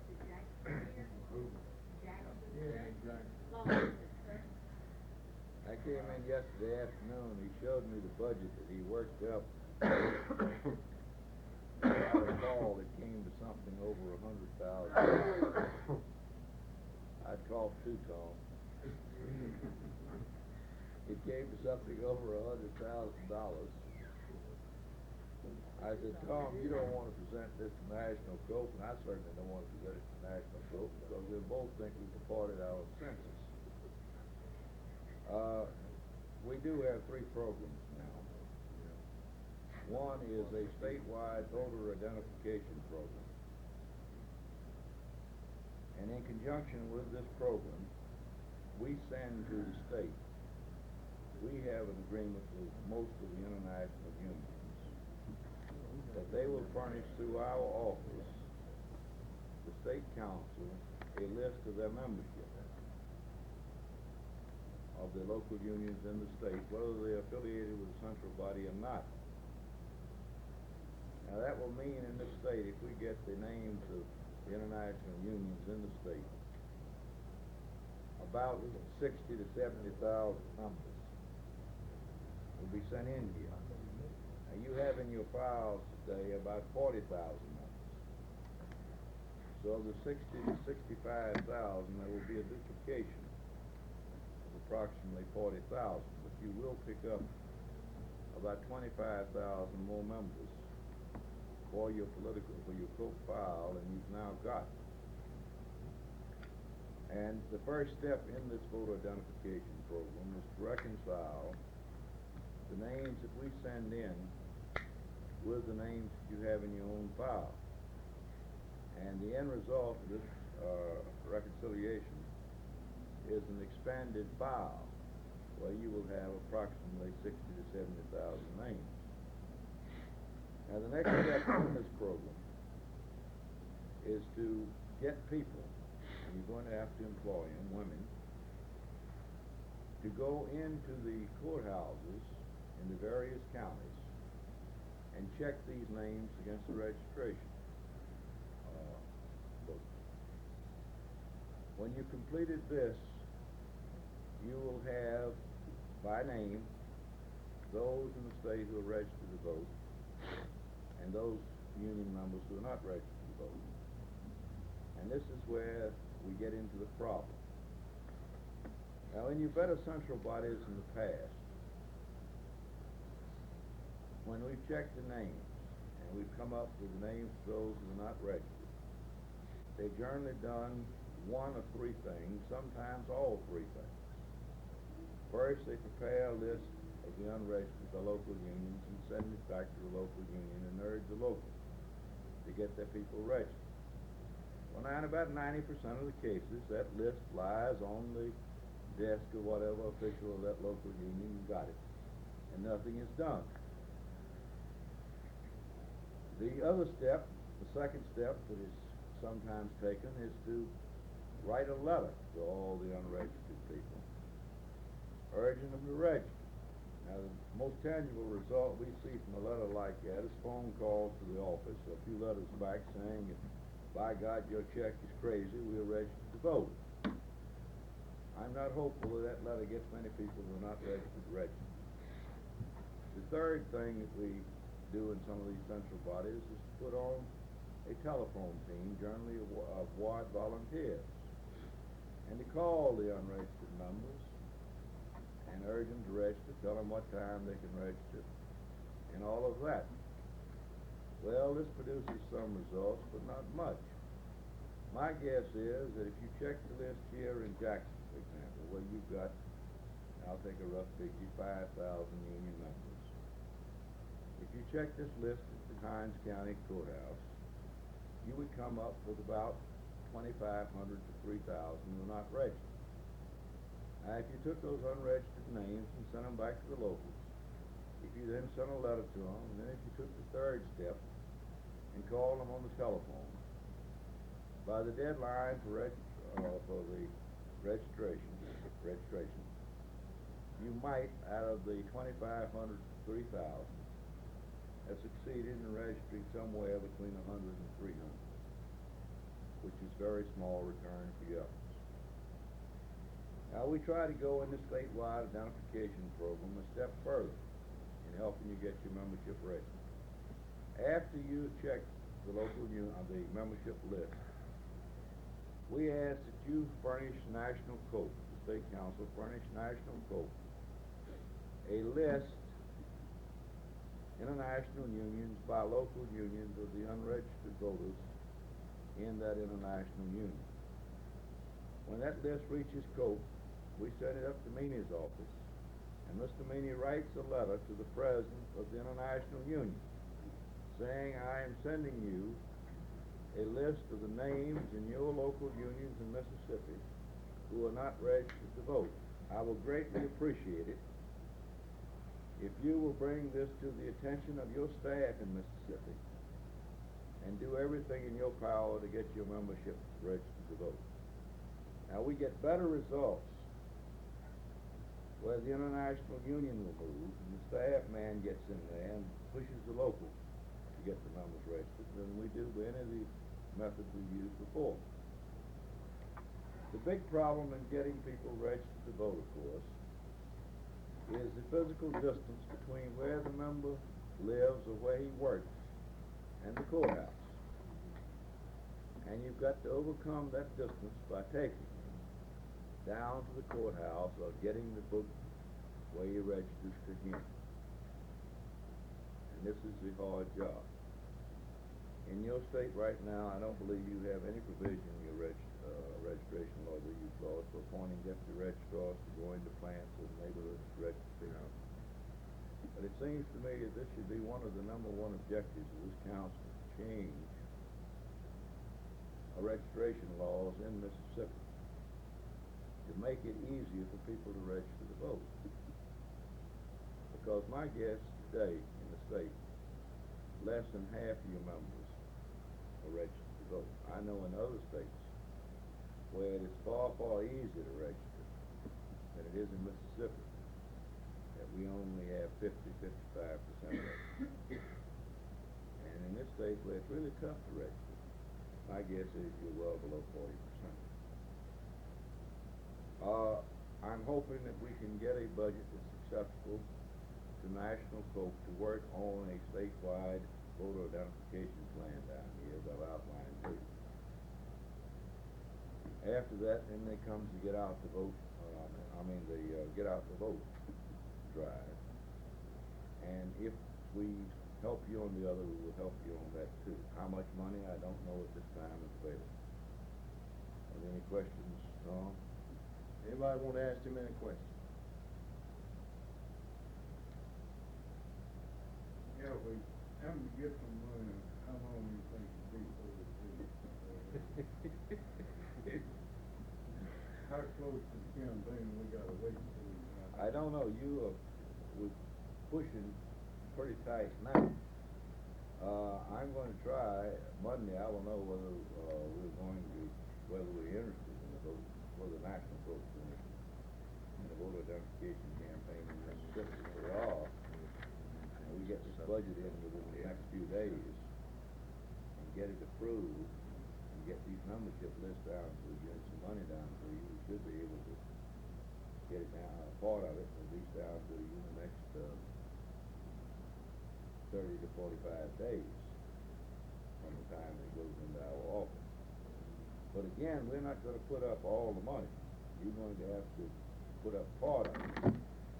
See, we have the same source of our money that you have for yours. And that's the worker in the plant.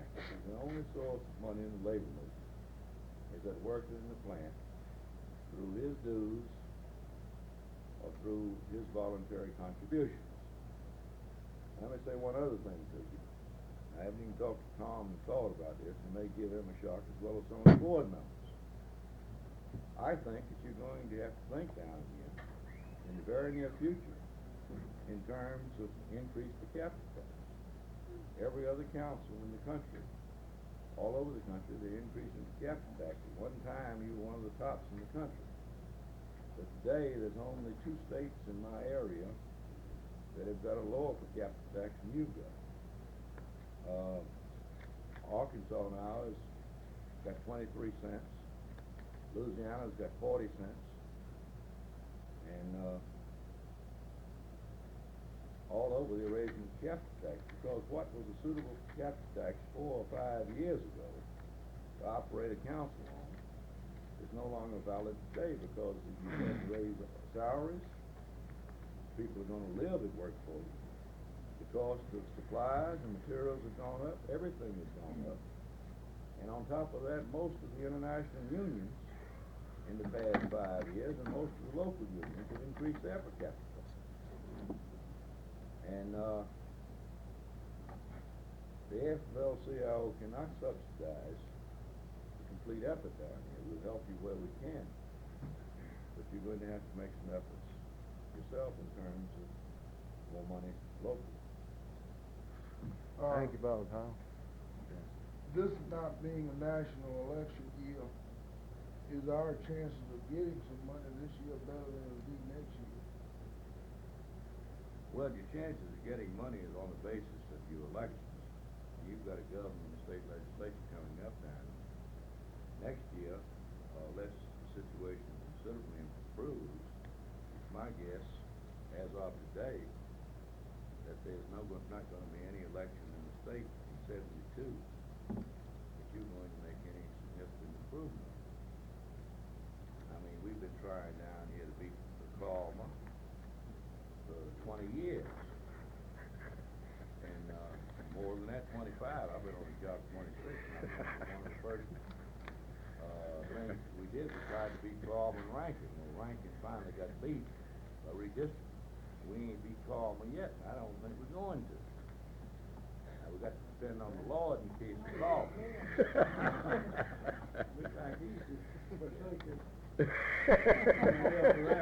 Again, what you were able to do in '72 is going to depend also on the redistricting in the legislature.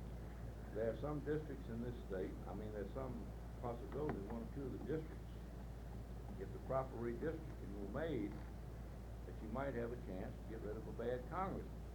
But under the present district lines, I don't know of any district in the state, 72, if you got the same district lines, that you've got a 50-50 chance of defeating the congressman. Jim Eastman's up in the United States Senate. And I think you're kidding yourself if you think you're going to beat Jim Eastman with a liberal. Now, John Bell Williams may run against him in 72. It might be, which would not be a bad thing in my opinion. Not that John Bell would be any better, but it would kill all the Eastman seniority. You're tempting my language here, Brother Powell. Thank you, sir. Again, let me say a little something about what he said about that budget. That budget was jacked up purposely because I wanted to show the financial need of the labor movement in Mississippi. And you see, if it had been in the lower, we wouldn't have got anything. Matter of fact, we'd have owed them something. We're going to get about a tenth, you see. So if we'd have put that original budget any lower, we'd have owed National Cope. That's how simple it is. I want you to remember what Tom said you were going to get. I did not say you were going to get. I said we're trying. Ms. Phillips almost resigned over that budget. She worked on that thing. She went home at night. She saw cats and monkeys and bears all night.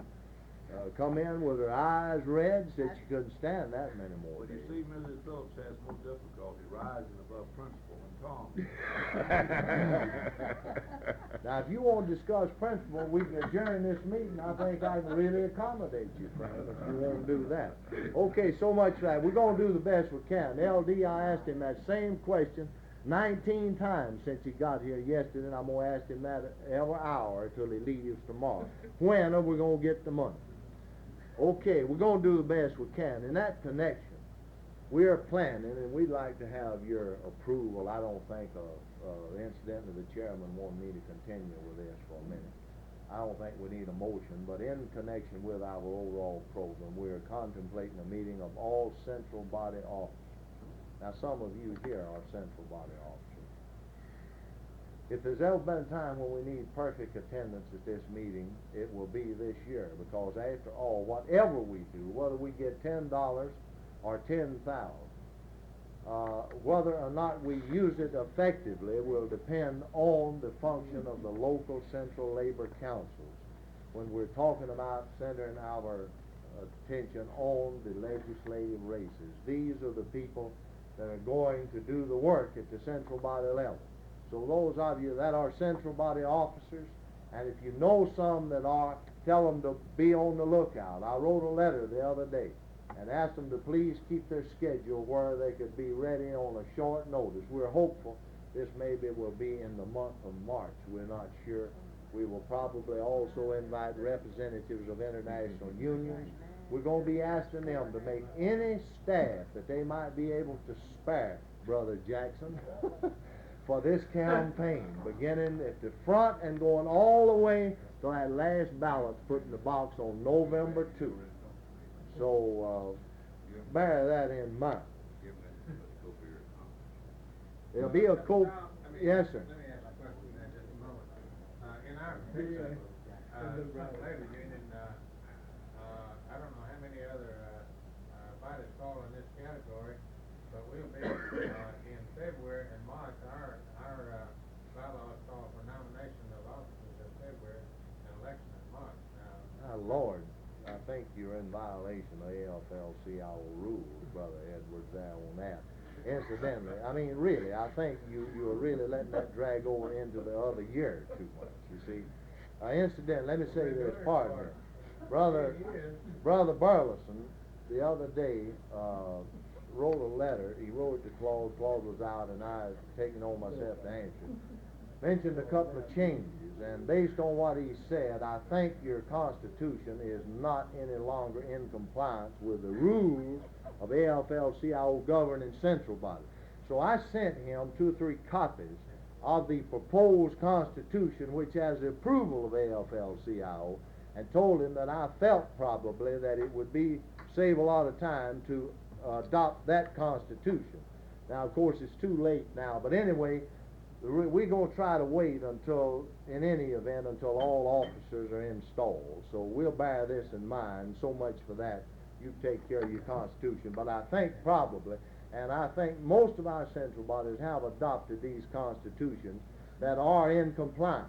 And if you follow that route, I have enough copies when you get approval by Meany for all of your affiliates to have a copy. So I think you need to do a little work on that. But anyway, we'll take that in consideration. Huh? They'll even turn that down. Well, they will if you don't do it right.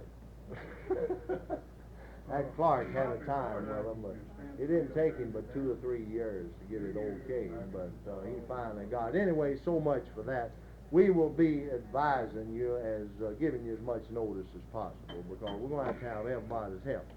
Now, there's one other thing I need to mention while I'm sitting here, standing here rather. See, I don't know whether I'm sitting down or standing up. Claude mentioned to you at the outset the Consumer Association. I've been working with this group for about 10 months. I was invited to meet with a group of people last March to talk about the possibility of a Consumer Association. Several meetings followed that meeting, and I big mouth me, wound up on a committee to look further into the possibility of organizing such an organization. And such an organization was temporarily put together last October. 1 or 2 in the room. My brother Jackson was there, Claude and I don't believe anybody else that's here was there at the time. Anyway, we're having a meeting tomorrow, and that's the reason, as he told you, that we're having this meeting today. Now, if the Constitution that our committee has put together and will be presented tomorrow morning is adopted, there will be a board of directors elected of 15 people, 3 from each congressional district in Mississippi. And from that board, the officers will be elected. Now, it seems to me if labor, if we're going to have an organization, after all, our people, we are all consumers, if labor is to participate in this organization, I think tomorrow is the time. And certainly if there's going to be a consumer organization, we want to make sure that it does what it's supposed to do. So I want you to think about this. If you want me to continue to serve as secretary, and I need the job like I need the rabies, really, well, I'll try. I got to be nominated to that board. If we want adequate labor representation on that board, it seems to me we need at least 1 person from each congressional district tomorrow morning. Now, you will have an opportunity to accept or reject all of that Constitution. It's not perfect. It's like ours. We went over it hour after hour after hour, and I think we made a little improvement each time. But there'll be improvements that'll be needed 10 years from now. It's like our own document here. So we appreciate your coming. We appreciate the fact you're going to be there tomorrow. And the state organization has picked up our membership and our meal out there tomorrow. You have a makeshift membership card there. And I want you to think about this now. By the time you get there tomorrow, the principal speaker at noon will be Liz Hanford, who is the executive director of the President's Committee on Consumer Interest out of Washington. And there's a heck of a humorous story behind that. I ain't got time to go into it, but it is really, I really got my enjoy out of this thing the last 24 hours. So I'll tell you about that later. So much for that. Mr. Chairman, I'm going to let you have it back. I think we... Tom, can I ask you Yeah. one question? On this election tomorrow, is that going to be in total or by congressional district? In total. In total. Everybody will vote on it. I think I'll have to check the Constitution. I don't have a copy. The man I from just Cleveland wondered if it'd be by group. is, the man from Cleveland is bringing the Constitution. The acting chairman is Dr. Sidney Eckhart in the College of Business at Delta State College. So, as I recall, there will be from each of the congressional districts a limit of 3, but everybody from all over the state will vote on it. So that's the situation. What I think we need to do here is think about a nominating committee, Tom, tomorrow. Set up a nominating committee in the meeting tomorrow and let that nominating committee go into Harlem. We'll put some of our folks on it and we'll select one of our people to meet the congressional district. I think we can do that. Brother Randall, because of previous commitments, I would like... You got to leave. Well, I'm... Ask this board to excuse me. I'd like to ask the board for permission. We're gonna have a coffee break shortly. Where that meeting gonna be? Well, at the Primos, Northgate. Primos, Northgate out here on North State. Sit down for just a minute, Jack. We're gonna take a break in just a minute and have coffee served and then come back. But we got a couple of things here that we need some action on, and we'll try to make this brief. I don't think we need a lot of discussion. You notice on the top of the agenda where I had a reapportionment problem for Bill McKinley to present. Well, he got tied up in the Senate and couldn't get over here today. Incidentally, we learned they voted on the tax bill today. You're going to get about $25 reduction in your taxes. But here's the situation we want action on, is that we don't believe that the state legislature will reapportion itself. This bill's introduced, but based upon what's happened in the past, we don't think they will. We want some action out of this board to put us in a position to immediately file a suit in federal court to make sure that the legislature is reapportioned prior to the next election. Now, the federal courts have still got control of this thing, and all we have just a matter of formality going back in, you see. Bill McKinley will handle it for us, and it won't cost very much money. So in order to make sure that the thing is reapportioned prior to the next election, where the counties like Jackson and Harrison and a few more get their proper seats, we want to be in that position. So if I can get a motion out of somebody to authorize me to move at the appropriate time, I'd appreciate it. I got that motion. Any discussion? Not all in favor of the motion signify it by saying aye. Opposed? Motion carried and so ordered. Now on the bottom of the agenda, item 14, were references made to ETV Channel 12. I think most of you have been keeping up with that situation. And the fact that the Capital Broadcasting here in Jackson, who is also Channel 12, has filed objections with the state ETV board out here on issuing of Channel 12 ETV in Booneville. And, of course, the state organization has been a strong supporter of ETV from the very beginning. And after seeing what they were doing, I got a delegation from Jackson and went out and testified at a hearing they had this past Tuesday morning. And, of course, got interrupted, and all of you know what happened out there. But this is what I told them at that hearing, keeping in mind that there's almost 200 miles from Jackson to Booneville, that if the Capital Broadcasting Company went forward and filed in other words, initiated a court action and tied up the issuance of a license for ETV channel in Booneville, if they did this, then I was going to see that a suit was filed, at least objections were filed with the Federal Communications Commission when Channel 12, Capital Broadcasting Channel 12 here came up again for renewal. I made the threat without any proper authority, but I felt that this board would support such a move because of the importance of the thing. Now, what I want out of the board at this time, if you agree with what we've done, is the proper authority to initiate the objections before the Federal Communication Commissions when and if the Capital Broadcasting Company files their court suit. You so move. Mr. Dawes, give us that motion. You second it? Now, I don't think, frankly, that Capital's going to do it. I think they got too much to lose, you know. But I wanted them to know that we are ready to move if they do. Ready for the vote. I'd like for the board to know here also who the Capital Broadcasting Company is. Yes. Well, of course, they wouldn't let me say it out there. They interrupted me. I had it all prepared. Well, Capital Broadcasting is virtually owned by the Hedeman Press down here, this Clarion Ledger, this rotten newspaper. They, I'm advised, own 40% of Capital stock. You know what I'm talking about? And this in itself is a monopoly, and this is what the grounds we're going to file on if we go. Right? This is what you wanted to get out. Right. All right, you're ready to vote on that. All in favor of that motion signify it by saying aye. Aye. All opposed? Now, there's one other thing that we're going to have to get a vote on as I see it. We need to set up an interviewing committee to get ready to interview candidates for state office prior to the Coke Convention. Now, we can do that without you if you want to leave now. You know what I'm talking about. But this is the other thing. There's some of these other things that we just want to review with you. But as I see it now, we've just about covered things that we need to take formal action on.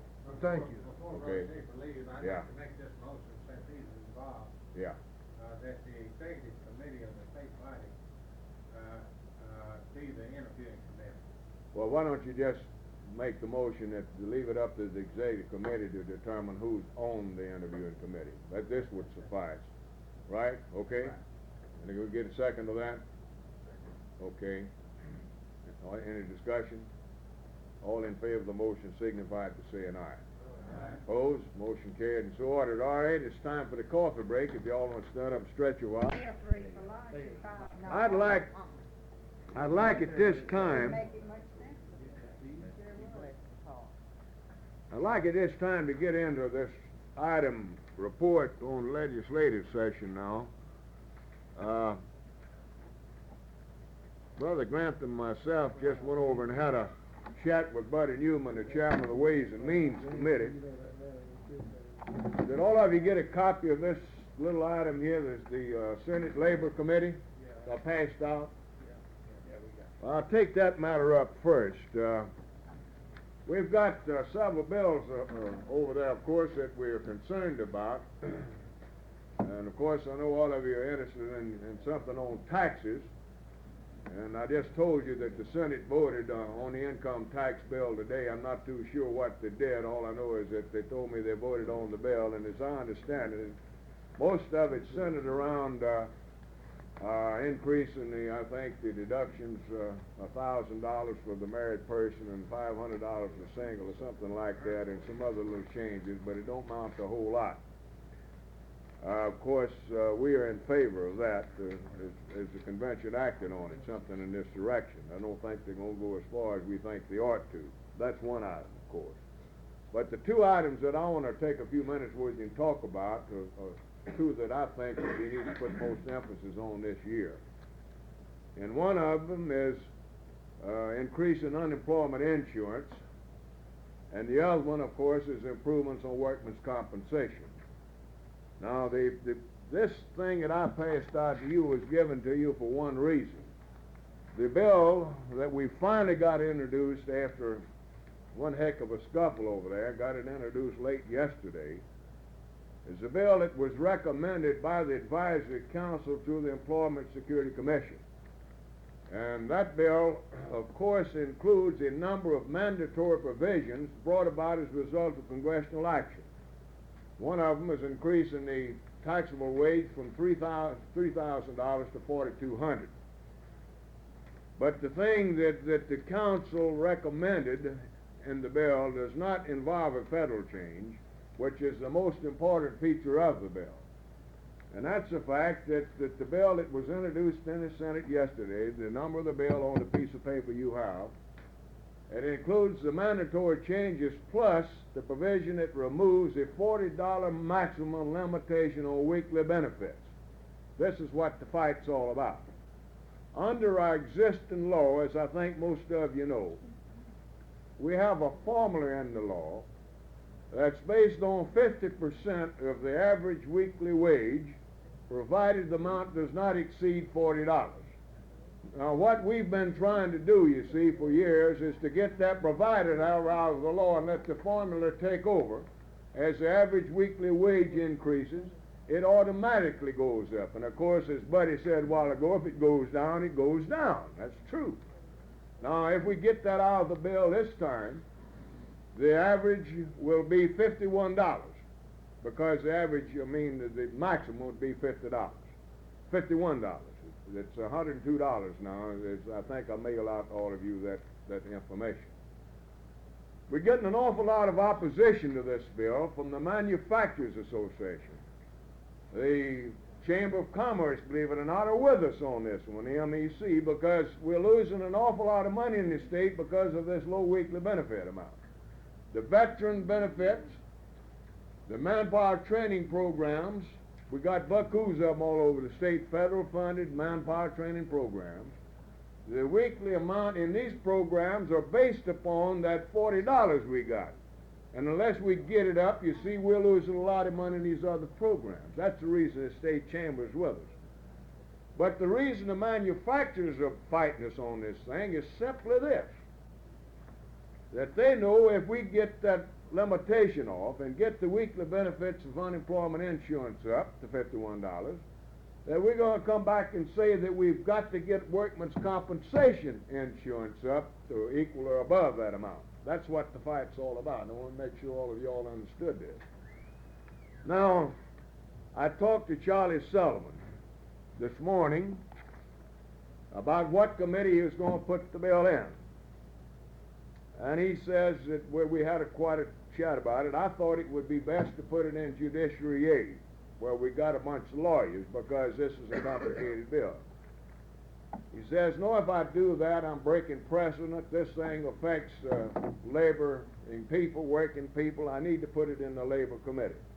I said, well, Charlie, we're not going to fight over putting it in the Labor Committee, provided we have an understanding with that committee they're going to bring that bill out. We don't want them trying to kill the bill because it's too important. We got too much involved in it. So he says he would. He'd talk now with the chairman of the committee. I've given you the list of the members of the committee that has the bill that we're talking about.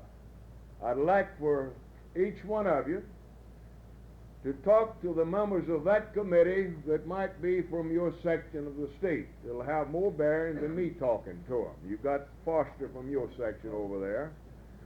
Of course, we don't have to worry about E.K. Collins. Moppus is a good man. L.D., you need to talk to Rogers, I believe. Isn't that your Rogers? No, it ain't. He's from Raleigh. He's the other Rogers. Boss seems to be a pretty good guy from Pontotoc. Can you talk to Boss? He seems like a pretty reasonable man. And I don't know, do we have anybody here can talk to Strider? Charles? I can get some of my members up there to talk to him. How about you doing that? Tell him it's very important we get this bill out. Now, we're going to make the fight to remove that provided however out of the bill, but we're not going to get hung up on it and lose it all. We will agree in final analysis to a $50 maximum, but that's the only compromise that I see we can make. But we want to try to get it out of that committee as it was introduced. All right, the other thing that I want to talk to you just a minute about is the House situation dealing with this particular piece of legislation.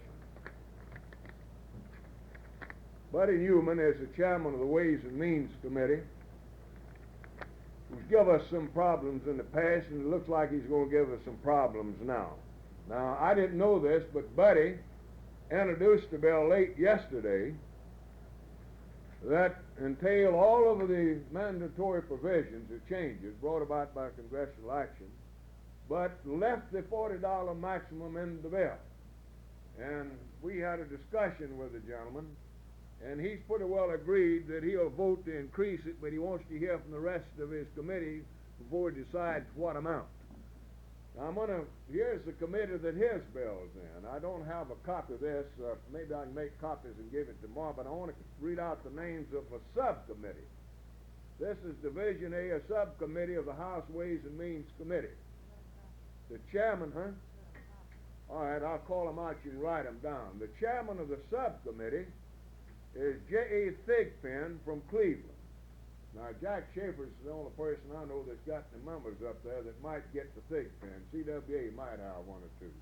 Bud Thigpen is chairman of the committee that's handling Buddy's bill on unemployment insurance.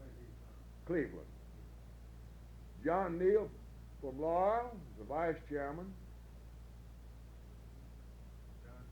John Neal from Laurel. I don't think we'll have any trouble with John. Yeah. J. Walter Brown from Natchez, who's a pretty good young man, too.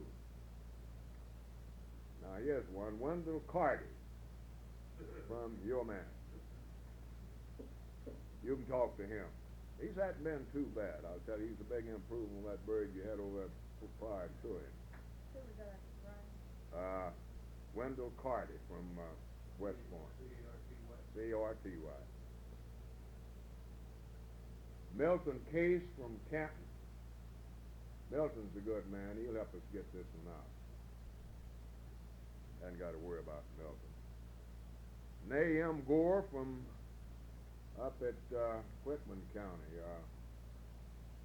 Nay Gore. You might get to him. Nay Gore. Nay Gore. Dan Harvey from down in Smith County.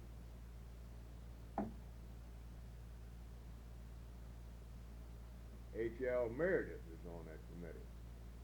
Another one of your Greenville cohorts. You might give him a call over the weekend. Yeah. Joe Moss from Raymond.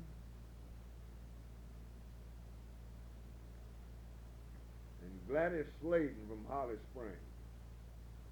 She's a member of the DAR, and she opposes everything that we ever stood for. Huh? Nobody. Man, even Dan Powell can't do nothing for her. Where is she from? Holly Springs. I think you better send night. Now, leaving unemployment insurance and getting to workman's compensation for a few minutes. We've had a number of bills introduced in both houses to improve workman's compensation. Everybody over there that I've talked to agrees that something needs to be done in this area, that the weekly benefit amounts especially needs to be improved. Ted Millett is handling the comp bills in the House, and I've had several conferences with Ted, and Ted's in complete agreement about bringing a good bill out. Now, he set up a subcommittee, the insurance committee, and Bud Thigpen is also chairman of this committee, you see. Bud Thigpen from Cleveland is going to be handling both of the doggone bills that we're interested in. See? Now, it won't hurt anything, Robbie, for you to maybe get some people in care to talk to Ted. I've already told Bud over there that if he had any hearings on the comp bills that we wanted to know about it, and of course on the other one as well, and he's assured me we will be invited. Now, if they have hearings, then we'll let some of you know, and we'll get some people in. I know Ransom Jones has been chomping at the bit about the comp law. We'll get him up here. We got David Crawley over at Kosciuszko, that's a good man that handles a lot of this. We'll get him in here. Now, we've got, in addition to trying to get the weekly benefit amount up, and we're not going to settle for anything less than $50. We want to make that clear when you talk to these birds. We ain't going to settle for anything under $50, because compared with the other states, this is where we need to be even be up with the lowest on both of these bills. Now, in addition to that, yes.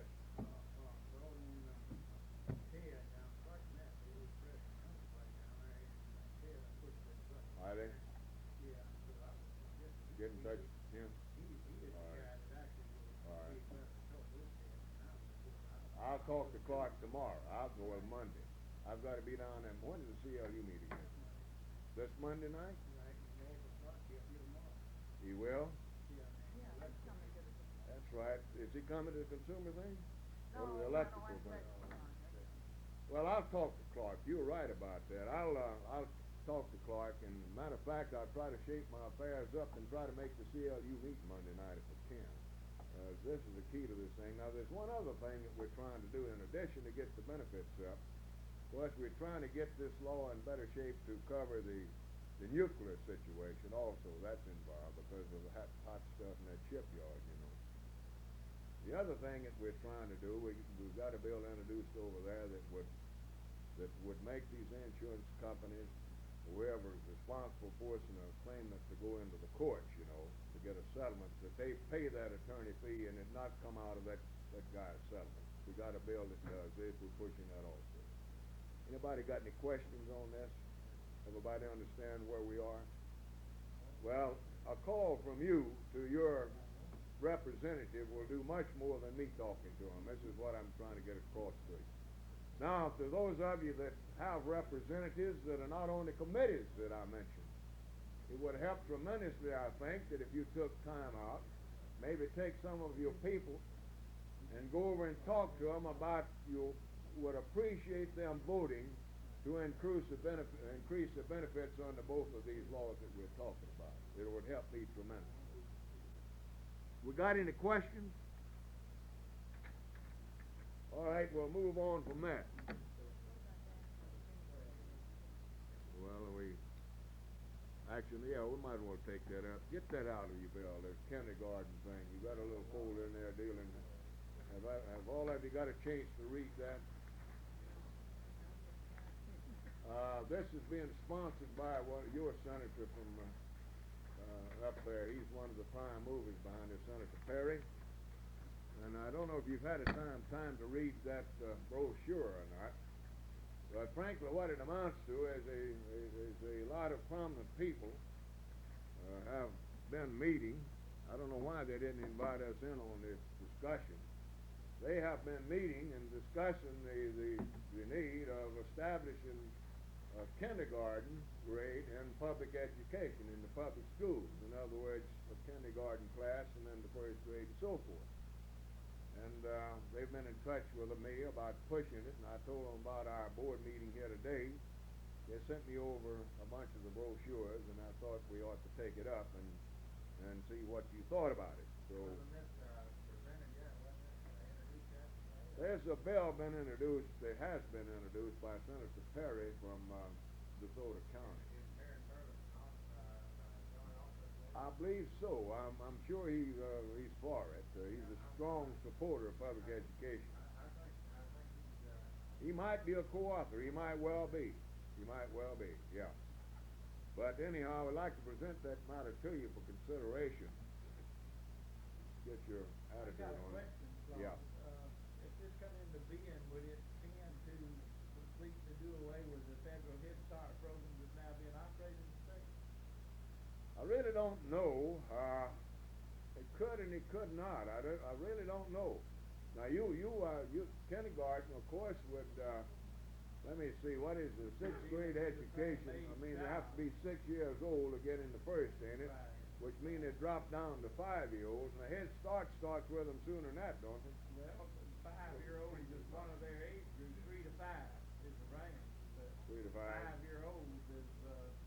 Well, it would probably would eventually eliminate Head Start. Of course, Head Start came about as a result of the fact that the public schools hadn't been doing their job. I think so, and it might be just as well. But I've raised up a few children of my own, and I think that they would be good myself if we started with them a little sooner. But that's a decision you all to make as to whether or not you want to support it. You know what I mean? I want to study on it a little, read some more.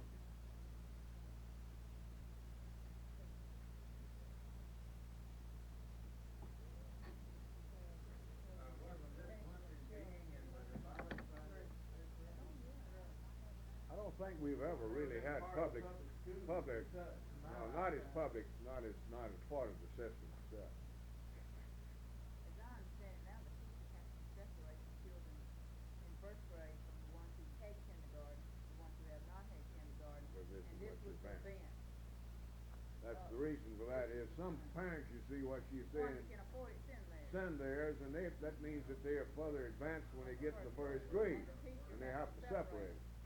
The one advantage I see to this overhead start would be this would encompass all of the children. Right. Start does not. Absolutely.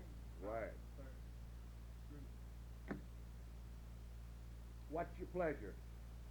You want to offer a motion to somebody to support it or not support it? All right. Who second that? Brother Edward? Any further discussion? Not all in favor of the motion signify it to say an aye. All opposed? Motion carried and so ordered. Well, we're moving right along here. We might as well take up the food stamp thing now. Where do we get them? Take the copy and pass them around. Food stamps are sort of sore word around you folks. They don't like it, do they, because you boys got them. Well, that's what this meeting we're going to talk about is all about. I want to pass around, let all of you get a copy of that letter. I want to give you time to read it before we start this.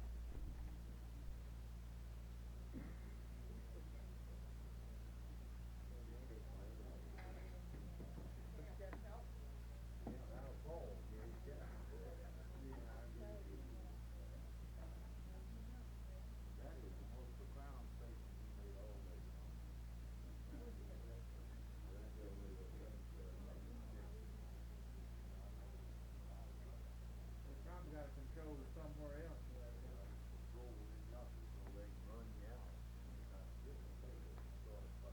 Probably got a main control somewhere. I imagine that organizer over there, I imagine that organizer over there, Lima, that representative of Lima, that you have for Brazil. Yeah. She talks to you about that. Yeah, she called me, told me he's having all that problem. They got it straight. Yeah. Has everybody read the letter? There's not any need for us to take any formal action here, but what I did is that Ray Andrews called me about the meeting, and then he followed up with a letter, and after reading the letter, I decided the easiest thing to do is just to have a plate made and reproduce the letter from him to me, explaining what this meeting was all about. We've had an awful lot of experience here in the last few months, the last couple of years especially, dealing with this problem that this meeting's about, and I'm looking at several people that's been involved in strike situations here in recent months and years that know what we're talking about. We know that we got a group of people that just don't want people on strike to even have food to eat and all this kind of stuff, and that they're continually working to try to deny strikers food stamps and commodities and what have you. This conference is being called by our experts in the field. They'll be there, and I think that it's a very important meeting. Anybody that represents anybody that might possibly get into a strike situation certainly needs to have somebody at this particular meeting. Now, we'll do a mailing out of the state office, and we intend to enclose a copy of this letter, of course, with a covering letter, and then if Ray's got the reservation cards, we'll put that in there also. Well, I don't know yet whether he's going to provide it. But anyhow, I just wanted to call this to your attention and urge you to, in turn, urge participation in this meeting if you can. Well, that's also right. Yeah. One of the things that subject came up. He had received a letter from the state. Yeah. Gives me the impression that Louisiana had, Yeah. Louisiana is involved in these meetings also. Yeah. It's kind of essentially the same thing that is in this letter. But basically, this meeting on full attendance from all the unions and all the affiliates. Right. I think that's right. I can't think of a more important meeting. And I just well don't want to go down there and find Claude Brand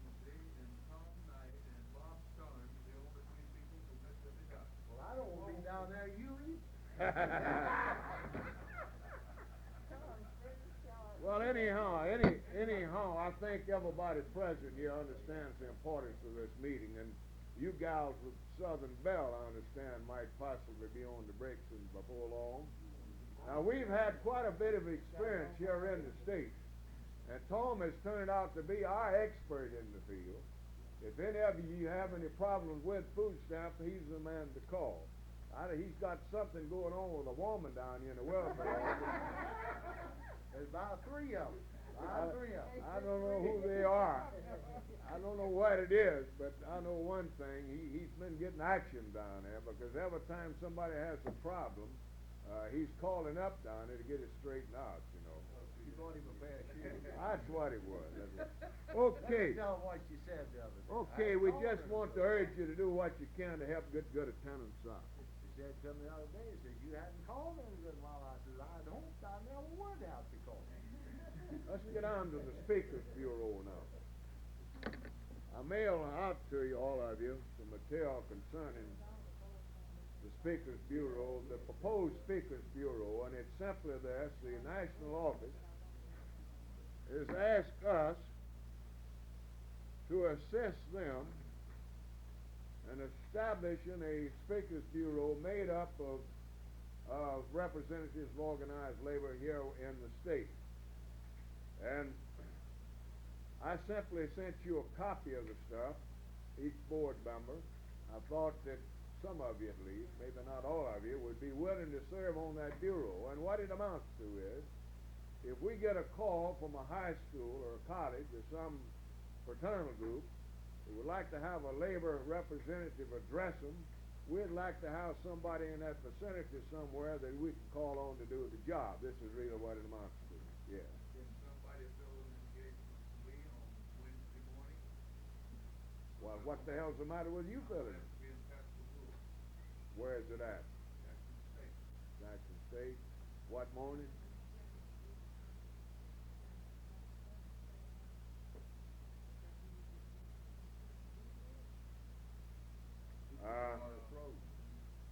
What morning? Wednesday morning, February 3. One class from 8 to 9 and the other class from 9 to 10. Bob? I'm making cover for Dan. That's right. You can do it, huh? I'm making cover for Dan. Well, what's your schedule Wednesday, Tom? This Wednesday? Yeah. Bob, we'll help you out. I'm not sure. We'll help you out. The subject is unions and how to organize. Yeah. And if anybody knows that, I want to tell me. I think we could all stand a little education on that subject. Anyhow, Bob, we'll help you out. Somebody will be there. I've been out there 2 or 3 times myself, and think it might be a time or two for somebody else to go. Another invitation from out there just hanging in the air from Dr. Warner. Yeah. From Dr. Short. All right. Well, anyhow, you understand what we're trying to do. Now, I'd like to know how many of you now, if I want you to leave, did you bring the stuff with you, or did you forget about it? All right, those of you that have filled them out and are willing to serve, pass them up here. Those of you that don't think you can serve, if you don't send some up here, I'll just know that you don't think you can serve. Huh? Well, whatever it was. I said 2 copies. I put 2 complete copies. All right. I was scared mine's about 2 years out of date. I didn't have to bring it up. No, you can turn it in later, and if some of you didn't bring them with you, mail them in to me. Do you have any extras? Huh? All right, yeah, I got them in the office. That's what I mean. I'll fill I don't even know when Well, now, of course, we're not going to confine this thing just to the executive board. We're going to, what I intend to do is to sit down and go over our Central Labor Union officers, our full-time reps and business agents and people like that. I'm going to ask them if they will also participate. Now, if any of you have somebody in your area that you think would be a good person to be on the bureau, I'd like you to write me a note. And I, in turn, will get this same type of information to them. Would you do that? You might have somebody over in your area that, I know Wayman Goodman would be a good man to put on the thing. You know, this is the type of people we're talking about. You got one or two over in your section there around Tupelo, I think, to fill this bill. This would help Tom and myself tremendously, and even Bob, because, you know, I'm running around the country making speeches all the time to these different groups, and we just frankly need to spread it out a little bit and localize it as much as we can for the high schools especially. Right, Marvin? I think you've been doing some of this already, haven't you? Yeah. Now, if all I want you to do here now is to let me know those of you that will serve, and then also make up me a list of people you think would be willing to serve. Okay? The only thing I saw wrong with the form, they wanted to know what time of the year you'd be more available and what hours of the day and what days of the week. Yeah. That was impossible for me. I just told them I'd do the best I could if I was asked. Okay. I don't think nobody can fill that in and be very Yeah. accurate. Lord, apparently, if I got those forms, I misplaced them somewhere, and I will be glad to serve. I'll send you another one. Make a note of that soon. We'll send on the word. If I can think about it, I'll run over and pick you up one and give it to you before you. Anybody else didn't get the form? I'm sure there's been a lot of My office mail over the there. last couple of months got overlooked. Where's yours? All right, she's got one in the room and she'll let you have it. Okay. Yeah. All right, then, you know, just be thinking about this. You got somebody in your area you think would be a good person to serve on the bureau, let me know. Just get it into me as soon as you can. Tom, you want to talk about this register of vote sticker business? Where's Tom? To get that little key. Thought he was here. All right, we're going to pass over that one then, and we'll take up the B.C. Rogers situation. I had hoped by today that we would have something that we could really blow you up with today about this situation I'm going to discuss in the next few minutes. Here, several weeks ago, I got a call from Cornelius Forrest, who is the business agent of the Meat Cutters Union here in the state. You all remember he's chairman of our organizing committee's convention. He had been contacted by a gentleman by the name of Dr. Douglas, who was a meat inspector, a factory inspector. He had been assigned to the B.C. Rogers operation over, I believe it's in Forest, Morton, I believe it's Morton. He had been, he went to school and graduated and become a qualified meat inspector is what it amounts to.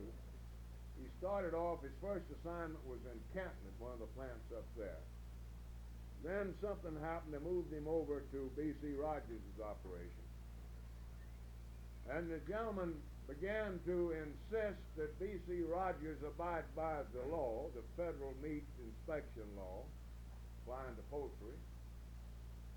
And he created quite a furor, apparently, because it wasn't long before the strings were beginning to be pulled, and the gentleman was eventually fired.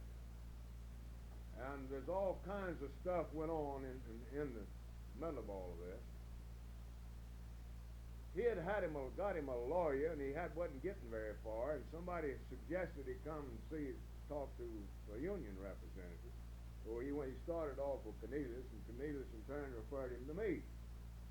And I, of course, got a thick file of everything that went on, you know what I mean?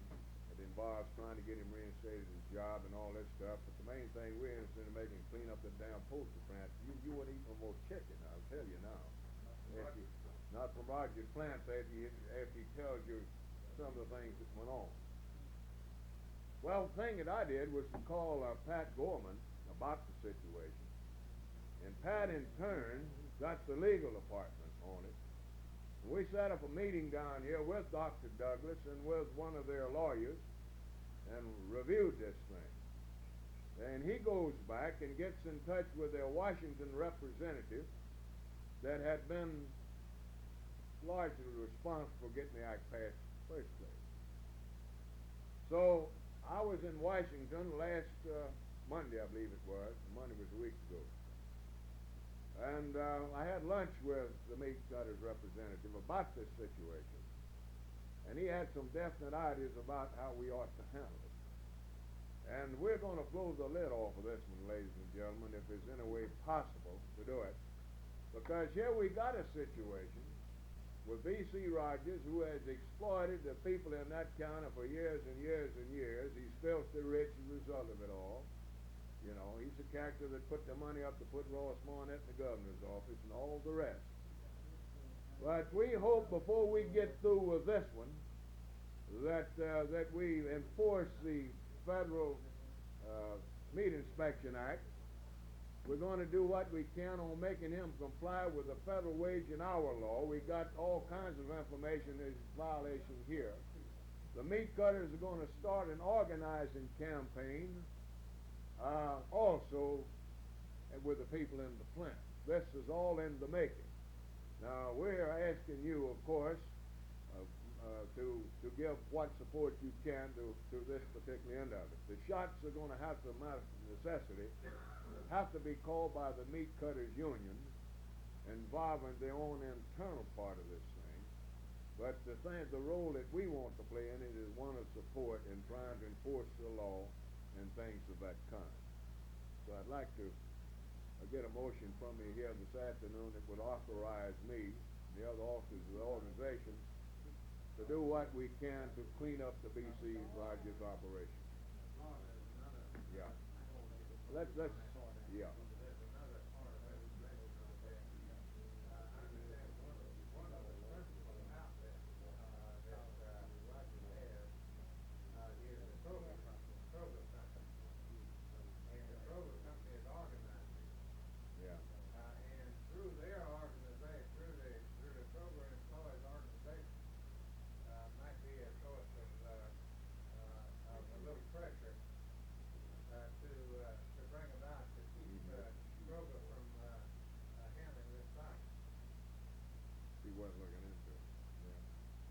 You offered the motion. Who said second? Okay. Any discussion? Well, I'm telling you, this is going to be a good one when we blow it. I'll tell you that for sure. We're probably going to wind up with a Senate investigation on this one before it's over. That's the way it looks right now. Any discussion? Not all in favor of the motion signify it by saying aye. Aye. Opposed? Motion carried and so ordered. I hope, Tom, I'm getting tired of doing all this talking. The next couple of items down there, I'm going to have to review them. I'd hope to get into the rest of the thing there we got on there, but he's going out again, so I'll have to continue. It looks like we're going to make it pretty fast the way we're moving. Won't be here as late as I thought. The Lytton situation I have listed there. I'll try to be as brief as that I can. I think you remember back here some time ago I did a thing in the bulletin about the Lytton situation and what it looked like that Lytton was hell-bent on getting the unions out and all of this stuff. And they were at that particular time. And they had more problems than you've ever seen down there. I spent a lot of time in there. We wound up getting the organizing department in and put on an organizing program, a steward training program. We had the civil rights people in to help work out problems in the affected class area. We had all of this going on. And I am currently working on two aspects of the problem. One is housing. You should have in that kit a copy of a statement that I made before the group in Washington, which is concise and to the point. That's in the kit along with a story coming out of that Washington trip. Here's the situation we have down there. As we own that shipyard, we got $130 million invested, and whether you're from the coast or North Mississippi, you got some stock in it, friend. And if we don't get this thing straightened out, where they build some ships, we're going to have us a vacant shipyard down there, and we're going to, that $130 million you got down there is going to be going down the drain. But of course, our main concern is maintaining our bargaining rights in there, which Robbie, of course, represents one of the unions down there. We're interested in that. We're interested in stabilizing the workforce. As I pointed out in the statement there, they've had a turnover of about 33 1/3% of the workforce has been leaving. And nobody can stand this. I don't care what kind of business you're in. Of course, one of the main problems there right now is the lack of suitable housing. You know, and so what we're doing, I'm primarily doing now, is working on with some people to get some low-cost housing established in the area as fast as possible. Then we're also working with our own forces, with the manpower training people, the apprenticeship training people, to put together a bona fide recruiting and training program and try to stabilize the workforce to protect your $130 million investment. Bobby, you want to comment on that any while we're on that subject? Well, I would like to make two or three, do that. I wish you would. Right. On this thing there. One thing going in our favor at this particular time. Who? Mr. Knight? What you got going on there, Tom? I don't know. I'm trying to find out myself.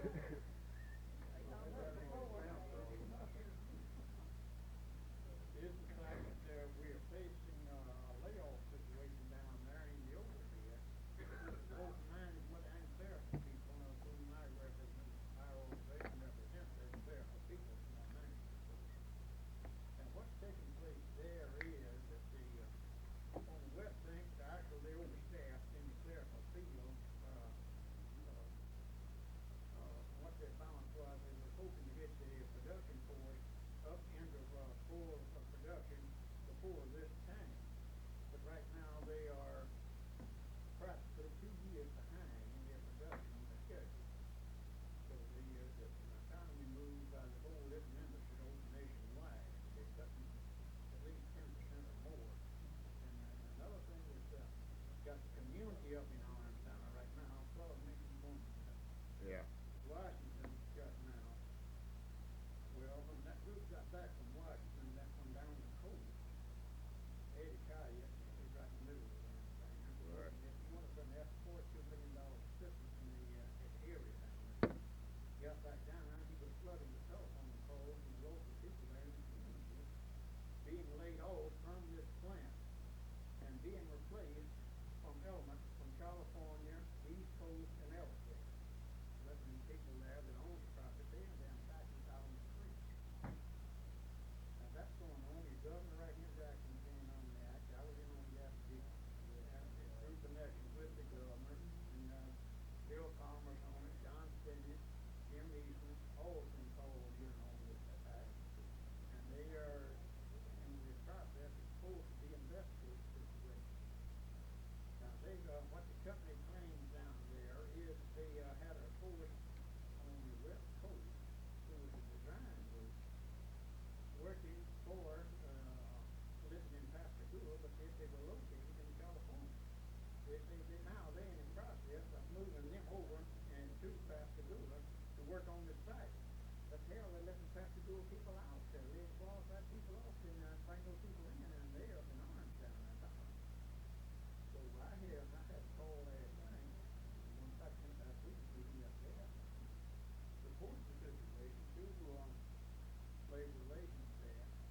And before I got home last night, I was getting a call from George Howell, who is vice president of the company down there on the same side of the city. And in fact, I asked him to hold up on these layoffs until this investigation could be made by the state of Mississippi and also national representatives. So they are nervous about that. But then any 5-year-old walk down in that plant, see night out there, they've got people sitting out there in that position, paying anywhere from $15,000 to $50,000 a piece. That is a damn Henry there in that country. They'd be better off if they sent those people out, get them out of the way, and send their checks to them at home. We have pointed that out to the people down there, and some of it is now being taken care of by foreign lawyers and the company of good. They're laying the people off there that actually does the work in the field and keeping those damn people up there on the table is absolutely worthless on the end. Well, you know, that's a funny thing. This problem he's talking about is a new one, just developed. This is aside and apart from all these others we've been dealing with. So, you know, I don't know, after I made one meeting down there, we had a meeting, we're trying to get them to agree for us to bring in some of the HRDI people in there, and, to try to help stabilize this whole thing and get a handle to the manpower end of it, you know. But here we're in the middle, we get things where it looks like we're getting things kinda halfway settled down, and they blow the lid again, so I don't know. You know, I left one of those meetings one day when it was over on the west side, if we'd been in to talk to one of them birds, and I come out of that meeting, I said, hell, if they ever build one of them damn ships, it won't float, you know, it'll sink. People out there that build them said they only wouldn't take a trip on one season. That's what I'm talking about. I don't know, I just don't know. Of course, this is a bad situation, it really is a bad situation. Let's give you an example, I don't want to get too close in, give you an example of what jumping on this layover, in one particular department, in our group, they are laying off, well, today, they're laying off 5 people, just in the reproduction, department there, and they're sending the damn work to New Orleans every day, subcontracting.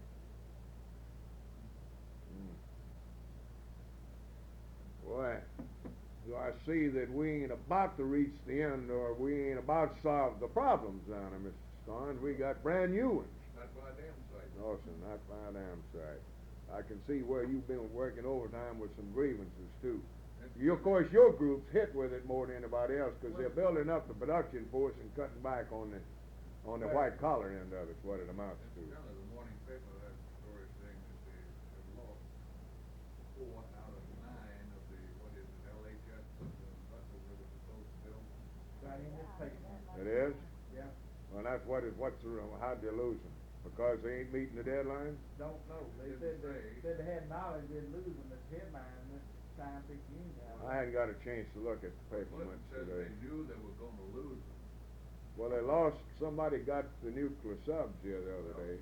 Then they announced today about some destroyers over Were there. you in that meeting down there where they had this hot shot telling us about how many of these new nuclear subs they were gonna get? But they didn't get those. And they didn't get any of them. No.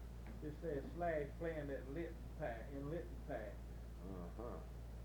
Read the Times-Picayune if you wanna find out what's going on in Mississippi, cause you dead somewhere won't find out in the. Navy is reviewing. Well, I usually read the commercial LA piece. Days, whatever that is. Either one of them. Yeah.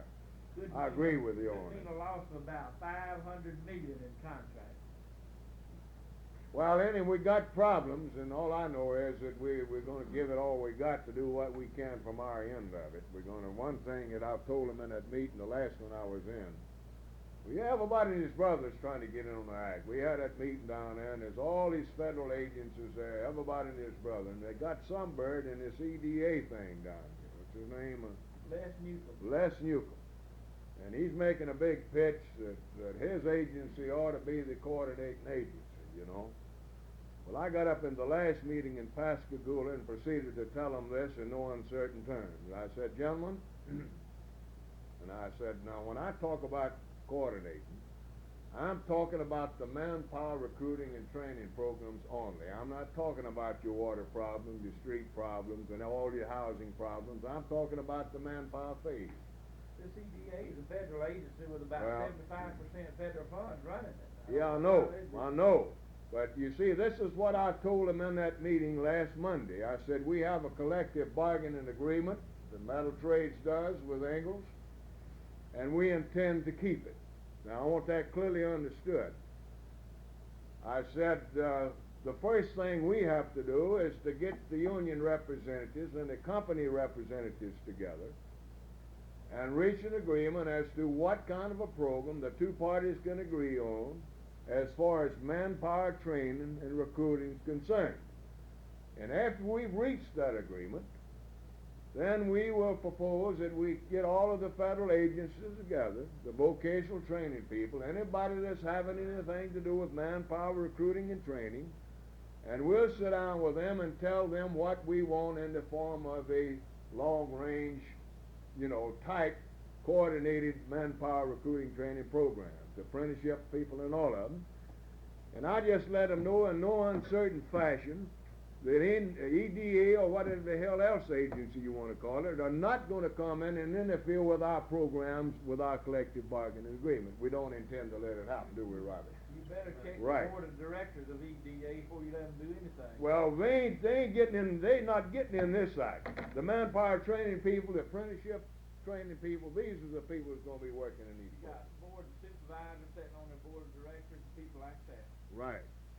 But anyhow, I'm not too concerned about Mr. Newsom or whatever it is, Newcomb. I'm not overly concerned about that. We'll handle our end of it. Feel reasonably sure, but we do have a problem. Just one more interesting item. His wife is the chairman of the Daughters of the American Revolution and the Committee for the Preservation of the White Race or something to this effect.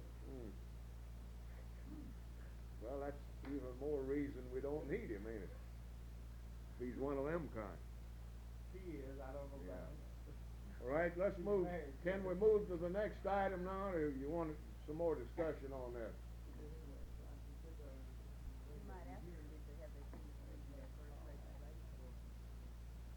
Yeah, Miss Phillips wanted to know if you'd finished reading your first legislative bulletin 2 weeks ago. Is it a long one, you know?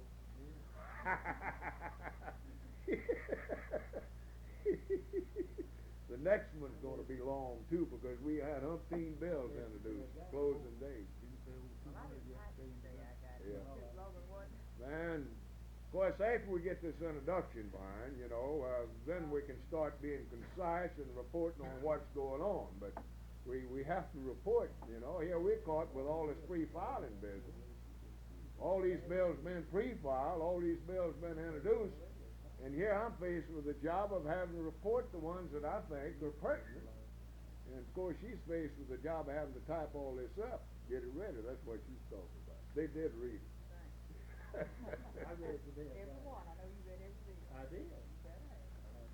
Let's get on to the next item, the Supreme Court decision of status of election laws. Those of you that on the executive committee recall here when we had our last meeting that I took up with you a situation, a suit that had been filed by the state of Tennessee on voter residency, and thought that it might be a good idea maybe we file a friend of the court suit. And after we talked about this some, I was instructed to check with the attorney that was handling this thing, George Barrett, see what the status of it was. And this, of course, I did, and George told me what the status was, where the thing was, and he felt that the proper thing for us to do was to wait and see what the Supreme Court did with the case before it, before we made any decision. Well, now, since that time, the court has acted, and as I understand the court decision, it's done a couple of things. One of them is that it has upheld the constitutionality of the 18-year-old thing, 18, 19, 20-year-olds voting in federal elections. It's done that, and I also, as I understand it, it has also struck that year residency requirement, and it is now be a 30-day residency and federal elections. And of course that brings on, that's part of the problem. But the thing that we're faced with now in our state is the fact that we've got federal law permitting 18, 19, 20-year-olds to vote in federal elections, but not in state elections. And of course, we have been pushing the 18-year-old vote thing. It's on our program, has been for several years. Our next job is to try to get the Mississippi legislature to adopt in other words, get our state laws to conform with the federal laws in order that we'll have a uniform system where everybody votes in all of the elections. And as I see it now, looking at the makeup of our Constitutional Committee and the House of Representatives, I don't see any change much of anything like this happening in this session of the legislature. Is your age limit in statute or constitution? Both require a constitutional amendment and a statute change. I've talked to several of the clerks about this, and some of them think that they're going to have a problem. Some of them don't think they'll have a problem. There has been, I understand there was a bill introduced yesterday that would take care of some of the problems not covered by law that, as far as the clerks registering 18, 19, 20-year-olds, but it would be kept in a separate book for federal elections only, and when the woman reached 21, then he'd be transferred over to the other book. But, you know, I think this is something that we're gonna have to get some people on record on in this, when we start, trying to get somebody elected in the next election. It requires an extra machine, too. Huh? It's gonna require an extra machine. Yeah, those that have to have the election machine. But you don't vote on state offices and county offices. No, that's one thing, at least we ain't got that to worry about, where we got them all going on at the same time, man, that would be a problem. Tom, I've been waiting till you got here to take up this thing on here about the rest of the vote stickers. Yeah. You wanna talk about that, about the gal in there? Yeah, what you got going on with this woman here, Mr. All Dunn these and trips that? I've been making is on the Mississippi Consumer Association. Every one of them says, written. Every one of these forms. Looks like it's gonna come in for the bag. You wanna tell us about? Huh? If there's anything you want to tell us. Did you, Claude, did you look at the deadline for registration, total convention and all that? No, I ain't got into that. No, I'm saving that. See, I hadn't took up we got authority, the exec committee set up the screening committee. We gotta come back up here on a meeting on the CLUs. And of course, We done done that. huh? CLU thing. We done done The that. meeting? Voters League, yeah. You took care of the meeting date? You got that We didn't set? take care of the dates, we just got their approval. We didn't, Well, did you to talk, do did you whatever. talk about the problem we got, here? This clipping I may have passed out? Did you talk about this? All I did pass We this didn't. out so you can understand We the didn't foul get up that. situation we're in. We didn't You get know, we don't know that when our far. convention's gonna be, and the courts act on this situation. And of course, we can't hardly set up our machinery until we know, you know, it's a hell of a place to be in, isn't it? If the primary thing stands, the election's in October. If they do knock it out, then I guess we'll revert back to the old statute where we have the primaries in August. Ought to. But the only thing that I can see to do, did you talk about the dates, any of the dates in there? No, we just talked about, we mentioned dates about this, meeting on central body, presidents. I told them that central body officers, I told the board they'd been advised to keep their schedules flexible, and that we probably want, in addition to them, the international reps. We thought maybe March, we wasn't sure. The board, I presume, agrees with what our program is. Okay, all right. Of course, anyhow, you know, as soon as we learn something, we'll let you know. That's all I can tell you. You know, we're just as confused as the politicians and everybody else, you know. A lot of people anxious to know what's gonna happen. Well, I'd say this, Claude, connection with registration, this is important. That even though we are supposed to be operating under the new law at the moment, when the election will be October 5th, the deadline for registration is July 2. Now, the deadline for registration has not been changed. It's 4 months prior to the November election, which is November 2nd. That means July 2nd is the deadline to qualify to vote. The deadline for candidates to qualify, which affects our COPE convention, is August 5th, somewhere thereabouts. So we've got 2 dates at the moment reserved at the Heidelberg Hotel. One is Saturday, June 5th, which would be the convention if we should revert to the old law. Or if we continue on the new law, it'll be Saturday, August 7th. So this means that interviewing by state and local central bodies should come off in the month of July here, after the deadline for registration, prior to the COPE convention. So once we have the COPE convention, we are in high gear headed towards October the 5th. So that's the dates. I mean, based on this new law here, in case we don't get knocked back a year here. Now, Well, could I make Yeah. a word? yes, Brother Taylor. Absentee voter Yes, right. situation. I Right. picked up my county paper yesterday. I noticed a letter from the NEC, and for once,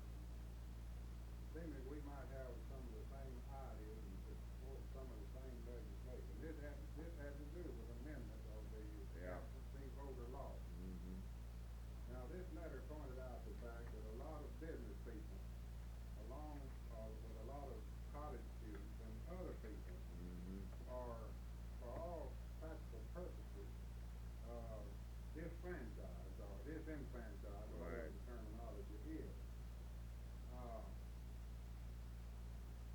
They pointed out also that, a lot of people through indifference and other reasons do not participate in voting. We find that to be particularly true in national elections. And it's also true to some extent in state elections. Now, I recall that 4 years ago, that a lot of construction people from my area, members of our carpenters local union, Columbus, Mississippi, was employed down on the paper mill in Columbia. Now, we had 1 or 2 people that sacrificed a day's pay and a trip home and back to get to come home and vote in the election, but I think that's too high a price to ask people to pay. Right. On the other hand, a lot of people didn't see fit to make that sacrifice, and they didn't get to express an opinion or their preference in a state election. I would like to, if we can do so, if there's some bills pending in the election, if we associate ourselves with the MEC or anybody else having that same idea, that this thing be amended to include these other people. Fact of business, I think that as far as the abuse of the thing, that they knocked it out on the floor. If these people are not smart enough to come up with some protection, then they're not smart enough to be in the legislature. And we ought to have these people included and to participate as a first-class citizen. Well, let me say this, Marvin, that you know, I think maybe it might be appropriate if we adopted a motion here, maybe we get through with a little discussion, but I might have been acting without the proper authority, but every time one of these bills are introduced over there pertaining to absentee voting for the people working on offshore rigs and college students and everything, I'd be the beeline over there and say, listen, you know, this is discriminatory legislation. And I explained to them just what you got through explaining it. We've got a lot of people work in construction that are in the same predicament. If we're going to amend the absentee voting, let's make it all inclusive. Anybody that by virtue of being away from home, working, ought to be permitted to vote an absentee ballot. I can't agree with you anymore. Now, I don't know. I don't think we've ever went on record on this absentee thing, have we? I don't recall having done it. I don't know whether we've had resolutions back then. Don't think we have. Does anybody recall that? Well, maybe why don't we just take that up now and consider that, and if you want to go on record, get it in the minutes, instructing me to work towards a comprehensive absentee voting law that would allow any person to vote that the job required them to be away from home on election day, then I'll be happy to do so. I've been doing it anyhow, as a matter of fact, but maybe I haven't been acting without proper authority. Actually, There's bills introduced now to cover some of these people. you can take a person sick at home. Yeah. They can't carry him a ballot and let him and vote. Right. Well, it's really They doesn't can't make. bring him on a wheelchair out to the polls and let him come out legally. Right. And give him a ballot. You don't have to have those laws. Well, we got one that covers people in transportation and something else. What's it? Huh? Veterans.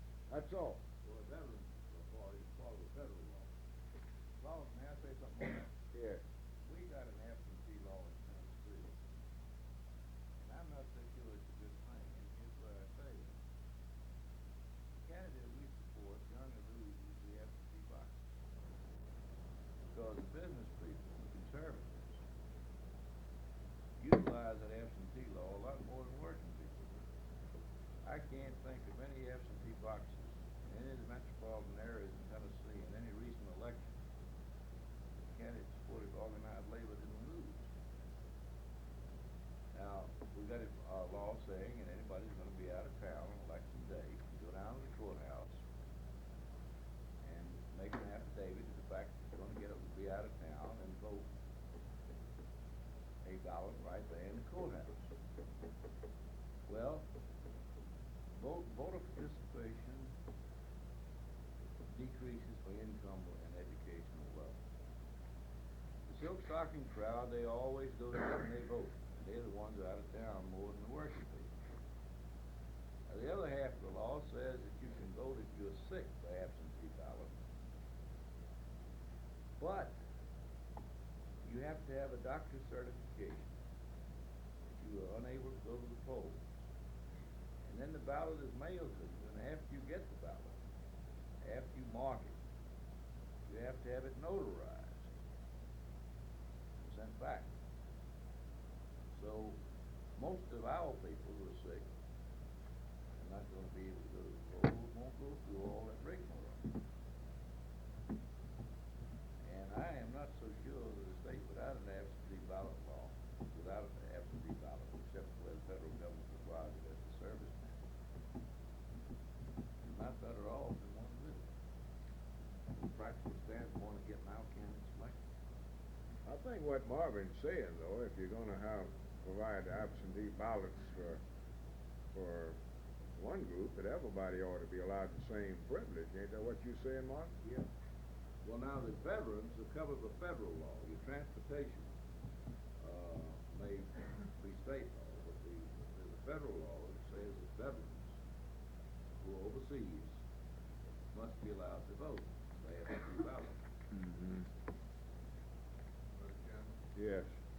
Louisiana has an absentee voting law. Of course, I'm not too familiar with the entire state, but in New Orleans, in the city of New Orleans, a surprisingly few number of people take advantage of that opportunity. I guess it appears that I'm trying to sell the time to the union. But prior to every election, there's a little box in there every couple of days stating the number of people who voted in absentee ballots. Yeah, I've seen it. Sometime in the city election, you'll find 125, 175 people voting in that fashion. And currently, there's no problem in Louisiana over it whatsoever. Why, who all's allowed to use it in Louisiana? Anybody who is not going to be in town or able to present themselves at the polls.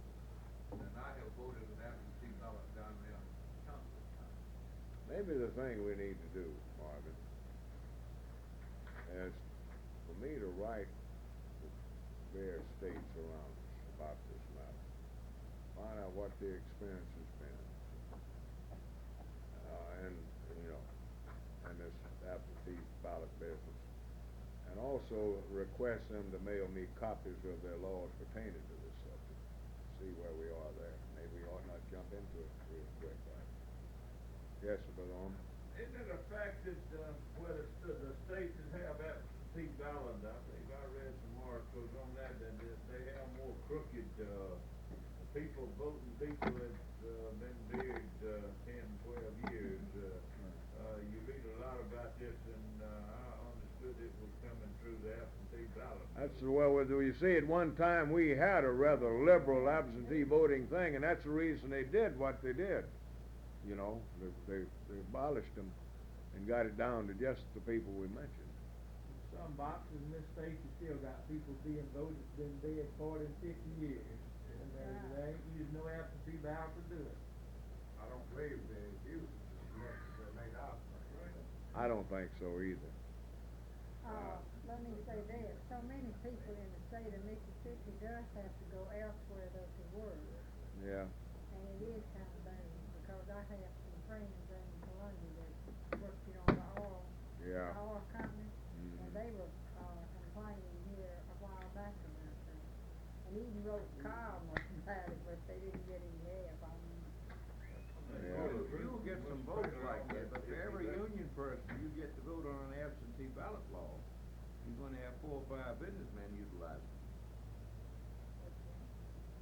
I just want to make one thing clear. I'm in full agreement with Mr. Taylor. If they're going to let one group do it, they should let the workers do it too. Right. Well, you want to take some action on this, or you want to follow my suggestion, write these folks? Now, if the bill comes up over here, I'm going to sure make the pitch to include workers that are off because the work requires them to be, you know. And we're not gonna let them amend that law to cover all field workers and college students and not include construction workers. Be assured of that. And, you know, that's just right, so. Well, are we ready to get on this other thing? We got, we got this this register sticker thing here. That's the only item we got left. The item number 10, the register to vote stickers that I've been waiting for Tom. I wanted him to explain that to you. Recently we got this in the mail actually. It's a little bumper sticker here. There's one other that I've used in another project besides. This says register and vote. The other says I'm registered to vote, are you? It's a yellow and blue, where this is red, white, and blue. Now we want to mention this to the board because felt like this might be helpful if maybe the state council purchased some of these things. They're all union made, incidentally.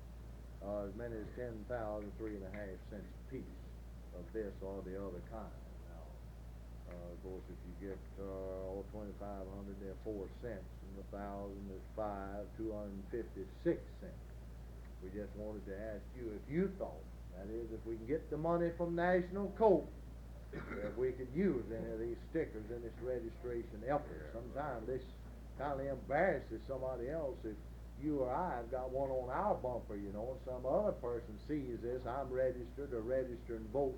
Sometimes this tends to make them think, and they might go register. So what do you think about this? You think you want to put it this way, if we feel like we got the money to order a few, or any, Brother Clark?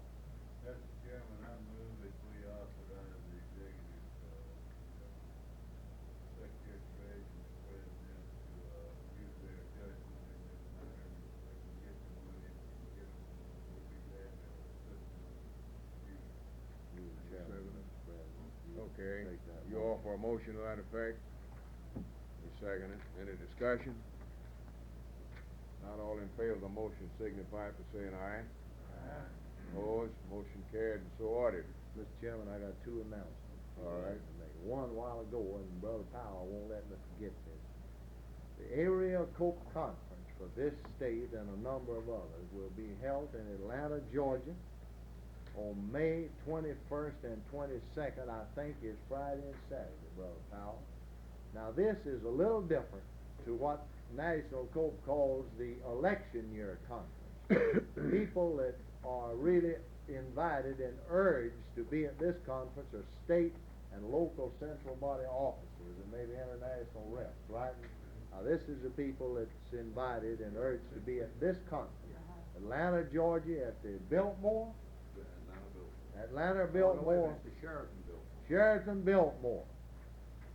May 21st and 22nd. Of course, you will be sent out a notice about this. So I'm going to use Bob Starnes' lingo, and I hate to do this, really, it drives me. But I sure wouldn't want to go to Atlanta, Georgia, and just me and President Ramsey be over there by ourselves among all them horse thieves. So I just hope that you good folks, you central body officers, international reps will take pity on us and the cause that we're fighting for here and make arrangements to be over there. I would even invite 5 or 6 nice looking people to ride with me. I'll guarantee you I've been on many trips and many places and I've never lost a soul yet. Yeah, I did, but it wasn't my fault. Now, you want me to go further on that subject? Yeah. Let me ask you this. You know, there's only one hotel that's in Atlanta that's organized. You're the representative of National Coke. Now, if that ain't it, he's had it. Reservations. Well, that ain't it. Reservations were made by Tommy Moran of Mr. Meany's office, of the Secretary of Treasurer's office. He selected the hotel. If it ain't organized, that's who you take it up to, not we go. Now, let me say a word about that. You know, for the past 2 years, we've been having it in New Orleans, mainly because of Tom. Tom always wanted to go down to the Roosevelt Hotel. I think he owed the stock in it. And this year, they wanted to have it down there too, but Tom did, but we decided to change it to Atlanta. That's a 9-state affair. Boy, he gonna really get something started here with that state. We've been raising unshirted hell about having it down there with all them high prices. There's gonna be about 9 states there, and as Tom told you, that we do not solicit local union sending delegates, but we do want the top officers of the central body and the state council down there. And of course, your watch chair. Thank you, Brother Powell. One more now. Yeah, we talked about that while you were gone. Our Copeland, yeah. One other announcement. I think the executive committee knows this is in the process, but those, the others don't. For the first time, next week, about Thursday, we will have off of the press what we think is a nice looking little brochure booklet entitled "This is Your Mississippi AFL-CIO." I think this is going to do away with this old excuse on the part of some local unions. Well, we're affiliated, but we don't know what the state council is or what it does or what makes up the state council. I tell you, I'm almost going to dare them to make that statement. It's 8 pages. It's very brief. And I just saw, we would have had it today, but the printer did not have the stock for the cover. I just saw at a glance the guts of the thing, if you please, and it looks real good. It's on nice paper. The picture of the office building will be on the front. On the back, there will be a picture of the latest convention last year in session in Biloxi. And there'll be some pictures of 1 or 2 people inside you might recognize. No names, however. But we really are proud of this little booklet, and we think that it's going to be a real asset in explaining to the people what the state AFL-CIO is. So when they come off the press, we'll see that each of you get a copy, and then if you need other copies, you look it over, and if you need them, we'll be happy to supply you with them. I'm through. I'm not going to say anything. We ain't about to adjourn yet. We got a little more yet to take care of. Of course, I want to give Bob a chance to say a word, and Dan too, before we adjourn, and Betty, our ward director, before we adjourn. We've got a new shipment of automobile tags in. We got a pretty good supply on hand now. We just want to let you know about that. We've got a pretty good investment in them. We want to keep them moving, and so you can just let everybody know we've got them if they need them. We'd like to make them available to them. We still got quite a few locals in the state that have not got any of those tags. I got a trick that I've been pulling on. I go down to the metal trades meet, for instance. I presented the chairman of the metal trades with a tag. I said, well, I want to present you this one now, and it cost everybody else $1. Anybody wants them, you see what I'm talking about. This is a good way of getting them going. I go into a local union meeting, I present the president of the local with a car tag, and then I tell them how everybody else, how the rest of them can get a tag. So you might want to follow suit yourself if you get a chance to meet with any of these locals. I want to tell you that the affiliation situation is improving all the time. We have made some significant progress in this area. Of course, we still got a lot of work to do. Robbie, hopefully, my work with the Metal Trades Council is beginning to embarrass some people down there, and I see some signs that we're going to get some of those people back in. And some of my underground people tell me that some of the CWA people are thinking about coming back that haven't been with us for a while. Well, one of the groups that we're getting some good cooperation out of now is the woodworkers, LD. Hopefully we'll have some more of those in before long. We even feel like there's a good possibility of the Masonite group coming in now, believe it or not. They got in trouble here a while back, and who do they call but Claude Ramsey, you see? And of course, we embarrassed the hell out of them. And one of the things I told them, I said, well, I'm be happy to come down and give you a hand, but, you know, you're not affiliated with us. Now, after you get all your problems settled in here, you know, and you get your contract settled, and we want you to come in here and affiliate with this state organization. The word I got the other day is that they think we're pretty close on that one. Now, does anybody here on the board have anything that I don't have on the agenda that you'd like to be considered? I got something that I talked to you about, and I think we ought to get it in a minute. About the firemen. The firemen, the legislation. I don't know that it'd be necessary to get it in the minutes. Our policy has always been that if one of our groups, affiliated groups, have a piece of legislation that applies only to them, if their organization is pushing it, it's not in conflict with any policy, then we support it. And that's where we are in that particular situation. Of course, this applies to barbers and several other groups that have their own state association. All right, you can tell them that in what our position is. You can go back and tell them. And of course, we're going to get some firefighter groups back affiliated too. I'm glad you mentioned that. The Pascagoula group's coming back, Robbie. I talked to Rivers here the other day, Capitol. Now, Bob, you got anything you'd like to say before we adjourn? I don't want to say anything except thank you to everybody in these various central bodies over the state who helped me out.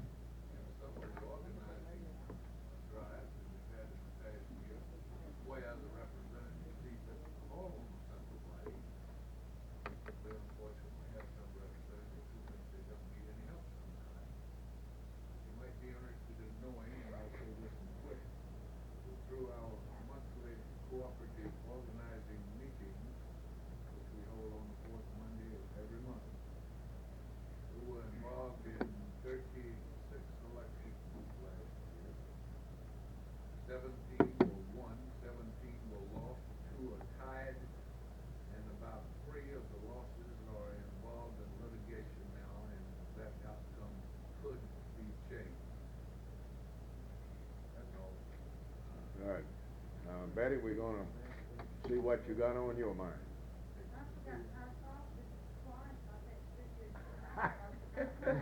Well, I'm sorry I overlooked the fact that I didn't introduce you as a guest today, but we just consider you as being one of our own. She's not a member of the board, but she is our ward director, and because we got all this work coming up next year, we thought it would be good if you attended and sat in the meetings. We are happy that you were able to get on, Betty, and we're looking forward to a long, hot summer with you around here. How about, Dan, you got anything else? The only thing I want to say is to thank you for the splendid effort that you make down here. I don't know of any state that makes a harder effort, but also faces a harder problem than you've got here in Mississippi. Someday it's going to be different in this state. I know it's been discouraging in the past, but just keep up the good work, and to the extent that we can, we will help you. And I might also add, to prevent a real contrast here in Mississippi, you have the prettiest state ward director in the nation and the ugliest state coach director. Bob, how about you? We got another guest.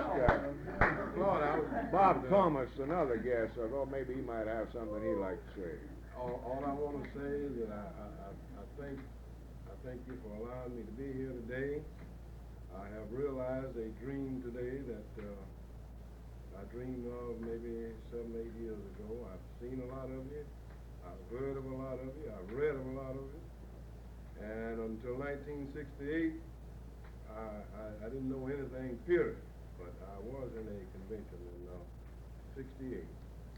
And through this particular organization, I learned how to go back into my county and to furnish the kind of leadership that is necessary for labor to really take hold in this state and press forward. And as a result of some of the things that I've learned through the efforts of this board in 67, I believe it was, we went back and registered some 10,000 people in our county. And those people are thanking me today for opening their eyes. And I want to say I thank you for opening my eyes. Thank you, Bob. Thank you. Well, of course, what we're gonna try to do this year, yes.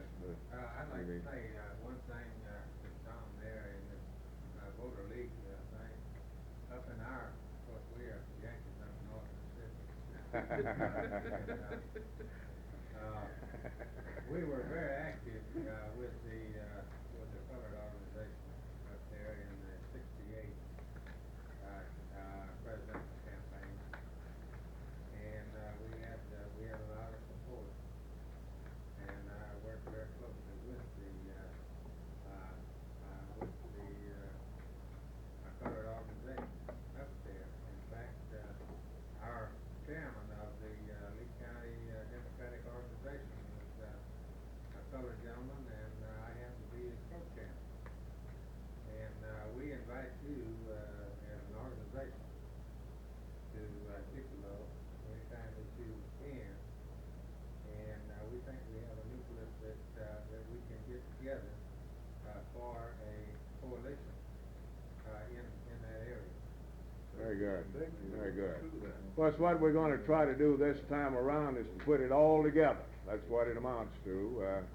We are trying to get an A. Philip Randolph type institute together in here, whereby our black labor people working through the Voters League. I think Tom's already talked to you about what we got going there.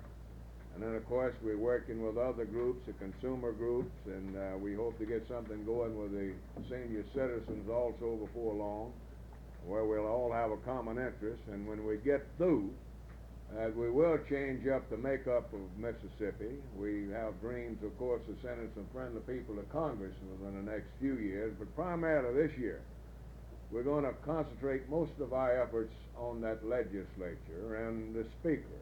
I might tell you that I've met with some 6 or 8 progressive members of the legislature, and we are talking now during this session about who we think would be the best man to project as the Speaker of the House of Representatives. We've never done this before, but we've come to the conclusion, after having wrestled with them over several years, that the key to failure or success in as far as our legislative program is concerned is that man, Speaker.